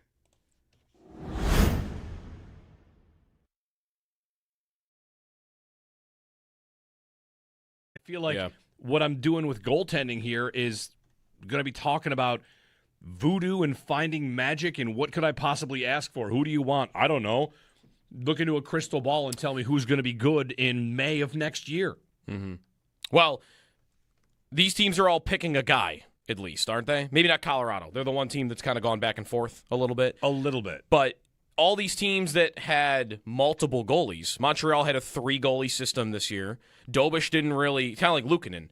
He was splitting time all year until like the final week of the season where he got a couple of games in a row, and they made a call. Like, we've got Fowler. Montembeault hadn't had a good year, so it wasn't going to be him. We're going to pick Dobish, and we're just going to run with him. And that was through periods where he gave up 3 easy ones to the Sabres and games where he gave up 7. Like, Dobish is our guy. We're sticking with him. And Carolina hasn't had any spot where they've had to think about turning to Brandon Bussey, but they had multiple goalies this year that stood out for them. And same thing, like, we're going to pick a guy, Anderson, who, by the way, has way better career playoff numbers than I thought he did. Yeah, like, he's got a 915 save percentage over like 50 games in Carolina, and like he had good numbers in Toronto. But whatever, they picked a guy, and I don't know, like, is that a lesson? Like, if you're the Sabres, pick a guy, and if he goes through a hiccup or two, just you pick him. You run with him the way through. Right. Is that the game 2 Luukkonen thing? Like, should they have just gone back? That's what you're asking for there. I guess. Yeah. Right? Like that, and that's like, he gave up a goal from center. I brought that up. Like, should they have just stuck it out with that? Because they committed to Luukkonen at the end of the regular season as, like, we're going to give you the games and give you the run. And it took a game and a half before that went away. It's hard for me not to feel like that this is all just a roulette wheel, though. It is. Like, I think it is. Right. Like, if you had stuck with Luukkonen, I mean, Lyon went in and won game 3 and 4 in Boston. Luukkonen might not have. Yeah. I mean, and sure, you might say, like, Luukkonen would have maintained his confidence throughout that, but he might have maintained confidence, and they're down 2-1 to the Bruins. Right. Yeah. I mean, Lyon went in there and had a 955 for like 5 games. Yeah. I mean, really, you could say it about either guy. I know, like, it would have been one change, but you could say, like, all right, like, Luukkonen gave up a goal from center. You keep going. You keep going and see if you can have him build momentum and his rhythm, and that goes better for him. Or you could say the same thing about Lyon. Like, all right, yeah, he gave up 9 goals in games 2 and 3, but did he play poorly? Lindy even said he didn't. Like, you keep going. You keep going. Like, I haven't hated his game. I know he gave up 5, but he's the guy that we had. He's our guy. We picked a guy, and now it's Lyon. And you keep rolling. And maybe he doesn't give up 3 goals in the beginning of game 6 if that happens. Like, I don't know. But I think they are in a sweet spot and got maybe a little bit lucky in the timing of everything. Like, that is right. Like, can you pay everybody? In many outcomes in hockey, you can't because of that point.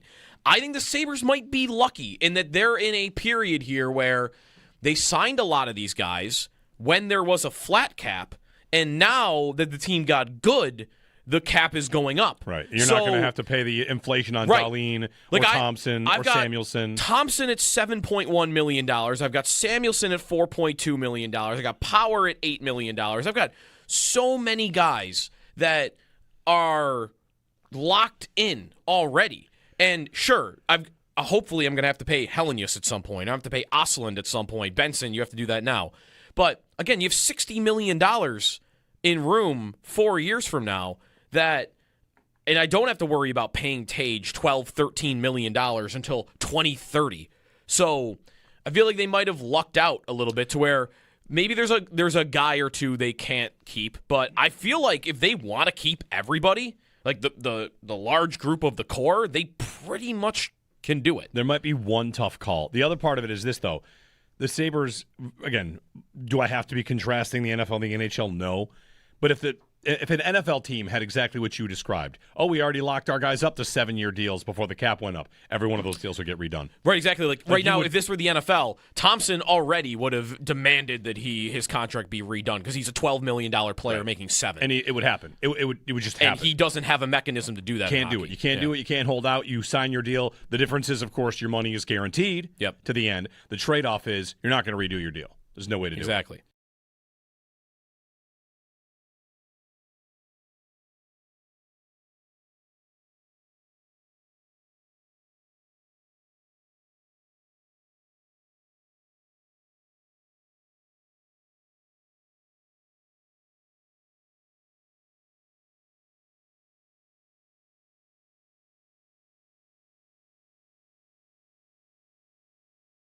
The Eastern Conference Final in the NHL playoffs got underway last night. Montreal made a statement defeating Carolina 6-2. They take a 1-0 series lead. Game 2 set for tomorrow. Puck drop at 7 o'clock. Vegas leading the Western Conference Final 1-0 after their 4-2 win over Colorado Wednesday night. They're back in action tonight for Game 2 at 8 o'clock. The Sabres cleaned out their lockers and spoke to the media following the end of the season earlier this week. You can find all of the player audio along with Lindy Ruff and Jarmo Kekalainen on demand at WGR550.com, just in case you missed any of it. Around the NFL, the Rams signed quarterback Matt Stafford to a 1-year, $55 million extension. The Chargers promoted quarterbacks coach Shane Day to pass game coordinator. The Giants, they signed general manager Joe Shane to an extension. And the Mercury News' Cam Inman reports that the 49ers wide receiver Brandon Ayuk is expected to be released if not traded by summer's end. In the NBA, the Knicks beat Cleveland 109-93 yesterday. They lead the Eastern Conference Final Series 2-0. And in racing, Kyle Busch, two-time NASCAR Cup Series champion, passes away at the age of 41. This is your Paddock Chevrolet Sports Headlines. Paddock Chevrolet with you for the extra mile since 1935. I'm Joe Kelly for Western New York's Voice of the Fan, WGR.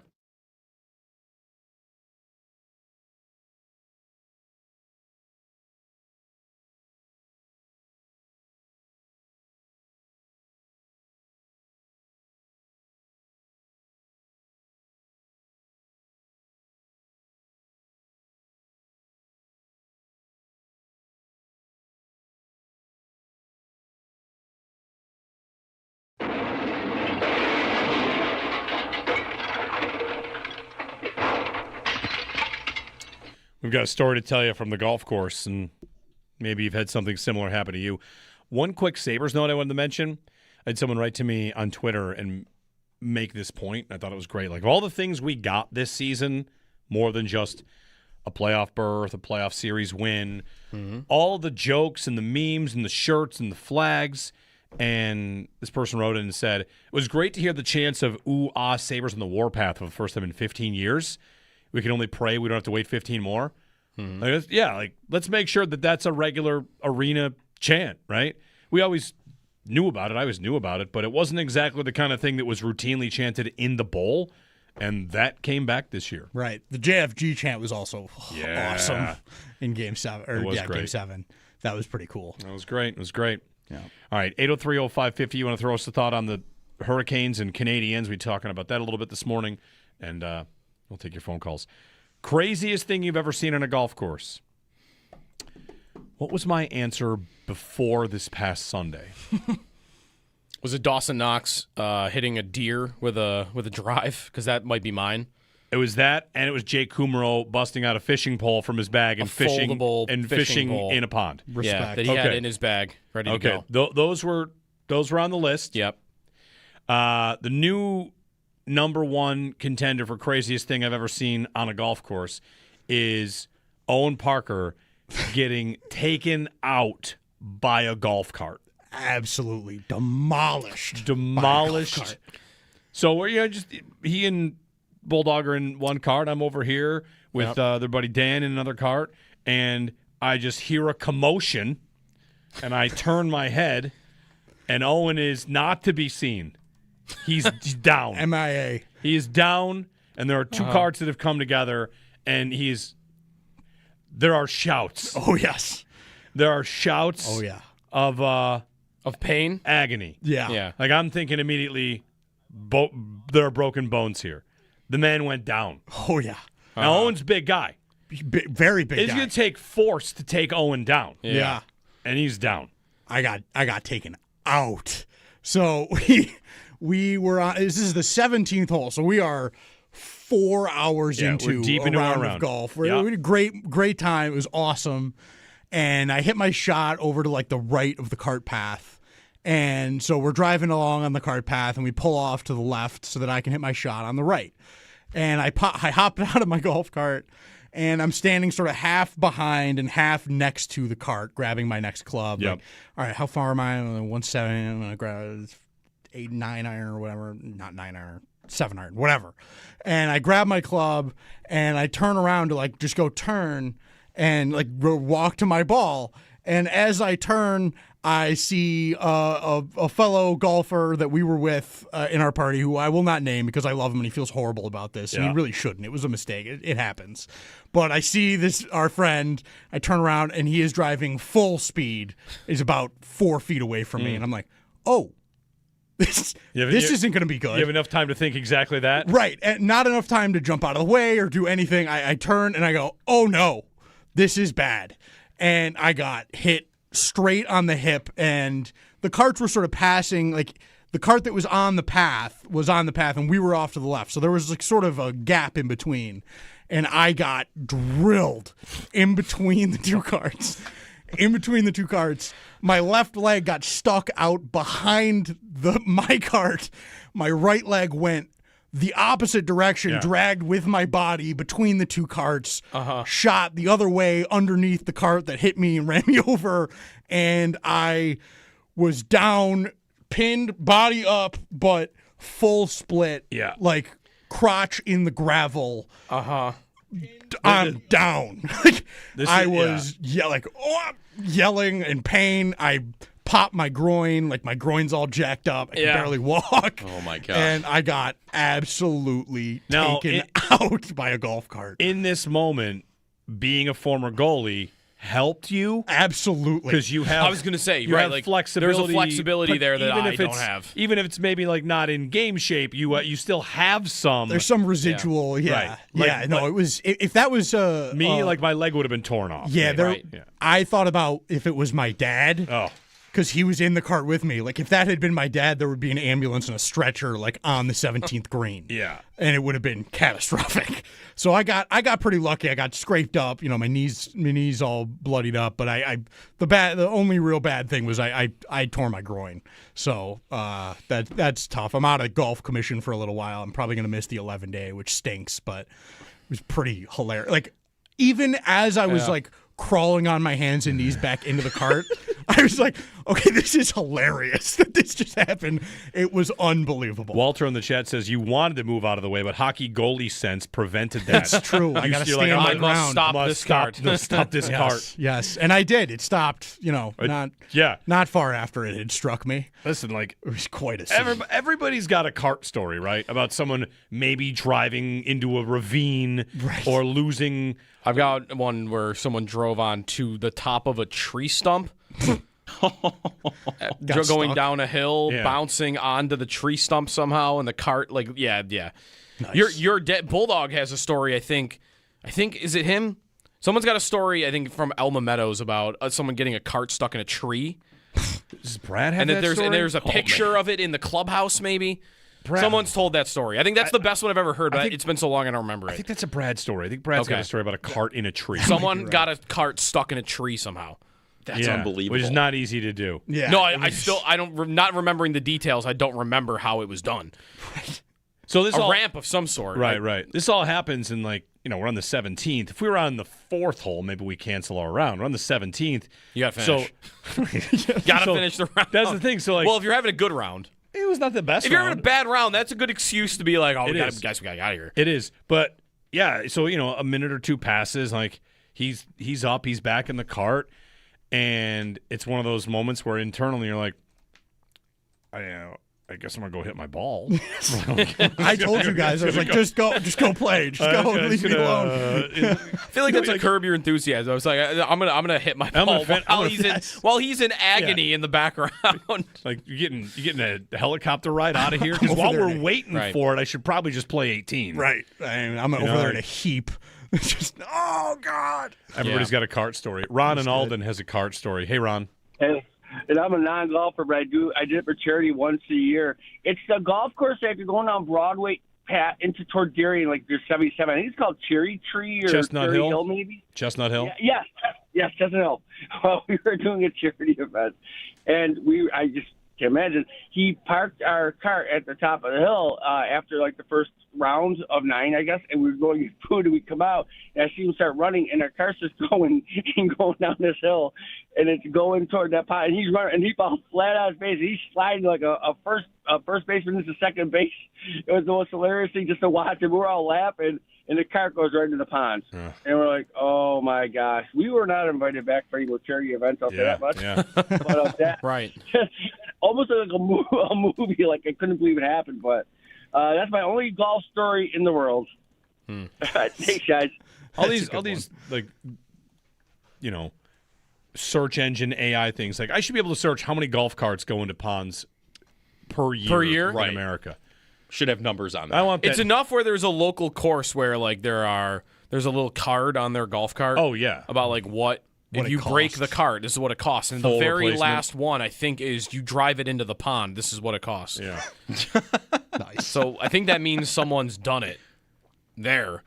But I'm sure. Yeah, no, it happened once a year per golf course. I was glad that there was no damage on any of the carts. That was a concern too. I was like, oh man, I hope I didn't dent the front end of this cart. The clubs were okay. Everything was good. Actually, I haven't even looked at my clubs since then. So maybe the club I pulled out's bent over. I don't know, but yeah, it was quite a scene. It was at Dandy Farms, which is a great spot that we play a lot. It's really, really great. Check it out if you and sturdy carts. Sturdy carts. You can stand up to fast too. I'll say. Yeah. Fast carts. Would not advise. Was this like one of the carts that has like the no governor, like a speed cap on it? Oh, I feel like most carts have that. Yeah. This one had that. This was going, the 15 miles an hour that it's capped at, but it was at top flight when I got drilled. Yeah. So that was a fun time. Rough estimate, doing a quick search, 15,000 golf cart injuries occur annually across the United States. Make it 15,001. Yeah. Here I am. I am one of the 15,000. Select group. Is there like a Facebook group I can join or something? Listen, how many times has someone said like, oh, what happened? And you have to say, I got run over by a golf cart. Yes. I keep like, I don't know what I'm like. I got in an accident on a golf course. That's going to ask more questions than just I got hit by a golf cart. I agree. So I just got to go with like I got hit by a golf cart. That's it. I'm sorry. I don't really have much more explanation than that, but I got run over by a vehicle. So, if you see me hobbling around at any point with my single crutch, with my torn up groin, you know what happened now. So, peace and love. Yeah. Ooh. Well, thanks for sharing the story. Oh, come on, of course. I've been sitting on it, waiting. Yeah. We had too much going on. Monday was a grind. Getting down to Game 7, like walking into the arena the day after that was tough. Playoffs, you got to play hurt. I had to do it. When we're not on, Owen and I have constant communication through the speakers and the mics, and every movement he would make, whether it would just be readjusting the way he was sitting, you just hear, come in from out of nowhere. For those of you that don't know, a torn groin is a very annoying, painful injury to have. Like everything you do, you like twinge it, and it's just like, gosh, dang it. And so is this a full diagnosis, or have you done it before? So I've done it before. Exactly I did it in New Yeah. Mexico, and it feels exactly like that did. So I'm fairly confident. And either way, nothing's broken. So anything I go into the hospital, they're just gonna be like, yeah, ice it. Don't do anything. I know. So I didn't feel the need to go to like an emergent care or something. Like I got it covered. I'm just gonna lay in bed for a week, basically. 803-0550 if you want to join us. Jeff Merrick coming up at 9 o'clock on the Sabres and, their off-season lessons learned, what they could do. He suggested Connor Hellebuck as an idea for them. Could they maybe make a call to Winnipeg? Just one idea. We'll talk to Jeff Merrick coming up at 9 o'clock. And I had something I was just going to say when we get back. Oh, I know. When we get back, this is something you're going to want to get in on. What do you do when the sports MVP is actively ruining the product? We'll get to that quickly next.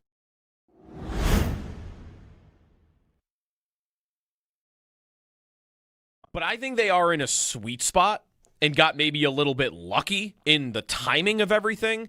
Like, that is right. Like, can you pay everybody? in many outcomes in hockey, you can't because of that point.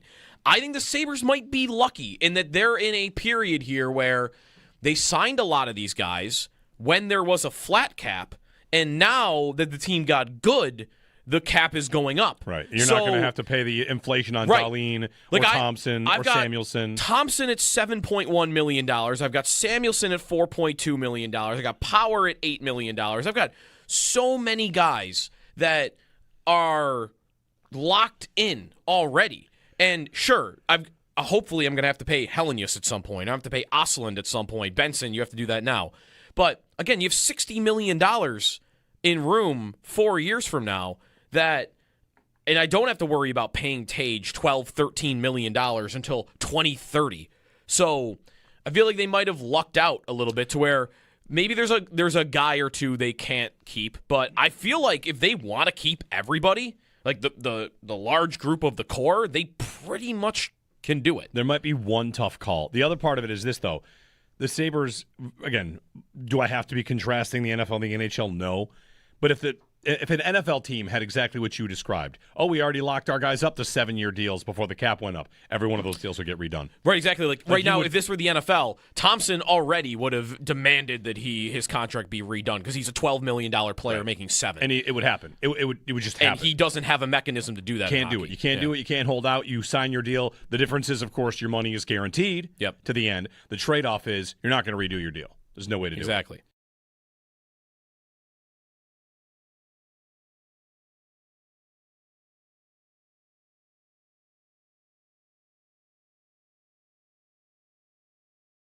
I feel like what I'm doing with goaltending here is going to be talking about voodoo and finding magic and what could I possibly ask for? Who do you want? I don't know. Look into a crystal ball and tell me who's going to be good in May of next year. Mm-hmm. Well, these teams are all picking a guy, at least, aren't they? Maybe not Colorado. They're the one team that's kind of gone back and forth a little bit. But all these teams that had multiple goalies, Montreal had a 3-goalie system this year. Dobish didn't really, kind of like Luukkonen. He was splitting time all year until like the final week of the season where he got a couple of games in a row and they made a call. Like, we've got Fowler. Montembeault hadn't had a good year, so it wasn't going to be him. We're going to pick Dobish, and we're just going to run with him. And that was through periods where he gave up 3 easy ones to the Sabres and games where he gave up 7. Like, Dobish is our guy. We're sticking with him. And Carolina hasn't had any spot where they've had to think about turning to Brandon Bussey, but they had multiple goalies this year that stood out for them. And same thing, like, we're going to pick a guy, Anderson, who, by the way, has way better career playoff numbers than I thought he did. Yeah, like, he's got a 915 save percentage over like 50 games in Carolina, and like he had good numbers in Toronto. But whatever, they picked a guy, and I don't know, like, is that a lesson? Like, if you're the Sabres, pick a guy, and if he goes through a hiccup or two, just you pick him. You run with him the way through. Right? Is that the game 2 Luukkonen thing? Like, should they have just gone back? That's what you're asking for there, I guess. Yeah. Right? Like that, and that's like, he gave up a goal from center. I brought that up. Like, should they have just stuck it out with that because they committed to Luukkonen at the end of the regular season as like, we're going to give you the games and give you the run, and it took a game and a half before that went away. It's hard for me not to feel like that this is all just a roulette wheel, though. It is. Like, I think it is. Right. Like, if you had stuck with Luukkonen, I mean, Lyon went in and won game 3 and 4 in Boston. Luukkonen might not have. Yeah. I mean, and sure, you might say like Luukkonen would have maintained his confidence throughout that, but he might have maintained confidence, and they're down 2-1 to the Bruins. Right. Yeah. I mean, Lyon went in there and had a 955 for like 5 games. Yeah. I mean, really, you could say it about either guy. I know, like, it would have been one change, but you could say, like, all right, like, Luukkonen gave up a goal from center. You keep going. You keep going and see if you can have him build momentum and his rhythm, and that goes better for him. Or you could say the same thing about Lyon. Like, all right, yeah, he gave up 9 goals in games 2 and 3, but did he play poorly? Lindy even said he didn't. Like, you keep going. You keep going. Like, I haven't hated his game. I know he gave up 5, but he's the guy that we had. He's our guy. We picked a guy, and now it's Lyon. And you keep rolling. And maybe he doesn't give up 3 goals in the beginning of game 6 if that happens. Like, I don't know.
There's some good series going on, but there is a plague upon the league. Yes, there is. SGA's flopping has reached critical mass. And what do you do if you're the league about a guy that flops on every play? His whole game is drawing the other team into fouls. This whole thing. It's terrible. It's the worst. Difficult to watch. Watching them win the championship last year with him doing that made me want to root against them as much as any team I've ever watched in that sport. It is the worst watch. And also, this is not a crime by them, but when you combine that with like they are this ultra amazing defensive team, you just get the least entertaining basketball games ever. Because it's just, well, they're going to stop everybody, and then they're going to get the ball and just try to get to the free throw line. That's their whole thing. It's the worst watch in the sport. He is brutal. Yeah. He's bad. He's bad for the game. Yeah. Brutal. He's like Devils, early 2000s New Jersey Devils bad for the game. If it was like, one person. Right. And he's won back-to-back MVPs doing it. So, like, what do you do? I don't know. Do you have to redirect the officials on how to call him? Change the rules. You might get to change the rules. I would change the rules to end this, especially if they win this series. Like, they win another championship doing this stuff. I mean, flopping has been a thing in plenty of sports, and embellishment is a call. But he's beyond. It's not even just like, I got touched and I'm throwing myself back, like exaggerating. It is, I've got the ball and I could try to blow by you. I could try to step back and hit a three. No, I'm going to purposely cut this way to get your arm above my arm so I can hook it and rise up. And like I'm making moves. I'm playing the game to get you to foul. That's beyond even flopping. That is, because flopping is more just, I think, an exaggeration of something the other team has done. This is, I'm going for that. Like, that's what I'm hunting. Wembanyama is here to save everybody, I think. Yeah, let's hope so. He needs to save the finals from them badly. Jeff Merrick on the other side on the Sabres and the path from here, a path that we are maybe much more interested in day-to-day throughout the draft process and free agency, how to take the next step and how big a step that could be. So Jeff Merrick joins us next here on WGR. My theory on the goalie move is it's not worth making a move unless you are getting out of that muddy middle area of goaltending in the league. Yeah. Because you'll end up in the same position with a different set of guys. There's a big fat group in the NHL of goaltenders that are all, to me, replacement level. They are all, you got a 50-50 shot. This guy could hit. This guy could miss. He could be great for you in the playoffs. He could struggle. Yeah. And there are a handful of guys that get you out of that zone. And to me, if you're going to make a move at that position, it is not worth doing unless you are getting out of that group. Because what are you doing then? Mm-hmm. You're just asking for the same roulette wheel that you're talking about, Jer, where you don't know. What are you asking? Like, Freddie Anderson's a guy that's a free agent. Like, that's a guy people will say, like, oh, maybe him. I don't need to do that. I could expect the same thing out of Luukkonen or Lyon next year that I would expect out of Anderson. So to me, it's not worth doing anything there unless you are getting way up in that realm, because it's just not a big enough difference to be worth the assets or the risk you take of moving off of the guys you had that worked this year.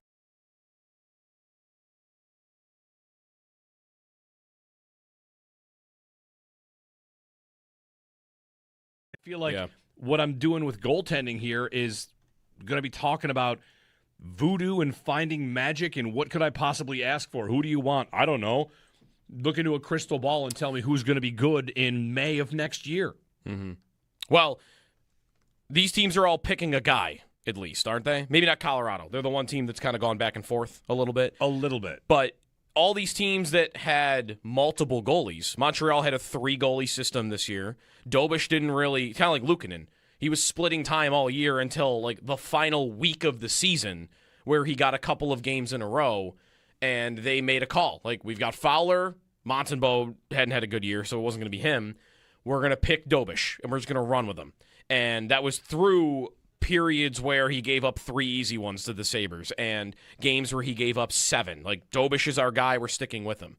And Carolina hasn't had any spot where they've had to think about turning to Brandon Bussi, but they had multiple goalies this year that stood out for them. And same thing, like, we're going to pick a guy, Anderson, who, by the way, has way better career playoff numbers than I thought he did. Yeah, like, he's got a 915 save percentage over like 50 games in Carolina, and like he had good numbers in Toronto. But whatever, they picked a guy, and I don't know, like, is that a lesson? Like, if you're the Sabres, pick a guy, and if he goes through a hiccup or two, just you pick him. Like, you run with him the way through. Right. Is that the game 2 Luukkonen thing? Like, should they have just gone back? That's what you're asking for there. I guess. Yeah. Right? Like that, and that's like, he gave up a goal from center. I brought that up. Like, should they have just stuck it out with that? Because they committed to Luukkonen at the end of the regular season as, like, we're going to give you the games and give you the run. And it took a game and a half before that went away. It's hard for me not to feel like that this is all just a roulette wheel, though. It is. Like, I think it is. Right. Like, if you had stuck with Luukkonen, I mean, Lyon went in and won game 3 and 4 in Boston. Luukkonen might not have. Yeah. I mean, and sure, you might say, like, Luukkonen would have maintained his confidence throughout that, but he might have maintained confidence, and they're down 2-1 to the Bruins. Right. Yeah. I mean, Lyon went in there and had a 955 for like 5 games. Yeah. I mean, really, you could say it about either guy. I know, like, it would have been one change, but you could say, like, all right, like, Luukkonen gave up a goal from center. You keep going. You keep going and see if you can have him build momentum and his rhythm, and that goes better for him. Or you could say the same thing about Lyon. Like, all right, yeah, he gave up 9 goals in games 2 and 3, but did he play poorly? Lindy even said he didn't. Like, you keep going. You keep going. Like, I haven't hated his game. I know he gave up 5, but he's the guy that we had. He's our guy. We picked a guy, and now it's Lyon. And you keep rolling. And maybe he doesn't give up 3 goals in the beginning of game 6 if that happens. Like, I don't know.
The Eastern Conference Final in the NHL playoffs got underway last night. Montreal made a statement, defeating Carolina 6-2 to take a 1-0 series lead. Game 2 set for tomorrow. Puck drop at 7 o'clock.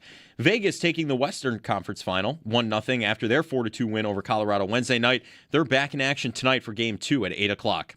The Sabres cleaned out their lockers, spoke to the media following the end of the season earlier this week. You can find all of the player audio, along with head coach Lindy Ruff and general manager Jarmo Kekalainen, on demand at WGR550.com in case you missed any of it.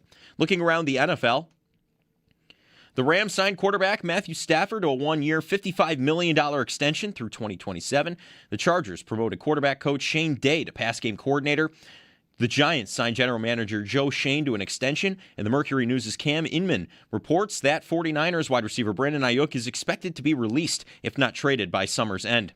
In the NBA, the Knicks beat Cleveland 109-93 yesterday. They lead the Eastern Conference Final Series 2-0. And in racing, Kyle Busch, 2-time NASCAR Cup Series champion, passes away at age 41. Catch every take, every reaction, and every big Buffalo sports moment live now on YouTube with Jeremy and Joe in the morning and Shope and the Bulldog every afternoon. Watch your favorite WGR hosts anytime, anywhere, live on air, live on YouTube. Brought to you by Belknap Heating and Cooling. For more comfort and less ka-ching, give Belknap a ring. That's your Paddock Chevrolet Sports Update. Paddock Chevrolet with you for the extra mile since 1935. I'm Joe Cali for Western New York's Voice of the Fan, WGR.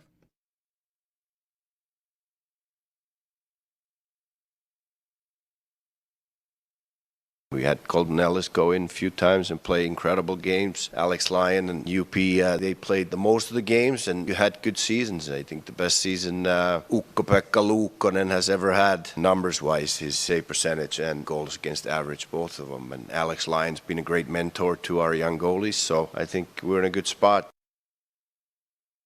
Sabres GM Jarmo Kekalainen on the Sabres goaltender situation. Jeremy and Joe, good morning, everybody. Happy Friday. We're going to bring in Jeff Merrick of the Daily Faceoff to chat with us about the Sabres' path forward. Jeff, good morning. Jeremy and Joe. We started the show saying I don't know how to feel about last night's Eastern Conference opener. You know, there's rest versus rust. There's hating Carolina for 0-6. There's hating Montreal for what happened earlier this week. So, you know, a glass case of emotion over here, Jeff. No, I get it, but and we know the one thing we know about Buffalo Sabres fans is even when their team is out, they still pay attention. That's part of the glory about being a Sabres fan. They're not just watching the Buffalo Sabres or watching the entire NHL. If I'm a Buffalo Sabres fan at this point, I don't care. I don't care what happens. Just to watch hockey, to see a good hockey game and know and understand that the main team that had the big story and planted their flag to indicate that they're going to be here for a long time and are not going away are the Buffalo Sabres.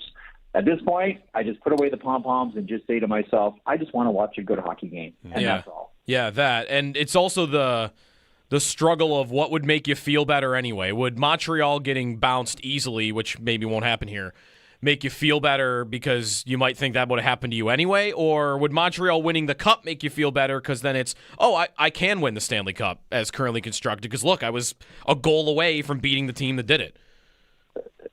So you know you're talking to a Canadian, right? Like it's been 1993. I think you know what my answer is going to probably be. Yeah.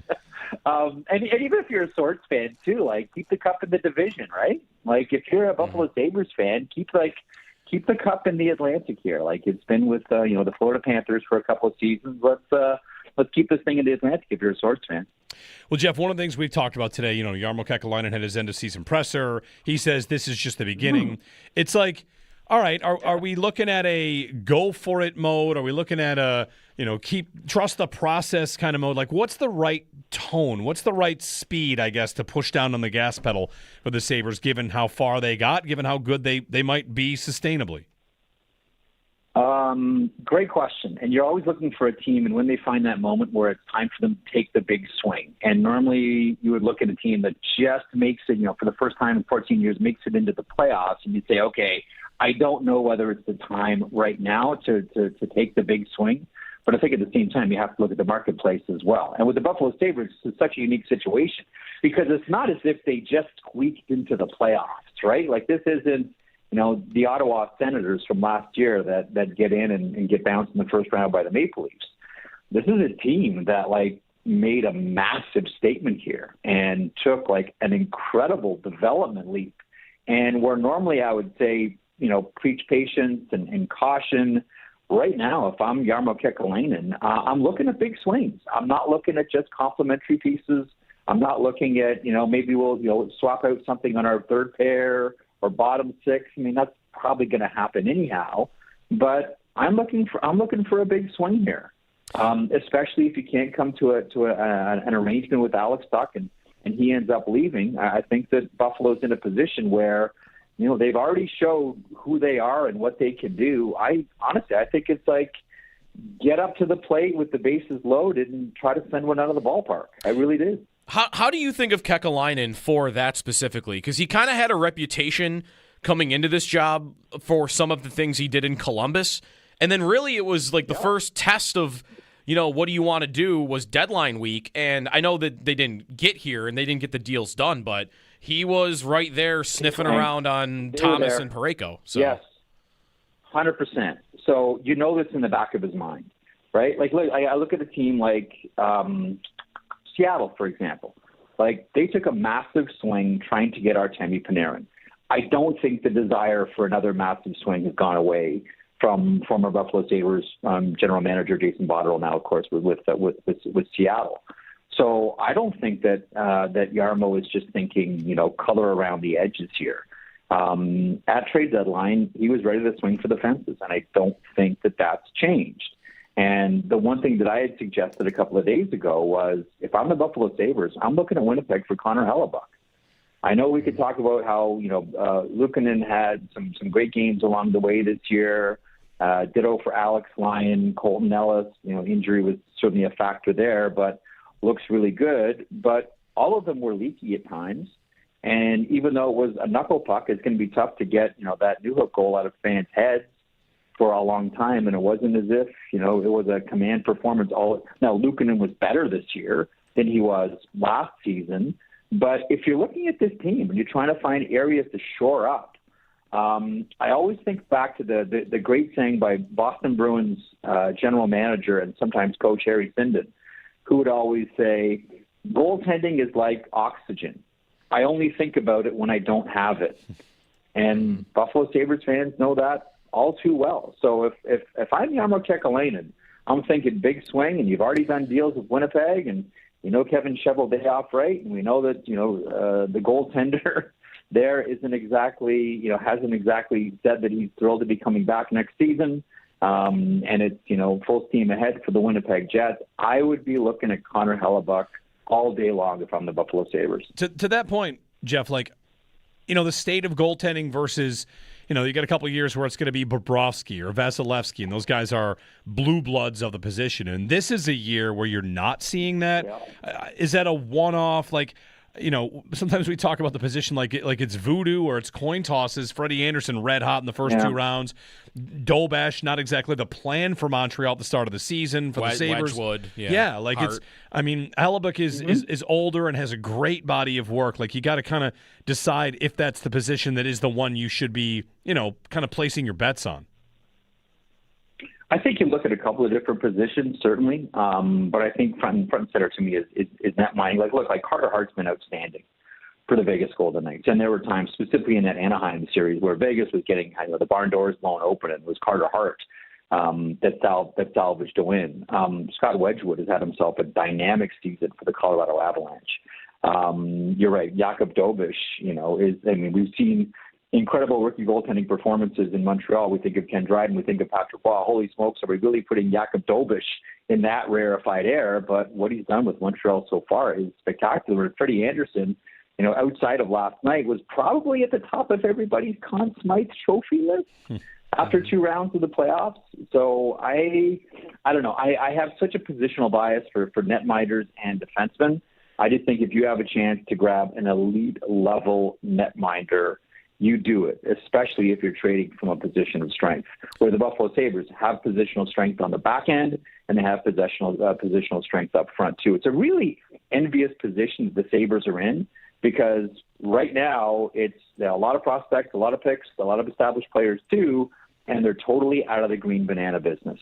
This is not a team that's selling hope. This is a team that's selling wins. So don't worry about the picks. Don't worry about the prospects. Now you are putting the final touches on the team. Right. It's a much more comfortable position where when you do have those prospects arriving like Ostlund and Hellenius, but they're not guys that, I need them to save the day. I need them to come in and be your best players, as opposed to if they come in and surprise you, then it's kind of a nice bonus. I feel like that's where you want to be. Yeah. So I guess from that, they have a depth of those positions.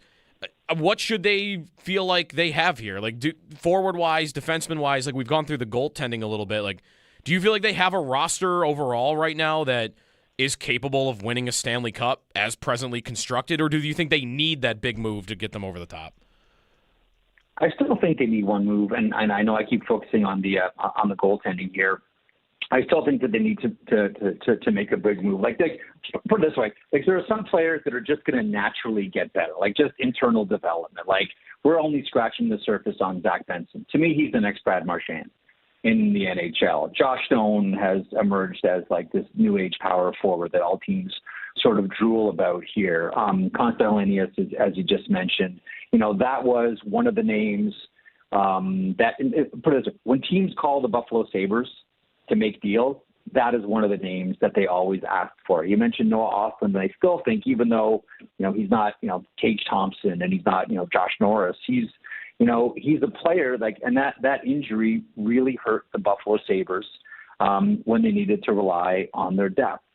So I don't know necessarily that there are outside of, again, I keep coming back to the net minding, outside of the net minding and maybe and they don't come available very often, if ever at all, a legitimate big-time first-line center like, a Connor McDavid, which doesn't come around, or a Jack Eichel, which, of course, Buffalo used to have once upon a time. But, these types of players, they don't come around very often. If you get a chance to grab one, you do it. Let me throw a name out at you guys that I was talking to someone about yesterday. If things don't work out here and there's some cap space for Jarmo Kekalainen that was perhaps unexpected, could you guys see Boone Jenner on the Buffalo Sabres? Has the background with Jarmo Kekalainen going back to the Columbus Blue Jackets. Tough player, versatile player, leader, was captain of CBJ. He's an unrestricted free agent as well. Knows the area very well. The more that I think about it, if it's not a big swing for a forward, I could see someone like Boone Jenner on the Buffalo Sabres roster. Does that do enough to at least move the needle a little bit for Buffalo Sabres fans when you look at what happens in the play? I think everything right now, you need to look under the umbrella of this is a playoff team, so let's get playoff-type players. Mark Bergevin would always say there's two kinds of players that get you there and players that get you through. Boone Jenner is one of those guys that gets you through. And I think right now for the Swords, you can't have enough of those guys. Well, on that comment and on that point, let me ask you about Alex Tuch then, because he got you there. Yeah. He was amazing in the regular season. He was a part of that leadership group that turned it around. And then he was even really good in round one. He played the most minutes for them at forward. He had 7 points against Boston. But how terrifying should it be that he went pointless in the series against Montreal? And how much should the Sabres feel like they've got to get that done with Tuch? I think you really have to be careful of players on term who are in their 30s, right? Players whose term is going to extend deep into their 30s. Alex Tuch is a very special player. Alex Tuch, we all know the affinity to the marketplace, and that is obvious.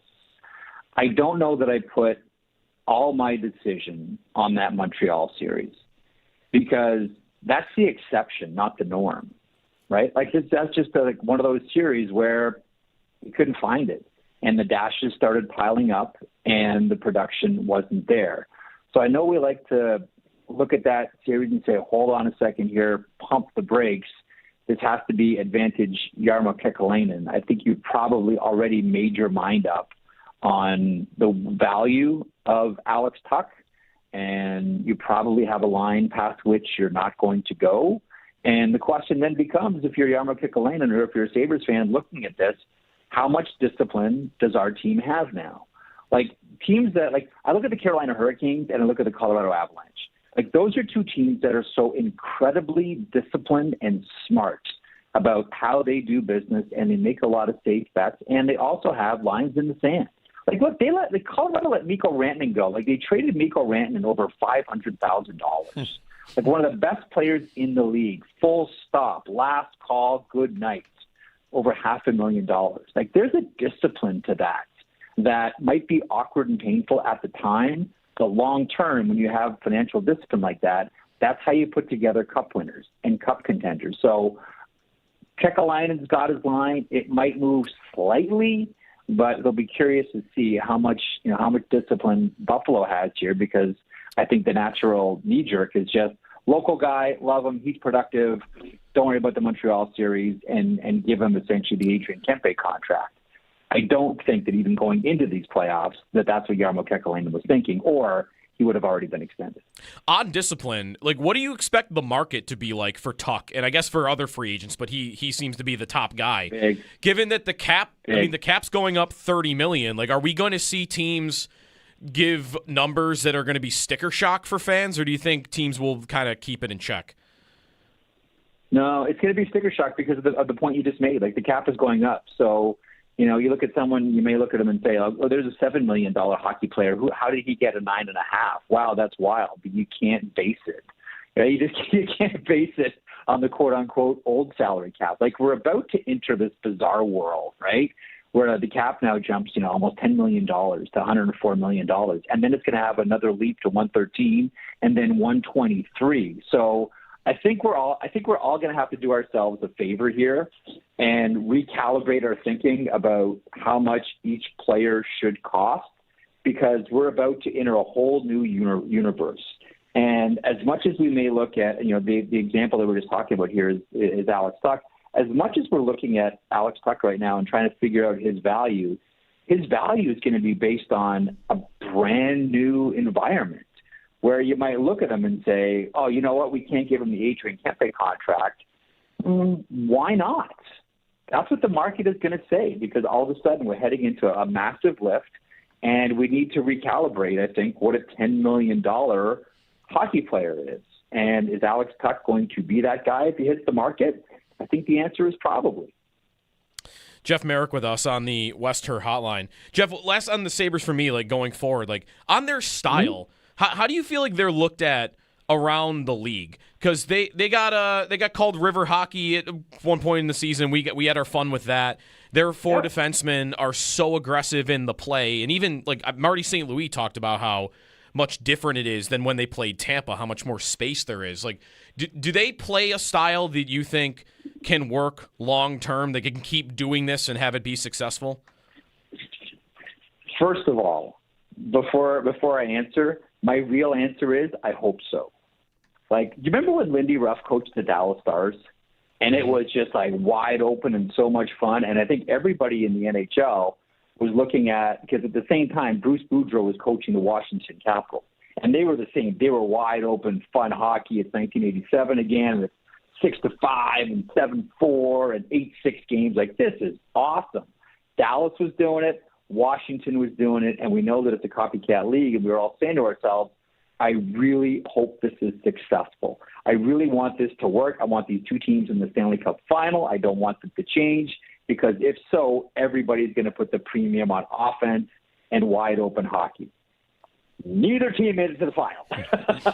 And it didn't really work out. But at the same time, I really hope that the Buffalo Sabres, because I don't think that there's one specific way to win the Stanley Cup. I think there's a lot of ways to win the Stanley Cup. Teams chase whatever was successful the year before. You look at the Toronto Maple Leafs, and they this year tried to out-Panther the Florida Panthers, and they fell short because that's not who they really are. And what I think is the smart teams lean into who they are and try to become better versions of who they are. And the accent for the Buffalo Sabres is offense and skating. So if I'm the Buffalo Sabres, I'm saying to myself, we have a 20-goal scorer here. Let's do what we can to make him a 30-goal scorer here. We have a 40-goal scorer here. Let's do our best to make that player a 50-goal scorer. I always think that teams do better when they lean into who they are and don't try to be some fake version of another team that was successful by winning the Stanley Cup. The old Frank Zappa line, cows don't make ham. Be who you are and lean into it. Now, we know what the NHL's like. We know what general managers are like, and we know how everyone loves to lean into defensive play. I get it. I just hope for, not just Buffalo's sake, because I think it's sane, but also the NHL's sake, because it's fun. I hope that Jarmo Kekalainen leans into what made this team successful, and that is playing a more wide-open style. Not everybody has to play like Carolina, right, and play button-down, man-on-man. Not everybody has to try to kick sand in your face at the beach and bully a team out of the rink like the Florida Panthers. There's still plenty of room to play a disciplined game and still be successful in playing wide-open hockey like the Buffalo Sabres. Jeff, last one. But if you're going to do that, I'll go back to our original point, it really helps if you have an elite goaltender. Yeah, right. If you're going to play like that. Jeff, last one for me. Like you're talking about, franchise identities and leaning into it on the ice. How about something I think around here would like to believe, that the franchise identity of the last 14 years, that this year did a lot to change that. Jarmo and Kevin Adams, they would have been working with a lot of no movement clauses, and that could still be a factor. Do you think that what the Sabres were able to do this year, win a division, make the playoffs, look good enough, can do some lifting that the I guess the GMs were unable to do before. They needed this team to get good before they could fish in every pond. Make no mistake about it, it's a much more valuable market to play in right now for players. Right now, players are looking at this team and saying, this is a team that's on the rise. This is a team that we could see. Like, I'll just go back to the Connor Hellebuck example that I raised. Like, here's a player who wants to win the Stanley Cup. Who's closer to winning the Stanley Cup right now? The Winnipeg Jets, the Buffalo Sabres. Like, the Buffalo Sabres are thought of right now around the NHL and amongst players, too, as a team that's on the rise. Right? It's a team that you can look at and say, in X amount of years, I can see this team in the Stanley Cup final. And it's a fun team to play on, too. I think that this was such a great – I'm glad you brought this up because it's a great point. This was a team that not only was successful, fan base back, season ticket sales, all of it. The beer swords were awesome. Yeah. Like they really like on a lot of different levels here. It really hit. Like, I went to Sabres games about a month and a half ago, and I love watching the old, seeing jerseys with Loose and Gare and Robert. Like, it's just all the old fans are coming back to. Like, this season did a lot to wash away the last 14 seasons, and I think it did a lot for players around the NHL who are now looking at the Buffalo Sabres and saying, well, once upon a time that might have been a no-fly zone, but right away players are saying, I could win a cup there. That's how good this team got as fast as they did. And I think that there is going to be that cascade for sure. If I could get you quickly on Hellebuck specifically, because we talked about him a few times here for the Sabres. Sure. You mentioned him the other day on the sheet. Yeah. What is the odds he actually is traded? I guess, what is the vibe in Winnipeg? Like, is that actually going to happen? Yeah. And he also has a full no-movement clause, so I guess I'd be thinking about what the Sabres' competition would be, right? Like, Florida doesn't have a goalie for next year. Like, would he just want to go there? Yeah. Like, what is Hellebuck what is he going to want, I guess? First of all, I don't think he really cares about things like, the sun and, and temperature and things like that. Or I don't think he really, considering, he did re-up with the Winnipeg Jets. I don't know that he really cares that much about provincial or state taxes. I think that he's in a place in his career where he wants to win. And I think getting a taste this year at the Olympics with the gold medal does nothing to quench that thirst. It probably makes it stronger. I do think that there's a more than decent chance that Connor Hellebuck is moved. And it's one of what I think we all believe is going to be a summer of some pretty big trades around the NHL. You're 100% right. Florida could be looking for a goaltender here if Bobrovsky doesn't come back. And it doesn't look like they're anywhere close to the same page. One phone call could change that, I understand. I think there will be some goaltenders on the move. Joel Hofer has established it as the number one guy in St. Louis. Don't be surprised if Jordan Binnington is on the move. Hellebuck will have to waive, but I think he's only waiving for teams that are competitive. He's only waiving for teams that can win a Stanley Cup. So the competition would be Florida if they don't get something done with Bobrovsky.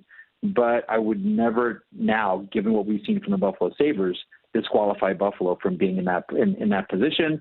And if you're Connor Hellebuck, you probably look at the Sabres and go, I can see myself on this team winning a Stanley Cup. And as you guys know, listen, it's not exactly a secret that Terry Pegula has a strong affinity for USA Hockey and American-born players. And I think that's probably even more lure for someone like Connor Hellebuck. Jeff Merrick on the Western Hotline. Jeff, thanks so much for the time. Yeah, no problem, boys. Good chat. Yeah, thanks, absolutely. Jeff Merrick of Daily Faceoff. The show is The Sheet, Monday through Friday, 1 o'clock on Daily Faceoff. And quick note on Alex Tuck. While we were talking, there was David Pagnotta of the Fourth Period. Apparently has said that, I just retweeted it, Joe. Okay, that it's been a lot of back and forth. Nobody's nailed the number. The number's probably going to be somewhere between 10.5 to 11 million. That's David Pagnotta on Daily Faceoff Live today. Okay. 10.5 to 11 for Tuck, the number. Not surprising. Term. Yeah, I'd love to know the term matters. 4 years, fine. I don't. 7 years? How often does the guy at 30 years old sign for 4 years? No, never. But that's what I mean. That's why I almost feel like I wouldn't anticipate it. Is he going to get? Is it 5? Is it 7? Is it 6? Is it? Yeah. The Sabres can still sign him for 8, right? If they but they probably wouldn't give the 8. Anybody else can max out at 7, so they'll go 7. I also wonder if there is part of what might keep them apart a little bit is there is an element at play here that Jarmo Kekalainen really shouldn't care about, and I also would fully empathize with Alex Tuch if he did care about, which is I was just one of the most underpaid players in the league for 7 years. Oh, for sure. And I played for you at $4 million, and I put my heart and soul into this. Leader of the team. We got it turned around. We did it. We ended the drought. We won a playoff series. Like, we accomplished this. Now I would like, and I have a relationship with this team that goes back to when I was a kid. I'd like you to be the one that takes care of me here. For sure. Because I'm owed something. And I think he's right to feel like he's owed something. And that's where I also feel like Jarmo is right to say, I don't care about any of that. I wasn't here for any of that. I didn't sign you to $4 million. This organization didn't even sign you to a contract for $4 million. Vegas did. So I feel like that could be an element at play here that does keep them apart. Is Tuch feeling like you owe taking care of me, and the Sabres not caring about it, or not? Back to Jeff's point about discipline. If you're being disciplined as a team and what you're paying a guy, you probably shouldn't have that entered into your equation. I also think it's not tough for the organization to lean on him a little bit and say, like, I mean, like, listen, they're regular people. Finding an entire child care network in a new city, like, oh, you're going to go to Calgary? You're just going to pick up and move in 1 month? Right. Family going? Kids? But that can be where, like... But, like, I know people think that money is money. Oh, you'll take $1 million. Like, a hometown discount sometimes can be as simple as, oh, no, it's worth $1 million to me to not leave. I know we view that as a discount. That's the value of staying where you are. Right. So, I mean, big decisions for both sides. Even when Pagnotta says that, he's not really saying there, like, what's the 11.5 to 12? That's what the market says he's worth, or that's what the Sabres are talking about? 10.5 to 11 seems like the number. The number. Nobody can nail down the number. That's all he said. Is okay, like, but he means with Buffalo. I believe so. Okay. That would be the number. Because that's what would be interesting is, does Tuch see it as between 10.5 and 11 million with Buffalo because he thinks he can get 12 on the open market? Yeah, right. And the Sabres are saying, yeah, we'll do 9.75. Because then it's becoming, well, like, all right, like, it's worth $1 million for me to not leave, but is it worth $3? Is it worth $2.5 million to not leave? Like, they might have to find out. Right. And you could dare him and say, all right, go to the open market, see what they offer, and let's see how close we could get. And then if a team out there offers him $12.5 million a year, then you might be in a spot. Mm-hmm. And I think with the cap going up, it is very possible with him as the number one free agent that a team would offer him something that would blow your socks off. Like 7 years, $13 million. Like I don't really know what the limit is. You never know. This is a new world. We haven't had a free agency like this where you're projecting a contract into years where the cap is going to be 130, maybe even more than that. 803-0550. I got to get out of here a little bit early. Joe's going to hang out. The boys will be here. Derek and Zach coming up. Northtown Automotive Extra Point Show. I'll be back Tuesday. Joe's coming back in 5 minutes, though, here on WGR. And cooling system from Belknap. In Western New York, summer and winter bring extreme from Belknap. In Western New York, For more comfort. Now's the perfect time to make yourself comfortable with a new electric heating and cooling system from Belknap. In Western New York, summer and winter bring extreme temperature conditions. Make yourself comfortable with Mitsubishi electric heat pumps, designed to keep your home cool in the summer and warm in the winter, no matter how hot or cold it gets outside. Call Belknap today to learn more. I'm Gary Garfel, president of Belknap. We work on your schedule. We don't charge more for weekends and evenings. That's why we say, Give Belknap a ring.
feel like what I'm doing with goaltending here is going to be talking about voodoo and finding magic and what could I possibly ask for? Who do you want? I don't know.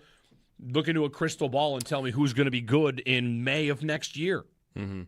Well, these teams are all picking a guy, at least, aren't they? Maybe not Colorado. They're the one team that's kind of gone back and forth a little bit. A little bit. But all these teams that had multiple goalies, Montreal had a 3-goalie system this year. Dobish didn't really, kind of like Luukkonen. He was splitting time all year until like the final week of the season where he got a couple of games in a row, and they made a call. Like, we've got Fowler. Montembeault hadn't had a good year, so it wasn't going to be him. We're going to pick Dobish, and we're just going to run with him. And that was through periods where he gave up 3 easy ones to the Sabres and games where he gave up 7. Like, Dobish is our guy. We're sticking with him. And Carolina hasn't had any spot where they've had to think about turning to Brandon Bussey, but they had multiple goalies this year that stood out for them. And same thing, like, we're going to pick a guy, Anderson, who, by the way, has way better career playoff numbers than I thought he did. Yeah, like, he's got a 915 save percentage over like 50 games in Carolina, and like he had good numbers in Toronto. But whatever, they picked a guy, and I don't know, like, is that a lesson? Like, if you're the Sabres, pick a guy, and if he goes through a hiccup or two, just you pick him. Like, you run with him the way through. Right? Is that the game 2 Luukkonen thing? Like, should they have just gone back? That's what you're asking for there, I guess. Yeah. Right? Like that, and that's like, he gave up a goal from center. I brought that up. Like, should they have just stuck it out with that, because they committed to Luukkonen at the end of the regular season as like, we're going to give you the games and give you the run, and it took a game and a half before that went away. It's hard for me not to feel like that this is all just a roulette wheel, though. It is. Like, I think it is. Right. Like, if you had stuck with Luukkonen, I mean, Lyon went in and won game 3 and 4 in Boston. Luukkonen might not have. Yeah, I mean, and sure, you might say like Luukkonen would have maintained his confidence throughout that, but he might have maintained confidence, and they're down 2-1 to the Bruins. Right. Yeah. I mean, Lyon went in there and had a 955 for like 5 games. Yeah. I mean, really, you could say it about either guy. I know, like, it would have been one change, but you could say, like, all right, like, Luukkonen gave up a goal from center. You keep going. You keep going and see if you can have him build momentum and his rhythm, and that goes better for him. Or you could say the same thing about Lyon. Like, all right, yeah, he gave up 9 goals in games 2 and 3, but did he play poorly? Lindy even said he didn't. Like, you keep going. You keep going. Like, I haven't hated his game. I know he gave up 5, but he's the guy that we had. He's our guy. We picked a guy, and now it's Lyon.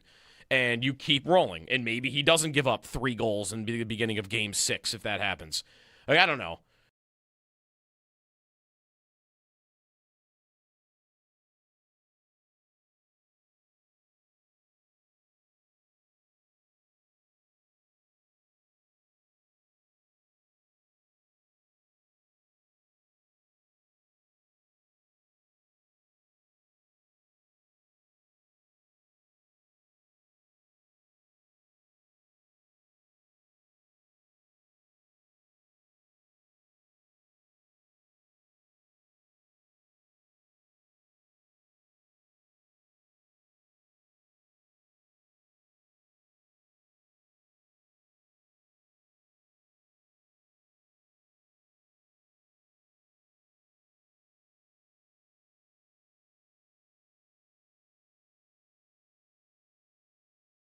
The net and tried to make each other better. And I know that Alex Lyon's experience was great for UPL and Frellis, that he could share his experiences of where he's been and help these guys out at the same time. But those 3 guys got along great, and that's one of the ideas right now. Lindy Ruff on the Sabres goaltending. Alex Tuck watch for the next month plus. Jeremy mentioned the David Pagnotta note, $10.5 million to $11 million. The number's probably going to be anywhere in there. Brian Mazurowski tweeted out, and this would be a good point, if $10.5 million is the market number and not the Sabres number, that the Sabres can offer 8 years and no one else can. Everyone else can only offer 7.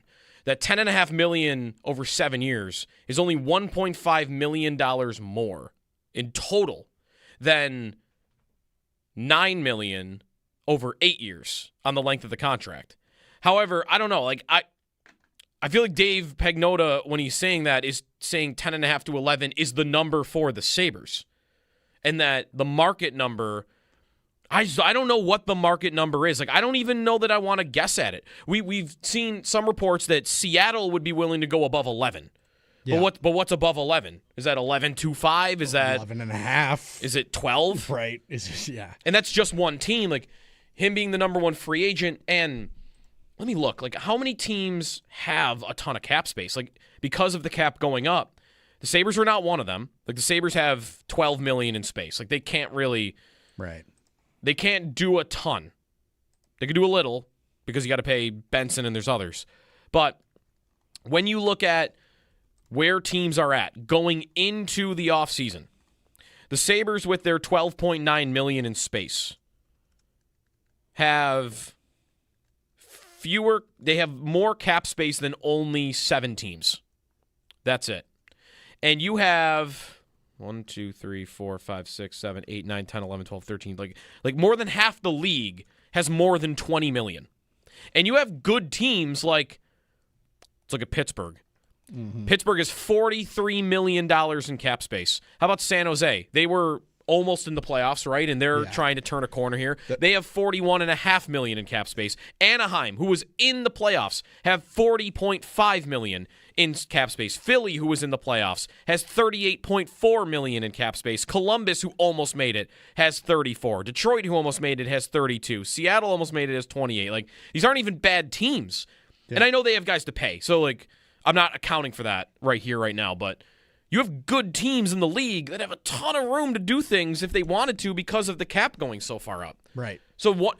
And I don't need every team to look at Tuck and say he's worth $12 million. I need one to say he's worth $12 million, and suddenly that's what the market dictates. Exactly. And that's what I think is so nerve-wracking about the situation is that you can't. There's no way to like predict any of it because you don't know what any of those teams you just listed off are going to be willing to burn because there's so much cap space coming year after year here for the league that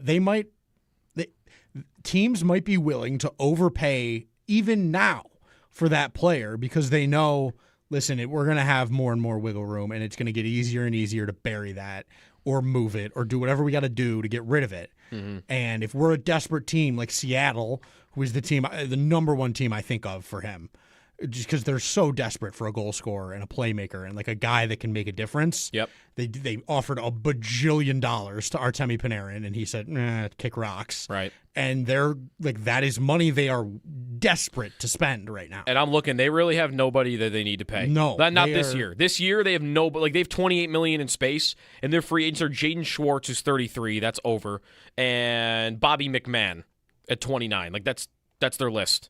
Jamie Alexiak. Schwartz they might go for because he's been good for them, but there's going to be a lot of room left over there. That is not everything they've got, and Tuck is the exact kind of player that I think they are looking for, and so that, like you said, all you need is one team willing to go way above, for them to jack up your plan here, and if the number for the Sabres is 10.5 to 11 million, what is the free market going to be? That is going to be that is always at least $2 million more. Right. Is he going to make $13 million? And I'm not saying the Sabres have to match what the market number would be, but it would rise up what the hometown discount number is. Exactly. Because if the hometown discount number is, say, $1.5 million, $2 million even, let's go up to $2 million and say he'd be willing to take $2 million less from the Sabres than what the market tells him he can get. Yep. And he thought, maybe I think I can get 11.5 out of the market.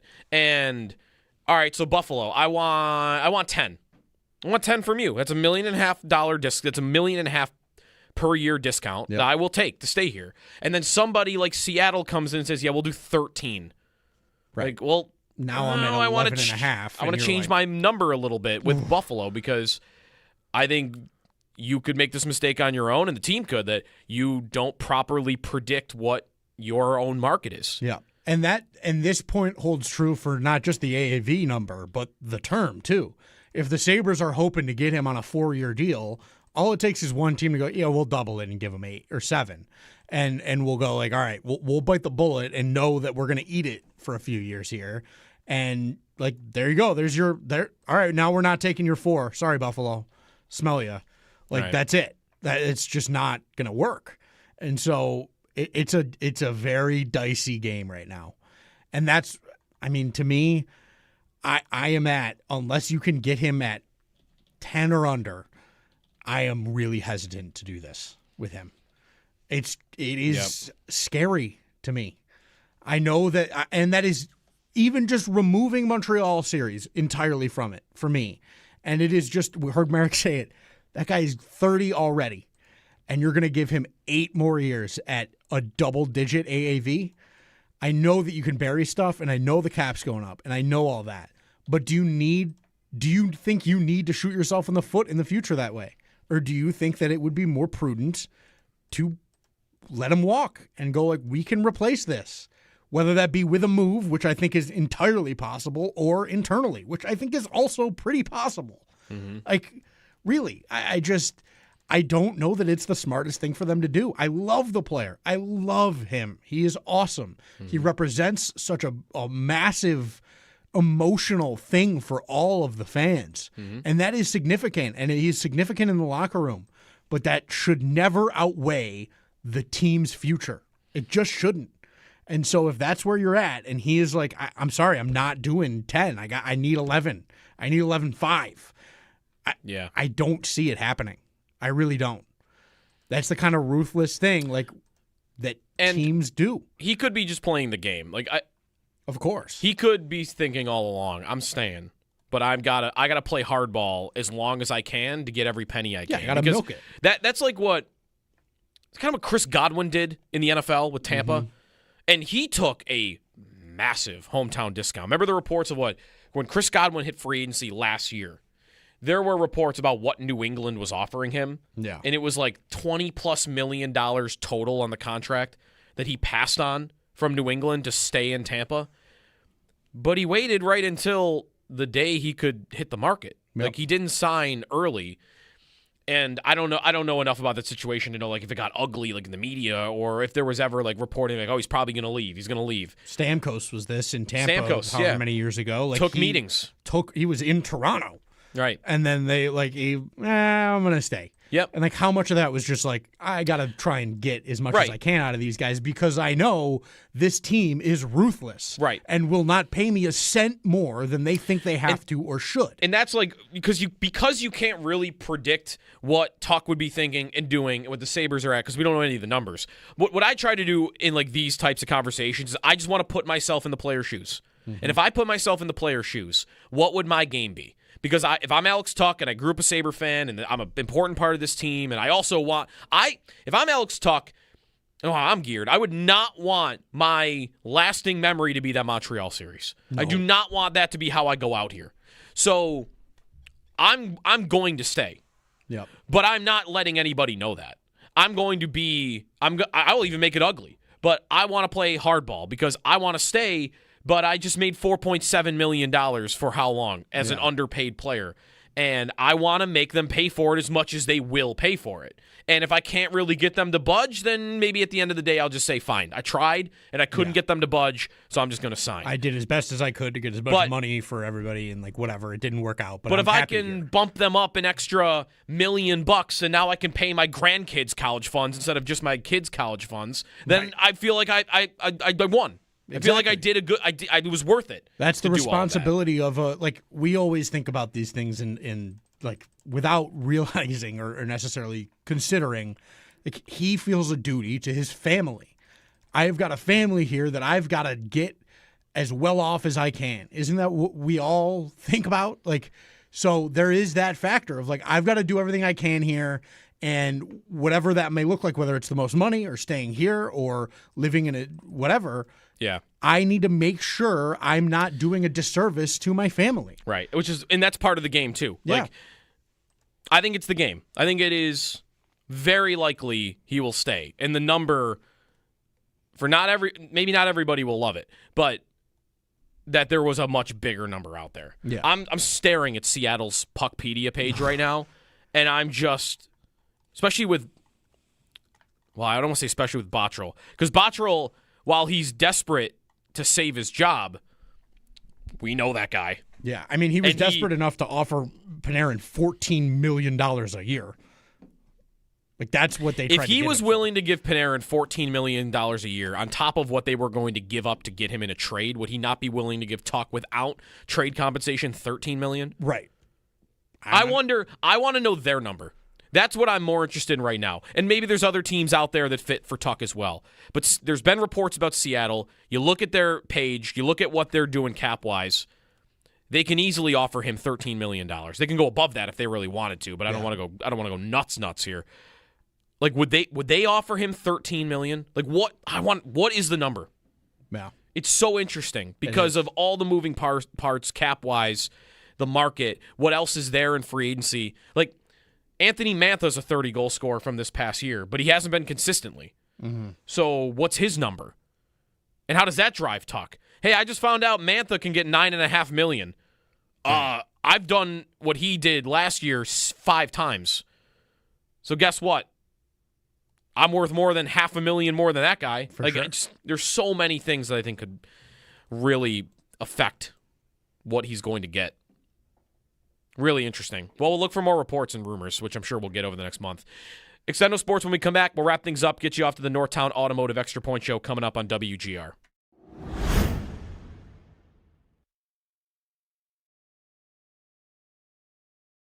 For more comfort.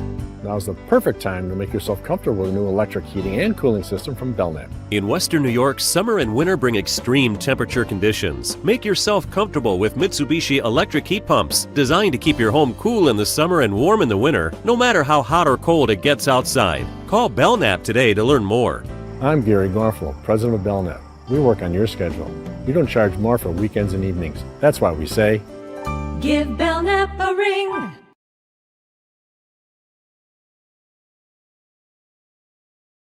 How are we supposed to feel about Montreal absolutely destroying Carolina in Game 1? You know, I didn't know how I would feel about it, and I still don't know how. I've got a lot going through my brain, and I don't like any of it. I think I feel good about it. I think I feel fine. Maybe not good. Maybe I feel fine about it because I had that game on in the background yesterday. I decided I'm going to turn a show on that I've never watched before instead of like putting hockey on the big screen. So we had Scrubs on the big screen. Oh, great show. I'd never seen Scrubs, so like, let's throw that up. Are you going to binge that like in the early baby? Yeah. You're going to love it. It's a great show. I mean, I love every other Bill Lawrence show. I'm like, this is the Bill Lawrence show, I think. So, all right, let me throw Scrubs on. So I got the game on the laptop and just on in the background, and it's 4-2. And I don't even care that Montreal just beat the Sabres. I'm only thinking about how much I hate Carolina. And they had brought up on the broadcast 20 years since they won the Cup. And they gave up more goals last night than they had given up in a single series in the first 2 rounds. So, I don't know. I don't hate Montreal, I guess. I don't like them. I'm not rooting openly for them. I'm rooting against the Hurricanes. And I feel like I'm not having that much of an issue doing it. I don't want to see Carolina win. I think it's funny that they continue to hit their head on this ceiling. You want an early stat of the day on the Hurricanes that is incredible, that if you hate them as much as I do from 06, you will love? Stat of the day.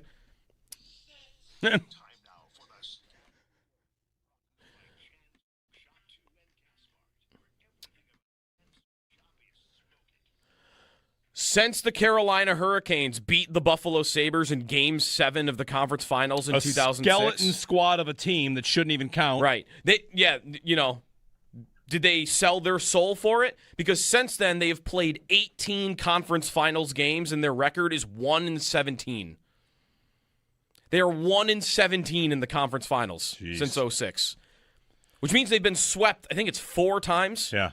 And they won their only game last year when they were down 3-0. So I guess that's how I feel. Yeah. My hate for Carolina has overwhelmed any distaste I have for the Canadians. All right, that's a compelling case. I had a thought that was a little bit more dark and sad, and I'm sorry to bring it up at 6 a.m. Uh-oh. What? When the Bills lost in 13 seconds, we assumed that they would win the next round and go to the Super Bowl. That was part of the devastation. Of course, Cincinnati then beat Kansas City, which makes it weird.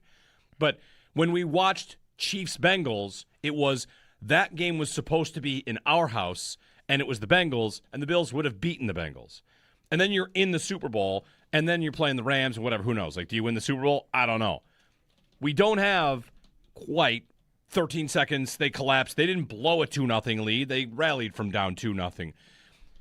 But I had the comparison, like, yes, sometimes you can lose in the second round and feel like you were one play away from winning the whole thing.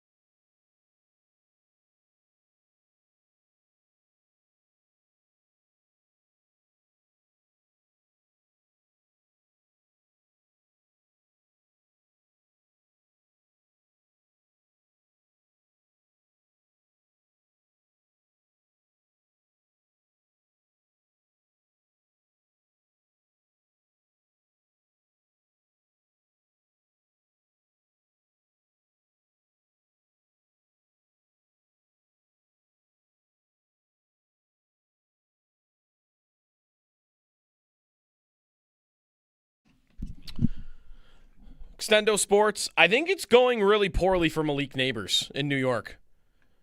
Today, a story from Jordan Renan. Neighbors' knee injury, not simple, clouding return date. John Harbaugh, he's in the middle of such a hard thing, slog of it, not a simple knee injury. Ooh.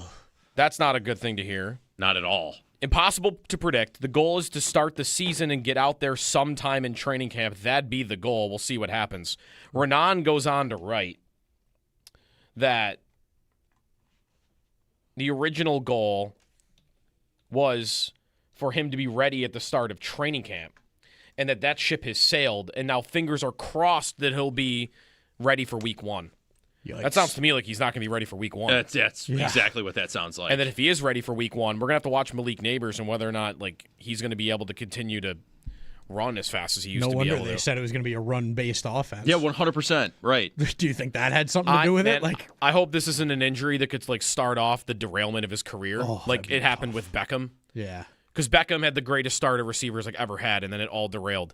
And Neighbors looks unbelievable, and maybe this could really affect him. All right, we'll talk not tomorrow.